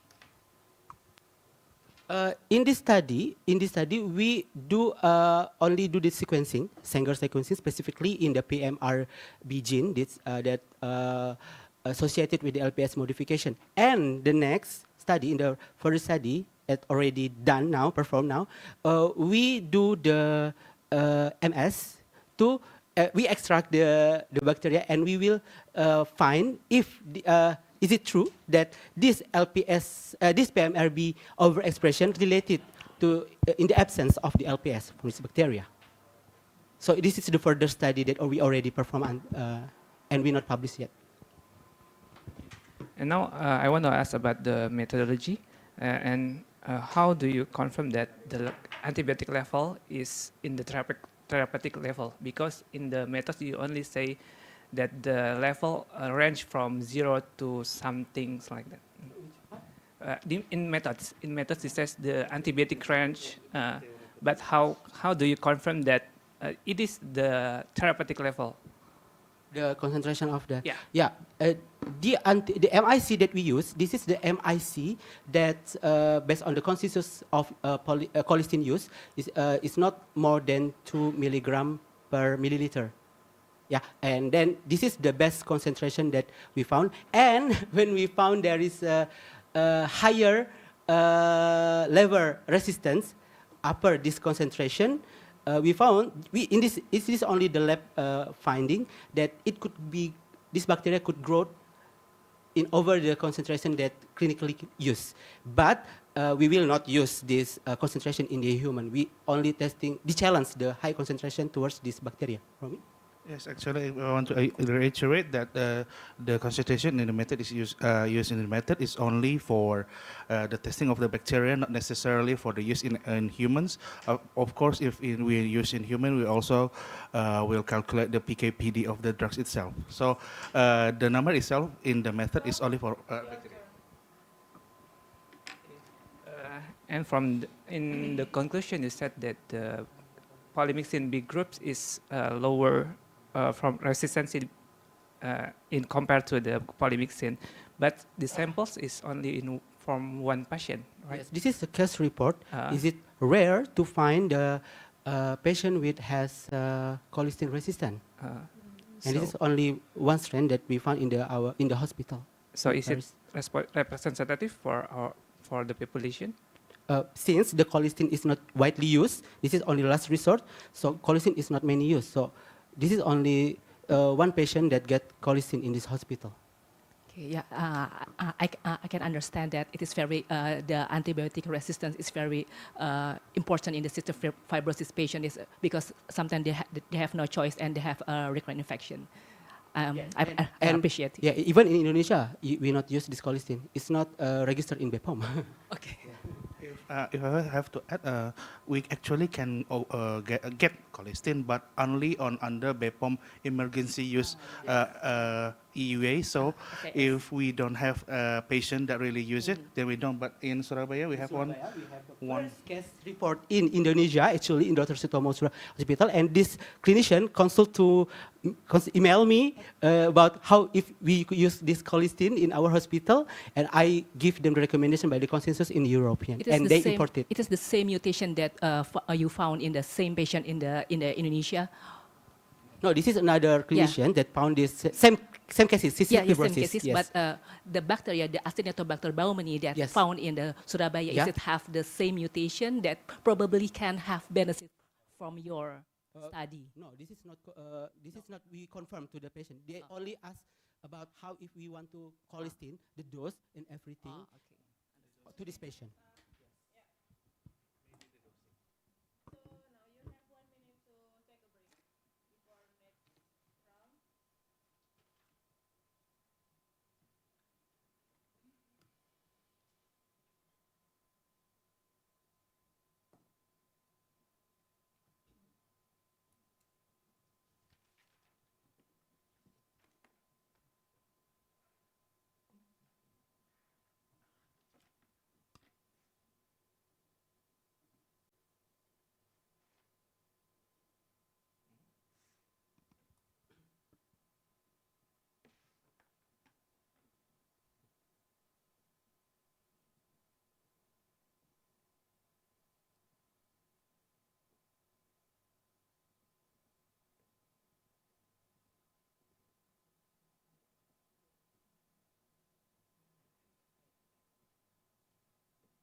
Thank you very much, ladies and gentlemen. Good afternoon. My name is Ari, and this is my colleague, Dr. Nurul Fadli.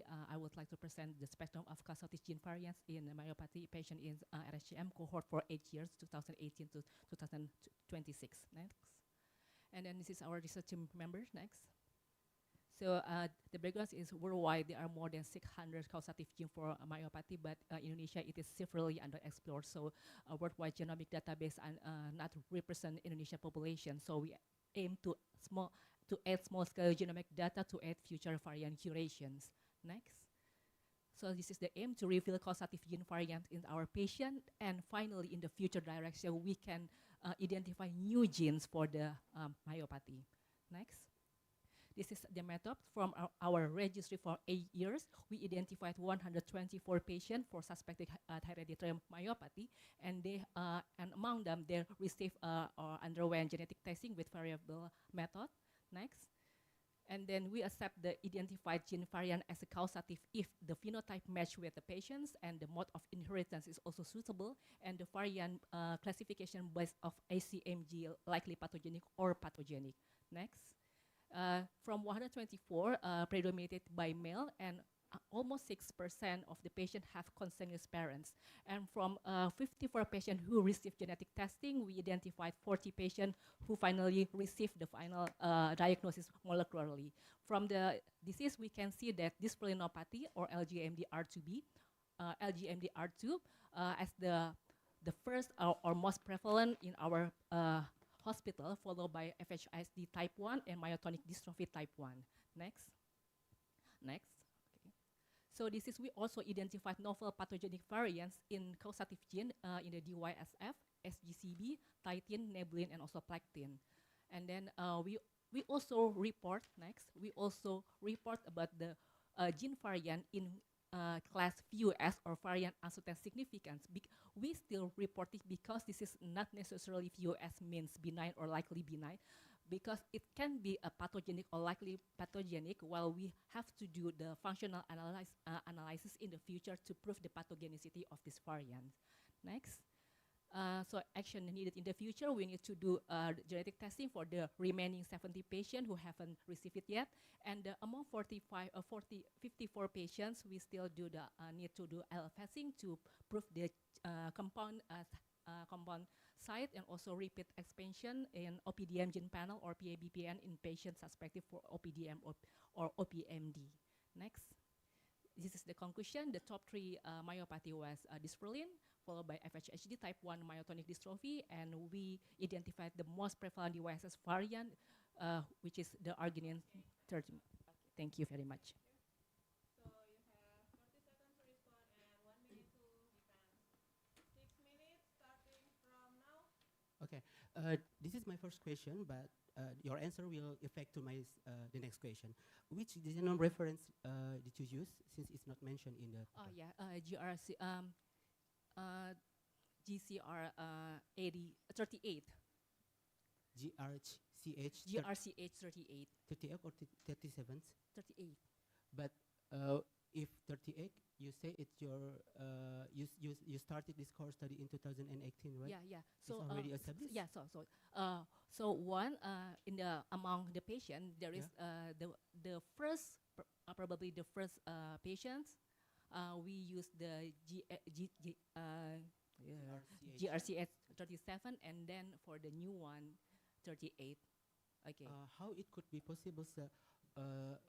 A part of the sample you use in GRCH 37 and the other it's cohort. Besides, it is cohort.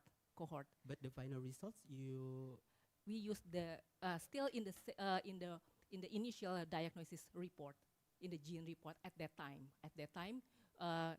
And in the early 2018 used the GCR 37, and then the latest one 38. So it's a cohort of 8 years. Okay. So how you confirm or validated your results if this novel, your causative variance is not because of that you use 37 reference, because in 37 there is a new updated in 38. So Yes. how you validated that this causative, this novel causative variance is not caused by because you use 37? I think there is changes. I mean, we can reclassify it again based on this. This is point to another. This is equal to which side. So it is novel or already reported.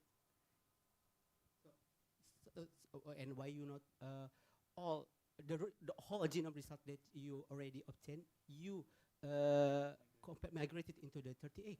38. Instead of doing 37 partial and 38. Yes, it's 37 and 38. At that time, it is reported or novel, but we check whether now, according to the latest report, it is still novel or it is already reported. Okay, so this is maybe a next question because I have a lot of questions. You then you do not do the age ranging, right? You have age range from those until 70 years old, and the results is not clustered by age group, right? No. So how you make sure that these causative variances are age phenotype association? Yes, because in muscle disease, it doesn't necessarily the myopathy, the monogenic disease in muscle disease start from the childhood. So many muscle disease, monogenic muscle disease in myopathy, it is the penetrance start from the later age.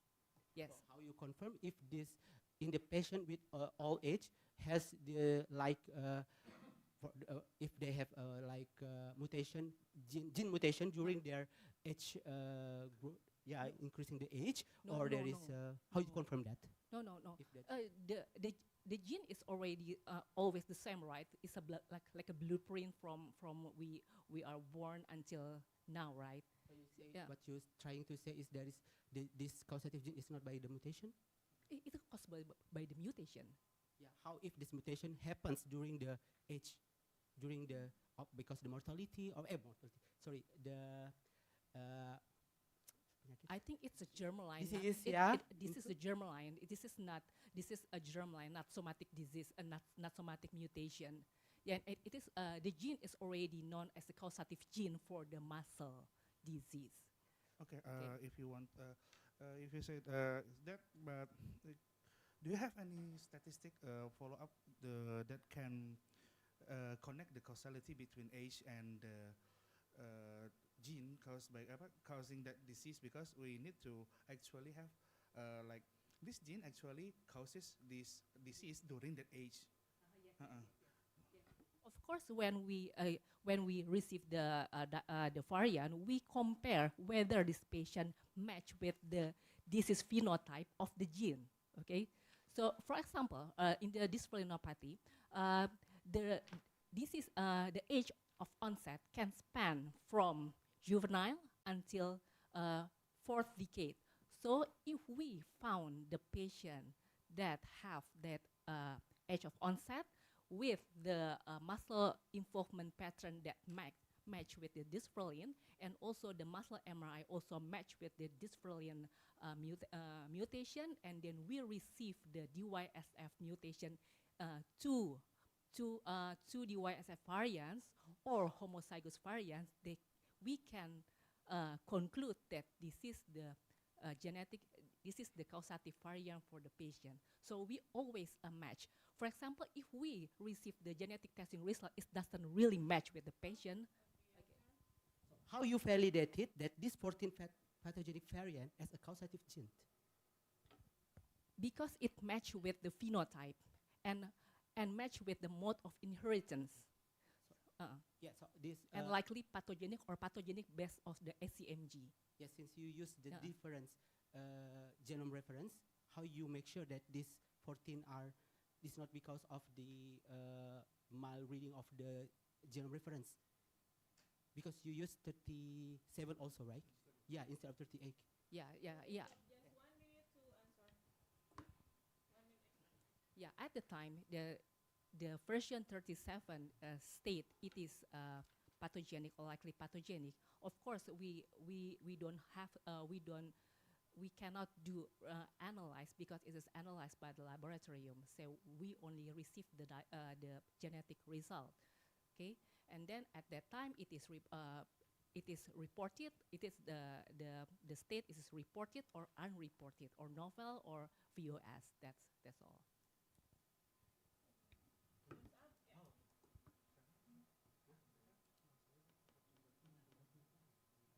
this is already correct. Okay, yeah. So both team already presented, and I want to say thank you for both teams. And as we can see, congratulations to the team DOO84. Yeah. We can wait a moment. I think it's already done. So is there any feedback from the judges? Oh yeah, yeah, sure. Yeah, yeah. Microphone. Thank you. I would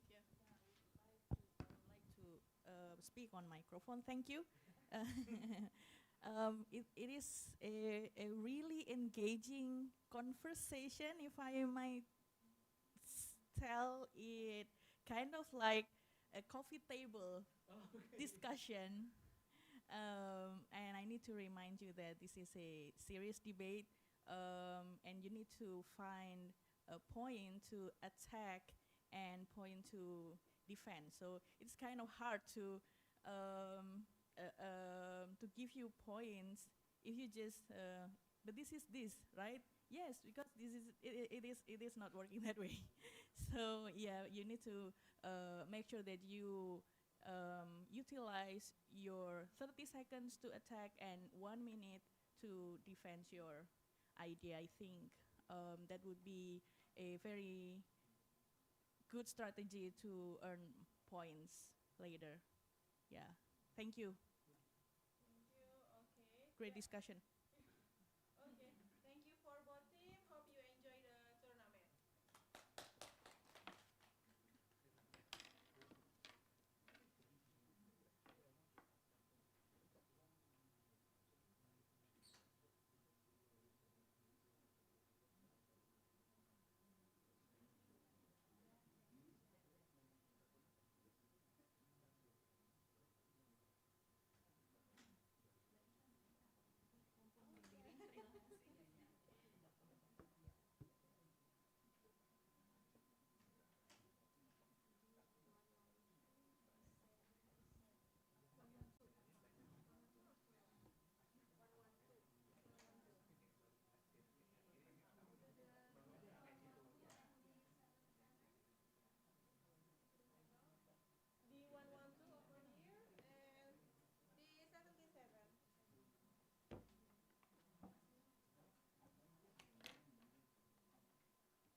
D112 over here and D77. So I will select you first.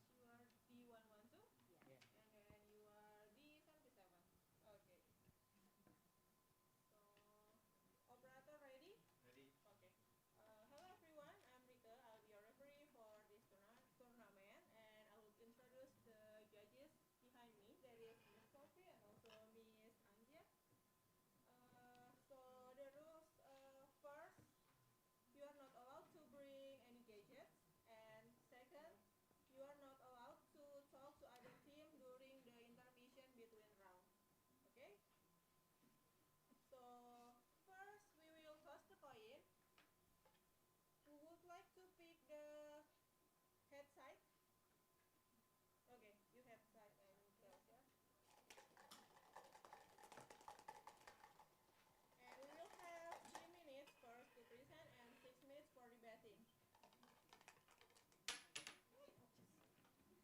We will see. I cannot see anything. It should be heads.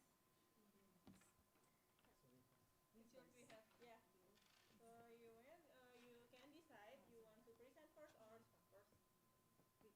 You want to present first. Okay. So operator, the PPT please. Is it already your PPT? Yes, Okay? Yes. right. Okay. So 3 minutes starting from now. Okay. Next slide. Next slide. Okay, introduction. A tree that built our furniture also may help for protect our health. So while Tuna sinensis is widely known in Indonesia as a valuable timber resource, it has long been used as traditional medicine in another part of Asian country. So emerging evidence suggests that this plant exhibit the anti-diabetic and anti-hyperglycemic effect through that antioxidant and anti-inflammatory compounds. As Indonesia faces increasing the data for diabetic case, that raise an important question for us, that can a plant commonly value for a wood can be valuable therapeutic innovation? So we doing the challenge to answer this question. And so how to know the potential effect? We map out the experiment next. So we're doing the extraction with the water solvent and the ethanol solvent for preparing the extract. And then we doing the animal model groups. There is 11 groups, 3 for a control group and 8 group for our formulation extract. And we're doing as long as 2 weeks to collect the blood and the organ. Next.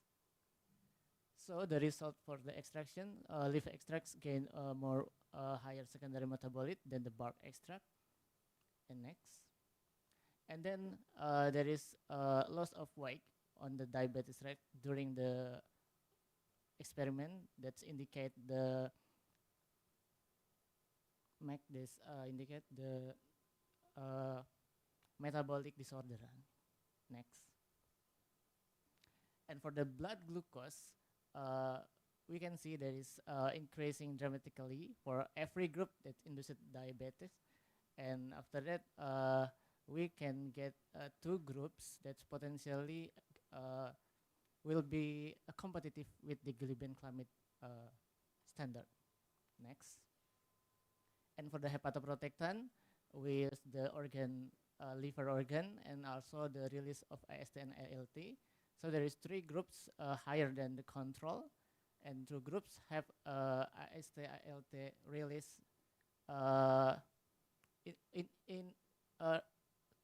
reduce the AST and ALT release compared with the standard groups. So next. So we can conclude that Tuna sinensis on the leaf have higher, about 2 times higher. And also there is 2 Tuna sinensis groups that competitive result. It's BE 400 and BW 200. And for hepatoprotective potential, again, there is a lot group LW 200 and. Okay, thank you. So you have 30 seconds to respond and 1 minute to defend. 6 minutes starting from now. Okay, thank you. I want to ask you what specific bioactive compounds in Tuna sinensis were quantified, and how did you ensure consistency across different batches of your extracts? We didn't analyze the compound exactly, but before we doing this research, this is the second research because we started from the screening research. So this potentially the secondary metabolites, it's tannic acid. Okay. How about the mechanism or the pathways? The pathway and mechanism? Yeah. How to lowering the blood glucose or from hepatoprotective? Tuna sinensis can reduce. Okay, because our treatment is diabetes type 1, so the mechanism is how to heal the pancreatic cells. Oh, how to heal? Because we need what is the active or bioactive enzyme maybe or something from the Tuna sinensis? What kind of antioxidant? Can you explain what kind of antioxidant? Because a lot of antioxidant. There is a lot of antioxidant. Antioxidant is properties, right? It's not. Yeah. It's not a group of the chemical compound. Yeah, but the tannic acid is the group of chemical compound that have the antioxidant activity. So the antioxidant like this. activity. When you have a bioactive or some enzyme maybe in the Tuna sinensis, it can influence of the maybe of the hepar or liver of the rat, and then it can decrease the diabetic or something. So it mean mechanism because of the active or active bioactive or maybe an enzyme? Like a gallic acid compound, it's also high in the leaf of tuna sinensis itself.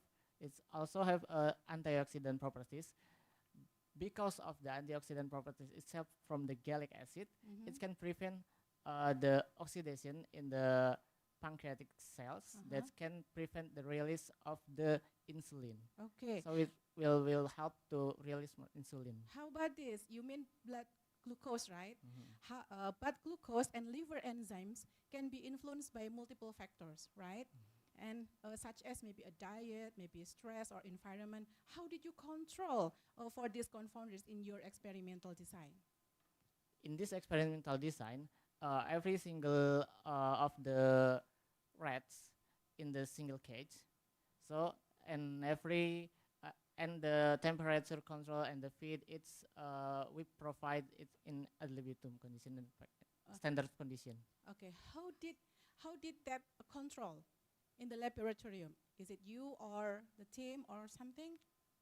Yes, our team is controlled for every interpretation in the laboratory. So it means you have a data, right? Yes. Have you already make the data in your poster? I think not yet. About the control of the confounding factors. Control about confounding factor? The normal. Yes. Yes.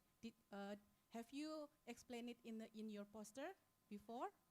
Yes, the control. Yes. Yeah, but not the confounding. You didn't say that. How about the temperature is okay and then the diet is okay like this? No, I think. The method. Yes. Okay. On the method, we are right about the standard feed and about the we are using the standard condition for the normal, and then. Yeah, I mean like this. Did you make the rat diabetic before? Oh yes. Okay. With the induced and then next, from your poster, the liver histopathology data suggests protective effects, right? And then were these assessments blinded? One. And how did you ensure objectivity in scoring tissue damage? Because you give the histopathology data. Okay, the histopathological data, we count the density of hepatocyte per millimeter. So we count the data for 9, and everything blinded. We didn't interpret which one we choose, so it's randomized. Okay, and you make the scoring for the tissue damage. Tissue damage? Yeah. No. Oh, not yet. Okay, so we cannot say that your liver histopathology data can improve for the protective effects, right? For the potential, we just looking for the density of the cells. So it may reflected how healthy, because the negative standard itself with the lowest number of the hepatic cell. Okay, you said randomized before. How did you randomize allocate rats into treatment groups? And was blinding applied during data collection to reduce bias?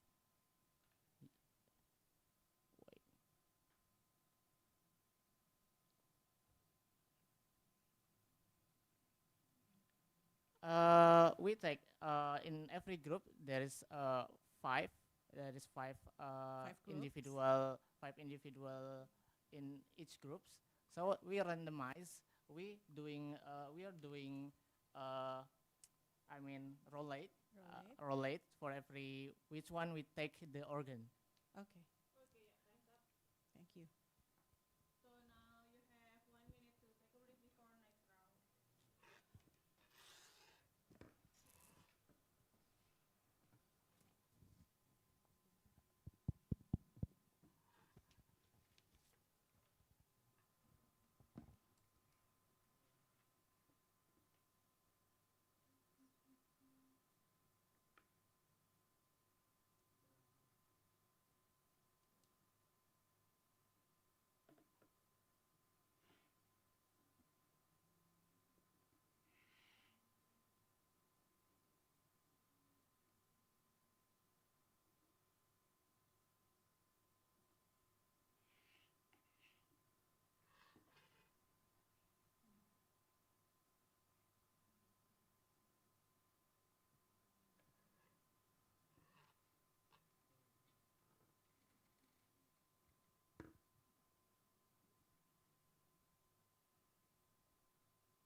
so 3 minutes starting from now. Okay. Bismillah. My research is about the effect of tactile kinesthetic stimulation on linear growth and bone formation and stunting in phonics. Stunting is almost the most problem in the global and also Indonesia and also in the Blora region is about 21%. It is because of growth barriers, because of impairing of bone formation and then reduce bone formation biomarker and then this make a growth value and limited the catch-up of growth. The research gave the nutrition alone is not enough to achieve the optimal catch-up growth. The effect of tactile kinesthetic stimulation on bone formation is unexplored. Our objective is to evaluate the effect of daily tactile kinesthetic stimulation on linear growth as a primary outcome, and also the bone metabolism as a secondary outcome in stunting infant next. This is 80 stunting infant age 6 to 12 months, and then we randomized to be a control group and intervention group. The control group give a standard supplementary feeding plus one boiled egg daily, and then the intervention group we give 30 minutes of daily tactile kinesthetic stimulation, and then we measure for body length gain, osteocalcin, and bone alkaline phosphatase before and after intervention next. The results show that a daily tactile kinesthetic stimulation produces 3.09 centimeter greater length gain than nutrition alone after 12 weeks, indicating that substantial catch-up growth in stunting infants. And then a biomarker evidence show that the osteocalcin also increased 80 times than a control group, about 0.50. And for bone alkaline phosphatase is dissolved next. This is because the tactile kinesthetic stimulation make the mechanoreceptor activation for vagal afferent signaling, and then improve for growth hormone, and then insulin-like growth factor, and for osteoblast activity, and then improve for osteocalcin that make a linear growth catch up. Next. The impact of the result of the study is a low cost and high adherence in community-based, scalable, and no alpha events. It is a simple daily practice with a strong biological impact and high visibility. And then we recommended that tactile kinesthetic stimulation to be included in the national standing programs with nutrition, and then we can conclude that daily tactile kinesthetic combined with nutritional supplementation significantly improve linear growth and enhance the bone formation in stunting infants. We call that nutrition provide the bricks, and tactile kinesthetic stimulation tell how to build. Thank you. So 30 seconds to respond and 1 minute to defend. 6 minutes starting from now. Okay, thank you. I think in the technical for the collecting the data or to do the interpretation in the experiment, there is something maybe something the bias, like how can standardize the message in the chiropractic to the interpreter group. Okay, thank you. The intervention of tactile kinesthetic stimulation before we start for the research, before we start for the intervention or research, we develop for a protocol that this protocol is based on for the international standard and also in the Ministry of Health standards. And then after that, we with the many of experts, and then there is to be the protocol. So there is make limited the bias for the interventions. And for the sample itself is infants. It's under the 1 years. Yes. So something that not counted. It's infant. It's still in the stage of the breastfeeding. So about the parent, it's still can be giving the bias. Okay, the rule of government, breastfeeding is 0 until 6 months. After 6 months until 12 months, they have a supplementary feeding. And also, this is a government program for supplementary feeding for stunting infants. And then for baby with a sick until 12 months, they have a similar for nutrition, and then we to control the bias about the nutrition assumption. I mean, the mother with the lack of nutrition, it will be different with the mother with a different condition of nutrition itself. Okay. For the mother, we already make a food record 3 times as a nutritionist consult. That's for expert when the nutritionist side that we contract for the food record 3 times for 24 hours 3 times. But like it's that. not controlled, right? That's asking. Not controlled. Why the mother it should be eat, not or anything. No, we not control for the mother to eat. What kind of mother to eat is like a high nutrition. We not controlling, or maybe we give some like recommendation for the mother. Just make a recommendation to consume for high nutrition. But so that's why we control for food record. Yeah, food records is to make the control for bias, and then for that's mean that 24 hours 3 times. This is from nutritionist side expert. The record is the after the experiment or the before. No, the record during the experiment. During the experiment. Yes. So every record is you put in the data for every record. So Okay. there's no different recording about what the mother consumption is. I think it will be different from the one mother than another and others. Okay, that's good.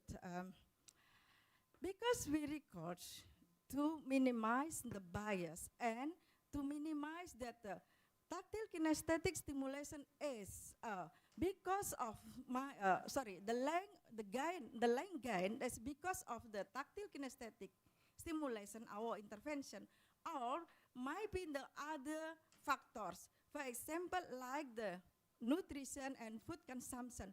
We note that 6 until 12 months is not different of for mothers because they can have a nutrition by themselves, like that.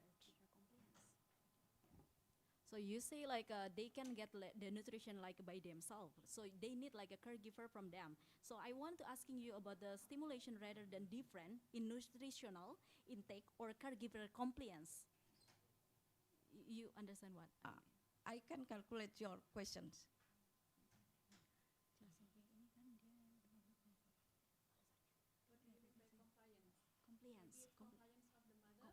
Compliance. Compliant the cadres for interventions. Yeah. Okay. I will explain that before we start for the research, we try for the enumerator is cadres that live behind or beside the baby around 1 RT like that. So they just take 1 until 2 for infants to interventions. So the number of the studies for the sample is 80, right? Yes. So for so many different, I don't think the standardization would be good enough because there's not I mean a person with the compatibility for doing that because life in the environment. So okay. I did my research in 1 regency.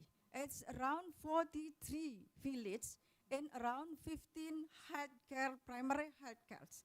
And then 1 village is just contain about 1 until 2 participants. And then we have 1 cadres, 2 interventions. Even in the control on or in the intervention group.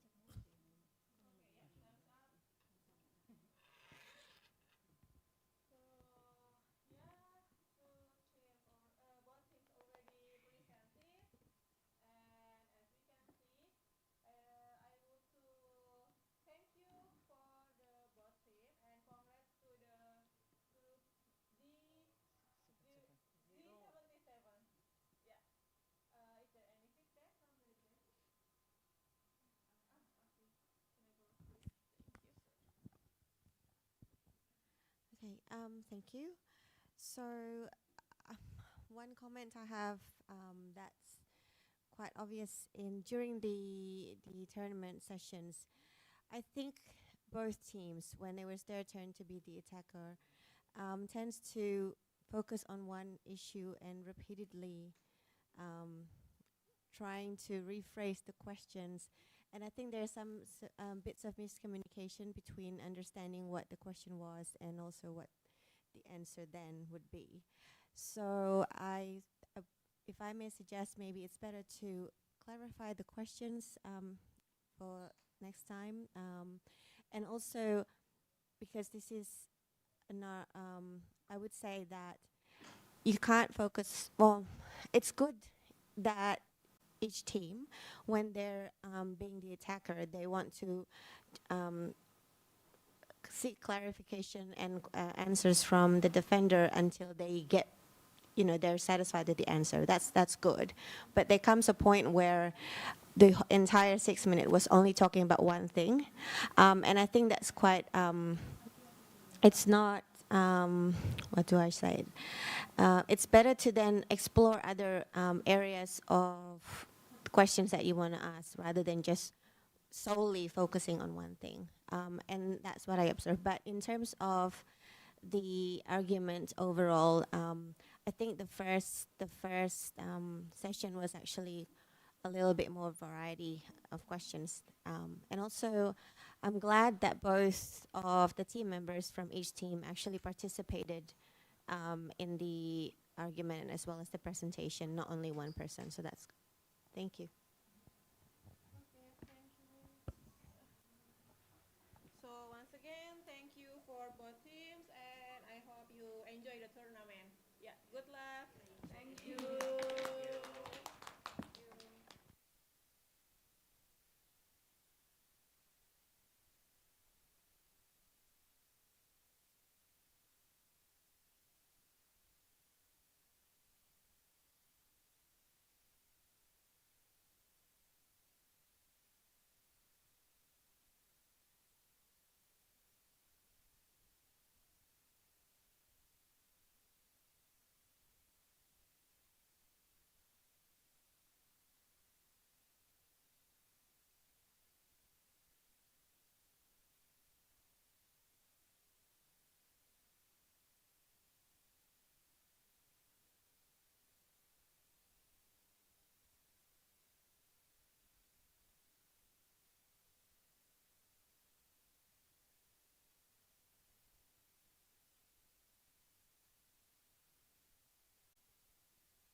Okay, now me and my team, Bewley, will present about our research, diagnostic accuracy of next generation sequencing for HIV-1 drug resistant mutation analysis. Next slide, please. So HIV is considered the silent pandemic, and there are many people are relying for the drug for suppress this disease. So, and this is make emerging efficacy threat that will drive the treatment into a failure. That's why we need a precision medicine. We need to we need a test, accurate test for drug resistant mutation. And nowadays we have Sanger sequencing as the gold standard. But the Sanger sequencing itself have limited detection of low frequency minority variants. And the NGS, we are proposing NGS because it have high sensitivity for low than drug resistant mutation of low frequency minority variants. So our objective is to evaluate whether the performance of NGS is accurate for HIV drug resistant mutation and profile based on gold standard Sanger sequencing. Next slide, please. This is our method. We are using 60 HIV sample. There are the 30 is resistant and the 30 is sensitive. And we compare the Sanger and nanopore sequencing, and the data will be interpreted using Stanford HIVDB. And then the accuracy we observe, there are drug resistant mutation, sensitivity, and specificity. As a result, we can see that the nanopore sequencing can detect more mutation than the Sanger sequencing, like we can see in the table above. And for the drug-resistant mutation, the sensitivity and specificity of Sanger sequencing is quite good enough, more than 80% to than the Sanger sequencing in every threshold, 1 up to 20%, but in INSTI it declined in threshold 20%. Slide. If we look at deep in the individual drug-resistant profile, the diagnostic accuracy is quite good enough based on the sensitivity and specificity score, more than 80%. But in INSTI, it's a decline for 20% of the threshold. Next slide. So as a result, as a conclusion, the accuracy of NGS nanopore sequencing for HIV drug-resistant detection across PI, NRTI, and NRTI classes show a strong concordance to Sanger sequencing in 20% mutation detection threshold and 10% mutation detection threshold in INSTI. So this platform we can be reliable as a tool for detecting HIV drug-resistant in surveillance and also maybe in the clinical setting. That's all for us. Thank you. Okay, thank you. So you have 30 seconds to respond and 1 minute to defend. 6 minutes starting from now. Okay, thank you for the opportunity. First, I don't find any urgency why Indonesia need to apply this tech. Can you elaborate? The urgency of the Indonesia will have the other or alternative choices of the sequencing is because Sanger can only detect 1 up to 2 sample per running. Based on the nanopore sequencing, we can detect high throughput sample, even 69 sample per running. Based on our population and based on the survey of the Ministry of Health, we have to collect many sample from the HIV patient, right? That's why we need the high throughput platform to do that. I want to add, so also Indonesia is the Ministry of Health have a program to say to end HIV at 2023, 2030. So that's why we need accurate diagnostic test for the drug resistant mutation. That's all.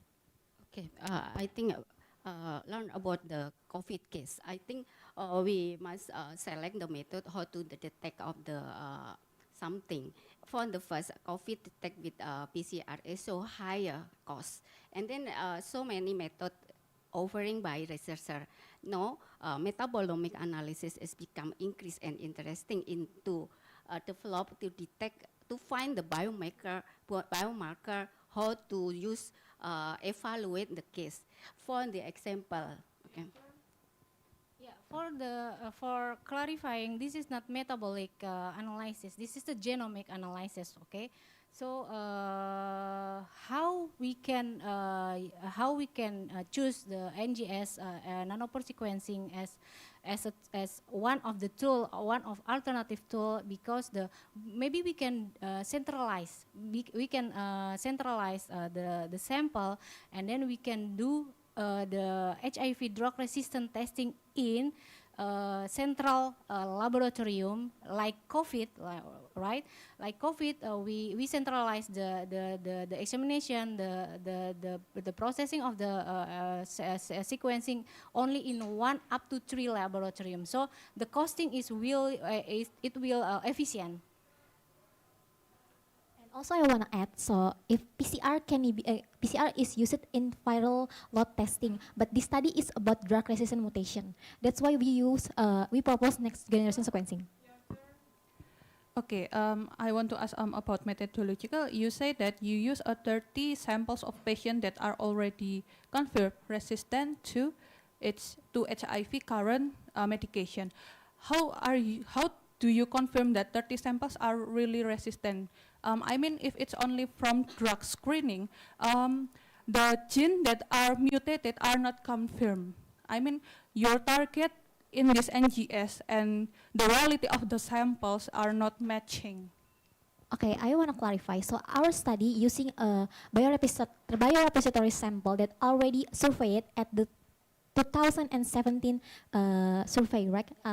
And this it's already confirmed in Sanger sequencing at 2017. So that's it's already matching. But in this study, we want to compare with the next generation sequencing. That's why we are doing a resequencing with NGS, and from that we can already see that this is matching with the previous data.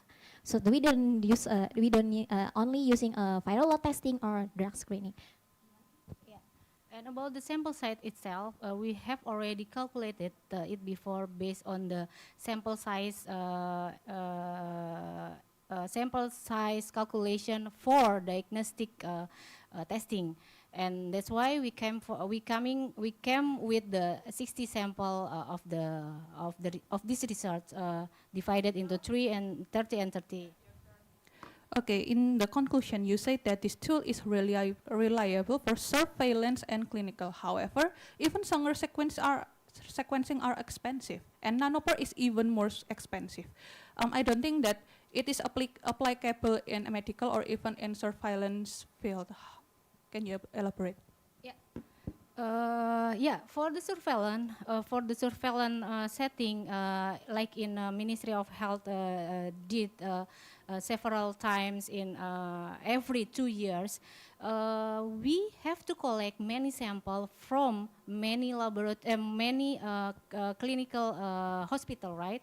So that's why we can suggest that NGS can be reliable for that surveillance setting. But in clinical setting, yeah, NGS can conduct in only 1 sample. So NGS can also conduct for only 1 up to 3 or 4 sample. So I think it can reliable also in the clinical setting. Yeah. But so high cost, like okay. When we compare to the previous technology, what the difference regarding the application issue? And I want to add. Is there any big difference? And if it is that difference is worth it to be applied in Indonesia? Okay, because time's up, I will add one more extra time for 1 minute for just answer. For the big, I want to tell about the application first. Okay, the difference in application is more bigger into labor work. Sanger sequencing is needed more labor work and more time. But using NGS, we can squeeze the labor work because NGS can use many sample at one time. That's why it's more preferable, and also the turnaround time is also faster because we can add maybe 48 sample in one run.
Can we check the PowerPoint? Okay. Yes. Can we check? Operator, please check next slide. Okay. Okay? Okay. Yeah. So 3 minutes starting from now. Okay. Today we would like to present our study about calcium chloride concentration affects Sonchus arvensis callus biomass, morphoanatomical character, metabolite profile, and bioactivity. Next. Okay, Sonchus arvensis is a medicinal plant with a diverse bioactive metabolites with important pharmacological properties. However, the traditional cultivation method have several limitations such as seasonal and geographical variation, environmental influence, low and inconsistent metabolite yield, and overharvesting and sustainability issue. Thus, we use callus culture of Sonchus arvensis treated with calcium chloride. Here, calcium chloride acts as an essential nutrient and signaling molecule that can improve the content of secondary metabolite in Sonchus arvensis callus. Next. Here are the method that we use. First, we induce the callus of Sonchus arvensis from leaves. It takes about 28 days. And then, after we obtain the callus, we treat the callus using calcium chloride. There are 5 concentrations that we use, 0, 1, 3, 6, 9, and 9 millimolar of calcium chloride. And then, it is incubated for 5 weeks. The data that we took and analyzed is biomass, morphoanatomical characterization, intracellular calcium imaging, and molecular docking. And then the callus was extracted and used for GCMS analysis, antioxidant assay, and anti-DNV assay. The data were analyzed statistically using ANOVA and post-hoc test with p-value less than 0.05. Next. The results show that the calcium chloride affect the morphological character, change color from greenish until bronze. And then calcium chloride also promote callus growth, and then enhance the intracellular ion calcium accumulation, and then also alter metabolite profile, and increasing abundance several compound. And then 1 millimolar calcium chloride enhance antioxidant capacity and anti-DNG potential. Overall, the optimal concentration is 1 millimolar based on the dry weight and calcium accumulation and the bioactivity. However, 6 millimolar show higher fresh weight and the metabolite profile abundance. And then next, based on the result, we can conclude that calcium chloride is effective strategy to enhance growth, metabolic production, antioxidant capacity, and anti-DNG potential. The concentration 1 millimolar calcium chloride provides favorable balance between growth and the bioactivity. Next. The result of the study has potential application for pharmaceutical and conservation. Thank you. So you have 30 seconds to respond and you have 1 minute to defend. 6 minutes starting from now. Okay, so I can already extract. Okay, why are you using 13669 CaCl2? Is there any reason? Is there any guideline? Is there any reason for that? Okay, so calcium chloride is actually an essential nutrient that's already present in the basal medium. So it is required, and the required amount is 1 millimolar. Thus, we choose 0, 1, 3, 6, and 9 to represent the optimum. I mean, the already present in the basal medium, and then the higher one and the highest one. Okay, and then why we select, because we use compared to the other reference, because actually we use calcium chloride not only as supplemented, but also we want to evaluate the mechanism how to the calcium effect in the pathway for the metabolic production in the cell, because calcium chloride is like second messenger in the life system. So that's why we use this not only for the metabolic production, but also for the provide the cell on the cell we can track the mechanism of the life system over there. Okay. Continuing your question, we still don't get it. Your point. What is how calcium chloride. Is there any metabolite can serve like CaCl2? One question, and the second is about the concentration 0.1369 millimolar, right?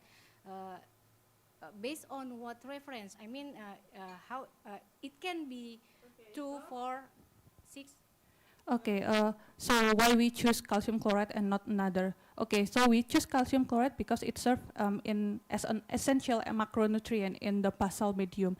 There's another molecule that can affect the same, but here the calcium chloride are still not yet explored on how the mechanism it gives and it reacts with the Sun-Cas arfensis. And then the reason why we choose 0, 1, 3, 6, and 9, back again to the first reason, it is the already present. I mean, basal medium already stated that 1 millimolar calcium chloride is required, and then we are interpolating from that based on the previous research.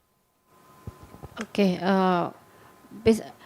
Actually, we already confirm the concentration based on the reference. So many study that use calcium, but not in Sun-Cas is not evaluated. Okay, so the treatment the applied was CaCl2, but in the docking analysis on the molecular docking, it seems to focus only on Ca2 plus ion. Is there any why the chloride is not analysis in molecular docking too? Okay, so here calcium chloride, when it entered the cell, it is dissociated into Ca ion and Cl ion. The one that are directly interacting with the signaling pathway is calcium, while the chloride will be a side ion inside the cell that will be captured with hydrogen. And then why we focus on the calcium? Because we study about the calcium effect. Calcium not can only like provide in the media like calcium ion. We must be in the salt form. So the in the basal media in ours in the tissue culture is use calcium chloride, not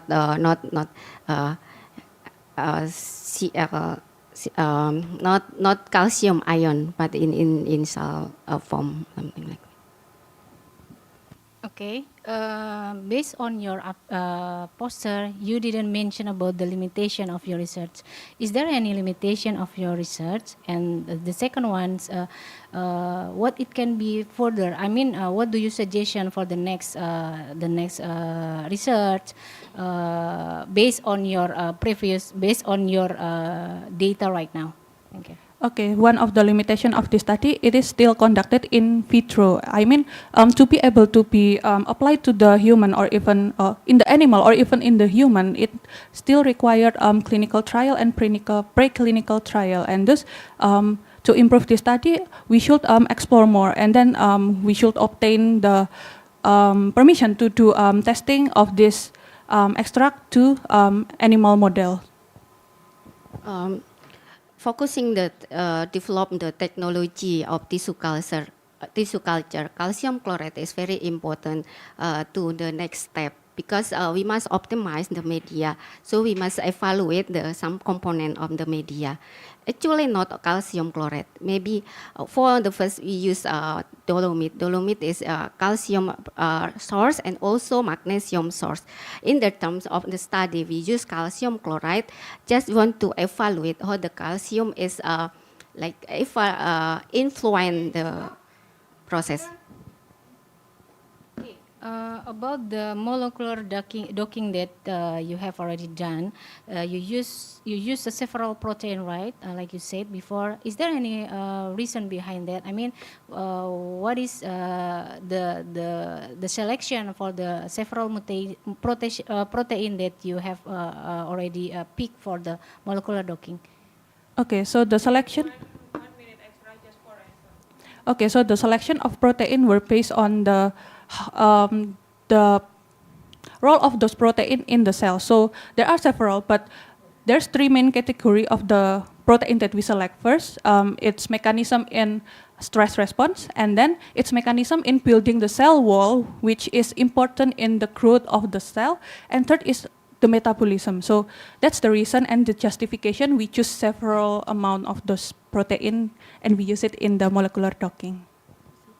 May I add the question, the answer, because the calcium ion is based on the confocal image is accumulated in the cell wall. We predict that calcium is have a key role about the transduction messenger in the pathway. So that's why we select the protein around the membrane. Yeah, thank you. So yeah, as we can see, we got the result already. So I want to say thank you for both teams and congrats to team D108. And wait for a moment. And is there any feedback from the team? Thank you. Thank you, Mbak Rike, Mbak Lita. Congratulations for both teams, especially for the winner. Way to go. It has not been 24 hours yet, but you have grown so much in a few hours. Yeah, I can see that you guys are calmer and you are, thank you, judges. And you guys now can strategize with clear mind, and I can see that. But still, we need to avoid yes or no questions. It won't get you anything. It won't get you points because we are talking about the score right here, yeah. And the disadvantage would be, it could be hit or miss, and if it is, you cannot get any point. But if it is a miss, then it means that you give an opportunity for your opponent to show off other things that they hasn't said yet, and it could be anything. So yeah, please avoid yes or no question, and please get the another point of view of the obvious stuff. So again, you can get more scores. Yeah, sorry to talk about scores, but it is reflecting the way you shape your questions, and that's also a reflection of how you understand your opponent's idea and how you articulate those questions, and how to respond it. Yeah, how to respond to it. I think that's all. Good job. Now, good luck for the rest of your journey. Thank you, Marika. Yeah, so once again, thank you and hope you enjoy the tournament. Good luck.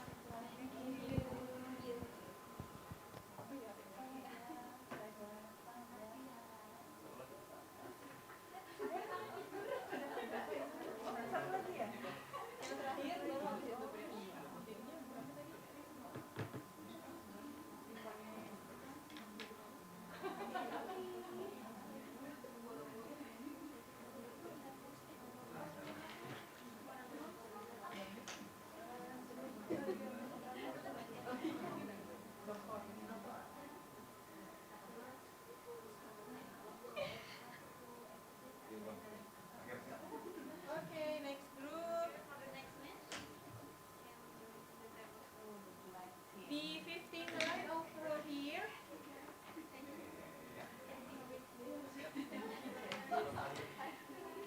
B113 over here. So I would like to make sure first you D59 and you D113, yeah? Okay.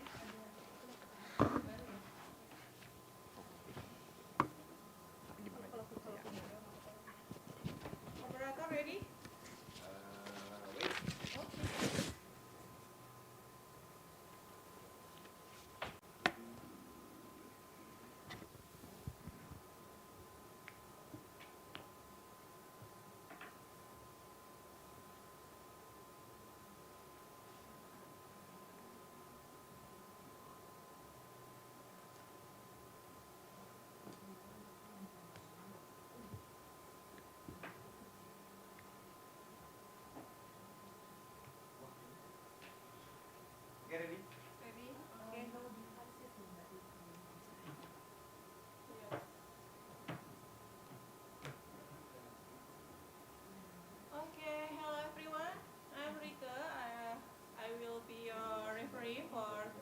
tournament, and I will to introduce our judges behind me. There is Miss Sophie and also Miss Anggia.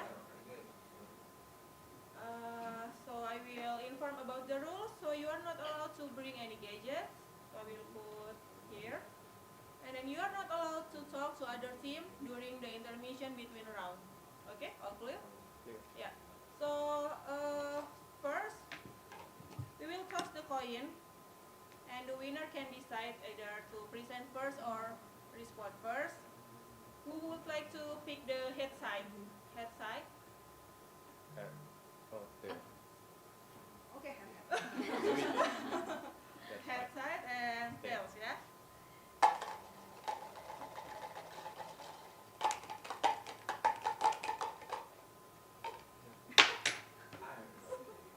Okay, head side.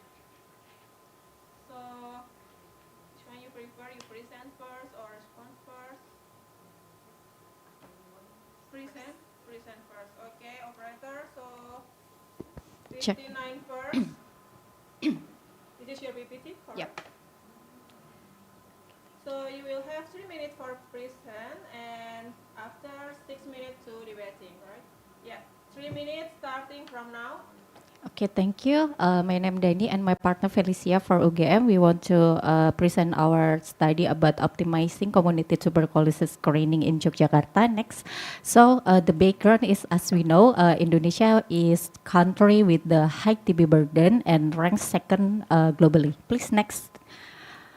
And one of the approach is community active case finding using portable X-ray with AI in community. But these tools like sensitivity and specificity for effective HAF, and it is contributing to both misdiagnosis and unnecessary diagnostic testing. So to address this, we aim to develop a validate clinical scoring algorithm to improve the TB screening in community.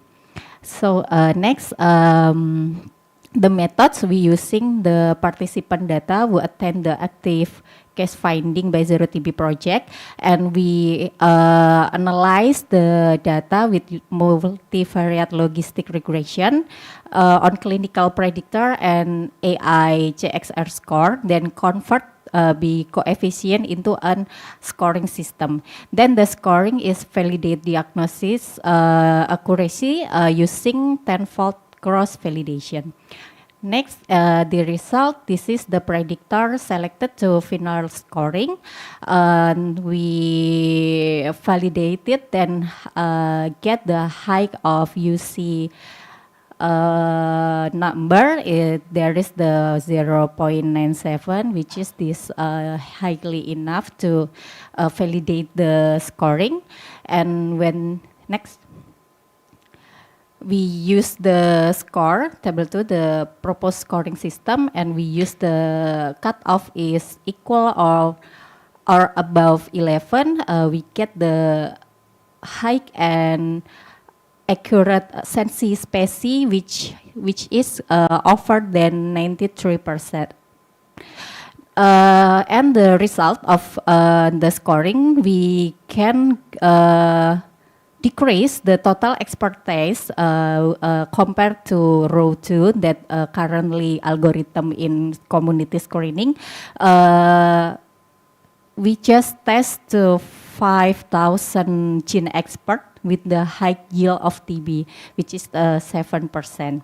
So the conclusion is our study can translate the complex multivariate regression model into field level, easy use, and research efficient trace tool. Then for the public health, give recommended to active. Okay, time's up. Yeah, thank you. So you have 30 seconds to respond and you have 1 minute to defend. 6 minutes starting from now. Check. So I found that in the poster you didn't define your samples. Like you said, like 95,000 adults, and you didn't define it as subclinical or clinical TB. Would you explain? Okay, because this is the screening on the community, we don't give the limitation about the participant because this is screening. So we invite the participant. All the population is the household contact or general population or have a high risk factor, but it's not specific that have the TB symptom. No, I mean, if you're trying to if you're trying to develop tools to diagnostic, you should evaluate and determine that that inclusion and eligibility criteria from the first place. Would you trying to diagnosing the subclinical TB or clinical TB or confirmed TB? You should evaluate and determine that from the first place because your claim is actually kind of strong. Yeah, you can see in the title, it's the predictive scoring system for gen expert positivity, and from the inclusion criteria that she presented before, you can see that one of the inclusion criteria is that they have gen expert tested, valid gen expert tested done. So it's, you cannot say we choose the clinical or subclinical TB. It's all participants, and then they have all the data we needed to validate our scoring system. The next question would be, in your study, I noticed that you evaluate several factors that you evaluate in your tools and then turn out into 6 factors that's significant. But I found a similar study from China conducted by Xinjiang et al. 2025. They included more variables, 11 variables to be sure, and they only found 0.6 of area under the curve. I found that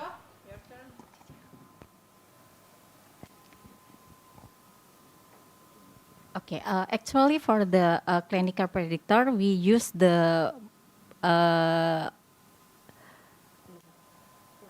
weight possibility about the clinical, and I think our study is new because we're using the X-ray that is still rare in the community or in the puskesmas, to using the score AI that is really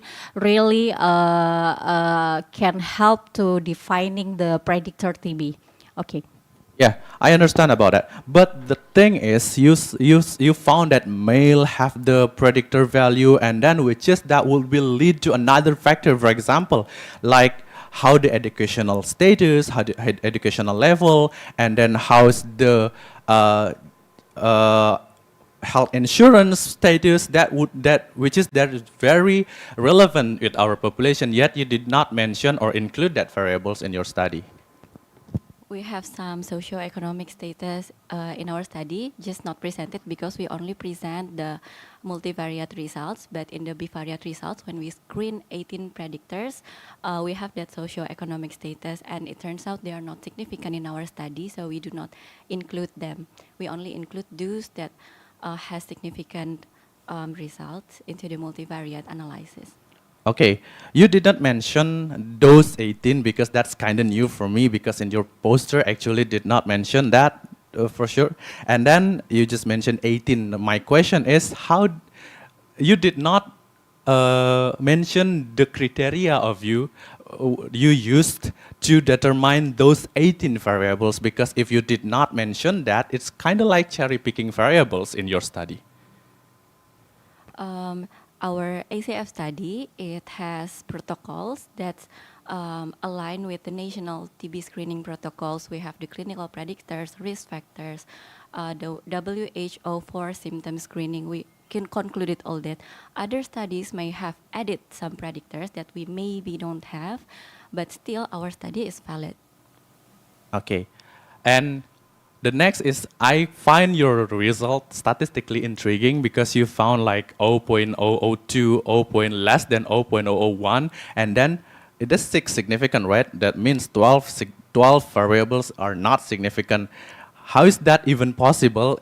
Which means that you found sex is significant, but those others 12 variables did not significant, and you did not explain why that is not significant, because it should be too good to be true to be happen. Those 6 variables.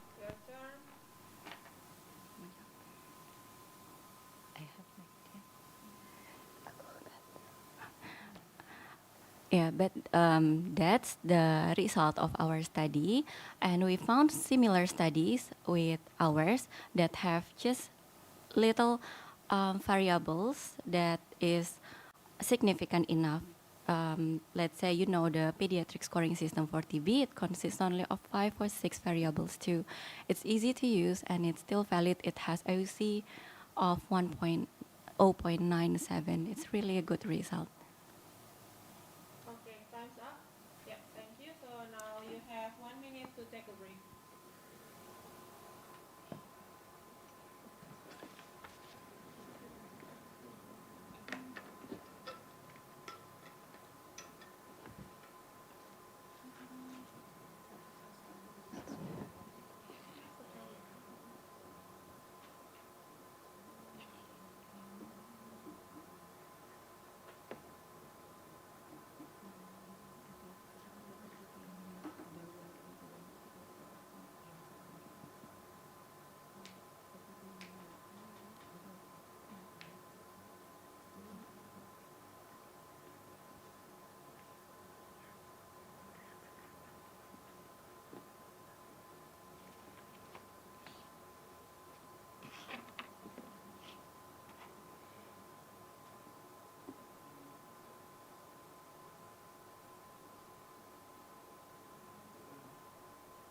Okay, time's up. D113, you ready?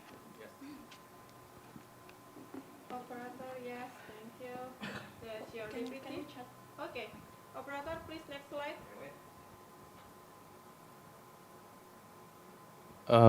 Can you please use the PDF one? You sent the final one already? Yeah. Yes. You can check the file that you sent.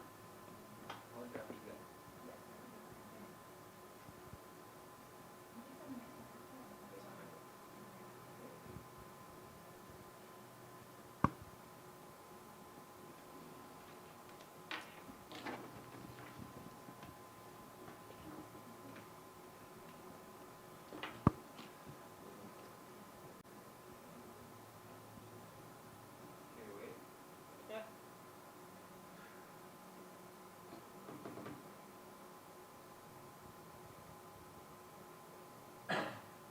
This one correct? Yes. Okay. So 3 minutes starting from now. Okay, good evening, the honorable judges. So we would like to present our study next. So we know that carboplatin is the current regimen for cervical cancer therapy, but the clinical outcome is still unsatisfactory, accompanied by along with the side effect to the patient. Therefore, our study by modifying the active groups of the pyrazolin using chlorothianil, we aim to evaluate the combination effect of carboplatin and pyrazolin in cervical cancer using HeLa cell lines. Next. Our study is an in vitro study using HeLa cervical cancer cells, which we are conducted MTT assay to evaluate the IC50 and the combination index, and also we did functional analysis using cell migration capacity, using scratch wound and the colony formation assay. For the apoptotic gene, we evaluate by RT-qPCR, evaluating BAX and BCL2. Okay, move on to next result and discussion. We can see that our compound, pyrazolin H and carboplatin, show reduction in cell viability, which signify that it can cause cytotoxicity to HeLa cells. Even though carboplatin show highest toxicity compared to pyrazolin, but pyrazolin is better inhibiting cell HeLa migration. And the key finding of our research is found that carboplatin and pyrazolin can work in synergy. So next, if we given this as a combination therapy, we can reduce the dosage by 2 to 3-fold without affecting its efficacy. And for the colony formation assay, we can select 3 of the treatment. All of it can reduce the clonogenic potential of HeLa cell, which signifies it can prevent cancer recurrence. And after 48 hours of given single treatment, we can see that there's an increase in BAX and BCL2 ratio, which said that it can induce apoptosis. But for the combination treatment, we are not seeing the same results. So for the conclusion, we said that our compound pyrazoline H is potentially has a chemosensitizing agent for carboplatin, but we have to elucidate more about its molecular mechanism to know, to uncover their potential in cancer treatment. Thank you. Okay, so you have 30 seconds to respond and 1 minute to defense. 6 minutes starting from now. Your study concludes that I call it P8, okay, it's too hard to spell, is a promising candidate based on its cytotoxic against HeLa cell. However, you did not include a normal non-cancerous cell line to control and calculate selectivity index. Given your high IC50 dose of 150 micrograms per milliliter, how do we know this compound has targeted anti-cancer property rather than just being universally toxic to all human cells? Yeah, that's a very interesting question. In this study, we just have a HeLa cancer cell as our models, and we can make sure that it kills cancer cells. And maybe for the specific has a chemosensitizing agent to carboplatin. And also previous study also evaluate pyrazoline. Actually, this is a long-standing study by Mustafa and Satrio. Actually, they're using MDA cell lines and also HeLa cell lines as well for the confirmation. Still found a significant reduction and apoptotic killing activity for pyrazoline in the cell lines. That's maybe that will explain this. This is not universally toxic to other cells, but in the smaller dose, this is still effectively killing tumor.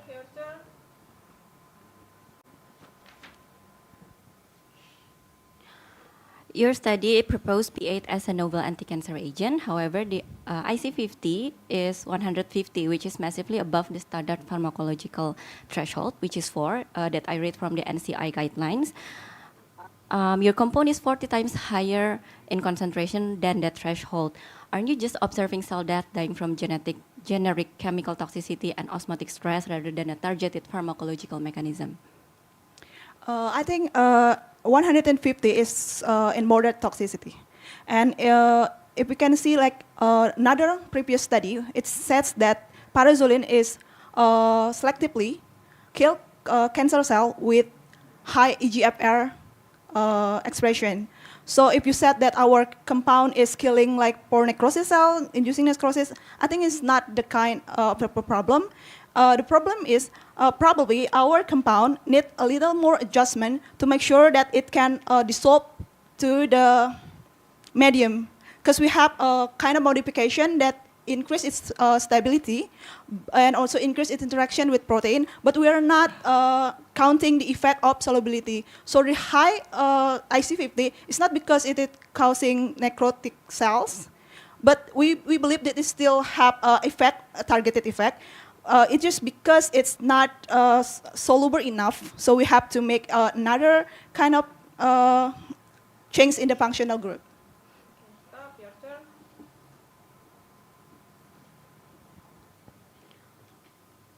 And in your figure 3, the scratch assay, you claim P8 inhibits cell migration at 48 hours. However, a scratch assay is heavily confounded by cell death and proliferation over long time frames. That's what I read.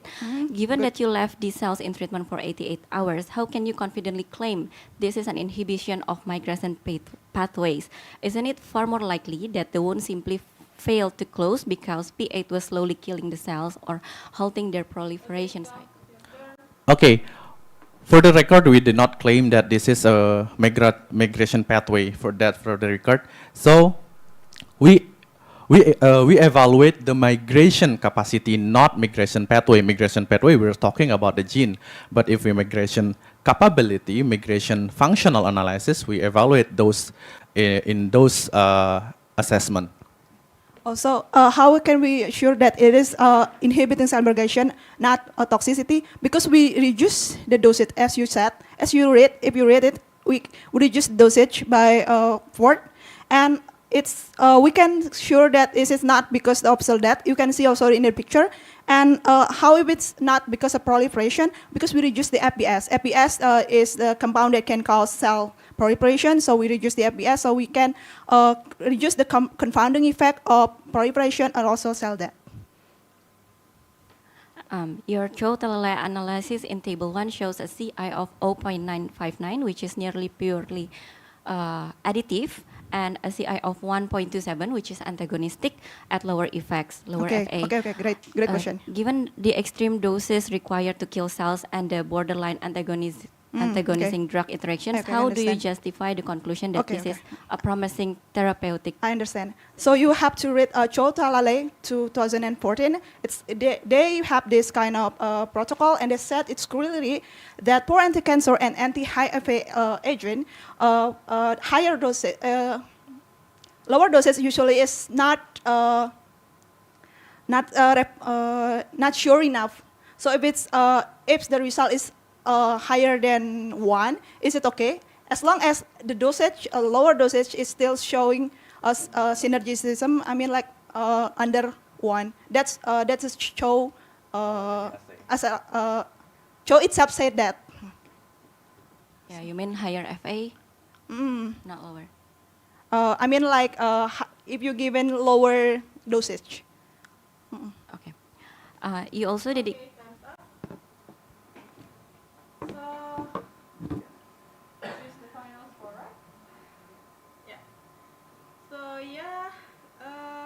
We got the result already, and both teams already presented. So I want to say thank you for both teams and congratulations for B59. Now let's listen the feedback from our judge.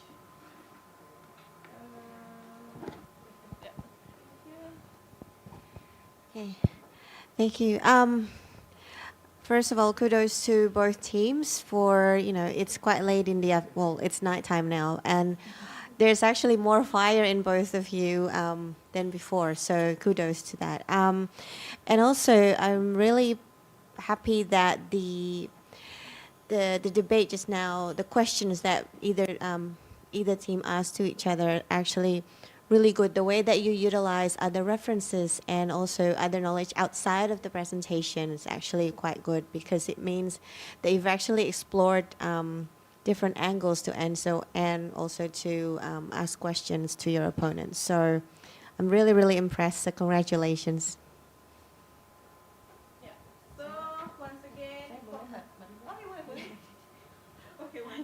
Sorry, one more thing is that, yeah, kudos to that. I'd like to membeo Bu Anggia. It's really easy to get stuck into something that we want to know, but we feel like that thing wasn't solved yet. Like there is still no closure to that.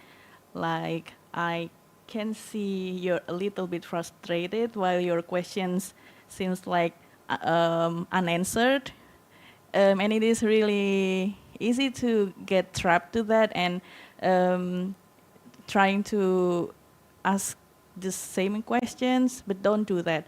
Once you get over one topic, just move on. For the attacker or even for the defender. So yeah, hopefully tomorrow will be more fire. And good luck to you both. Congratulations for both teams. Sophie and Miss Anggia. So once again, thank you for both teams and hope you enjoy the tournament. Good luck for tomorrow. Okay, since the tournament is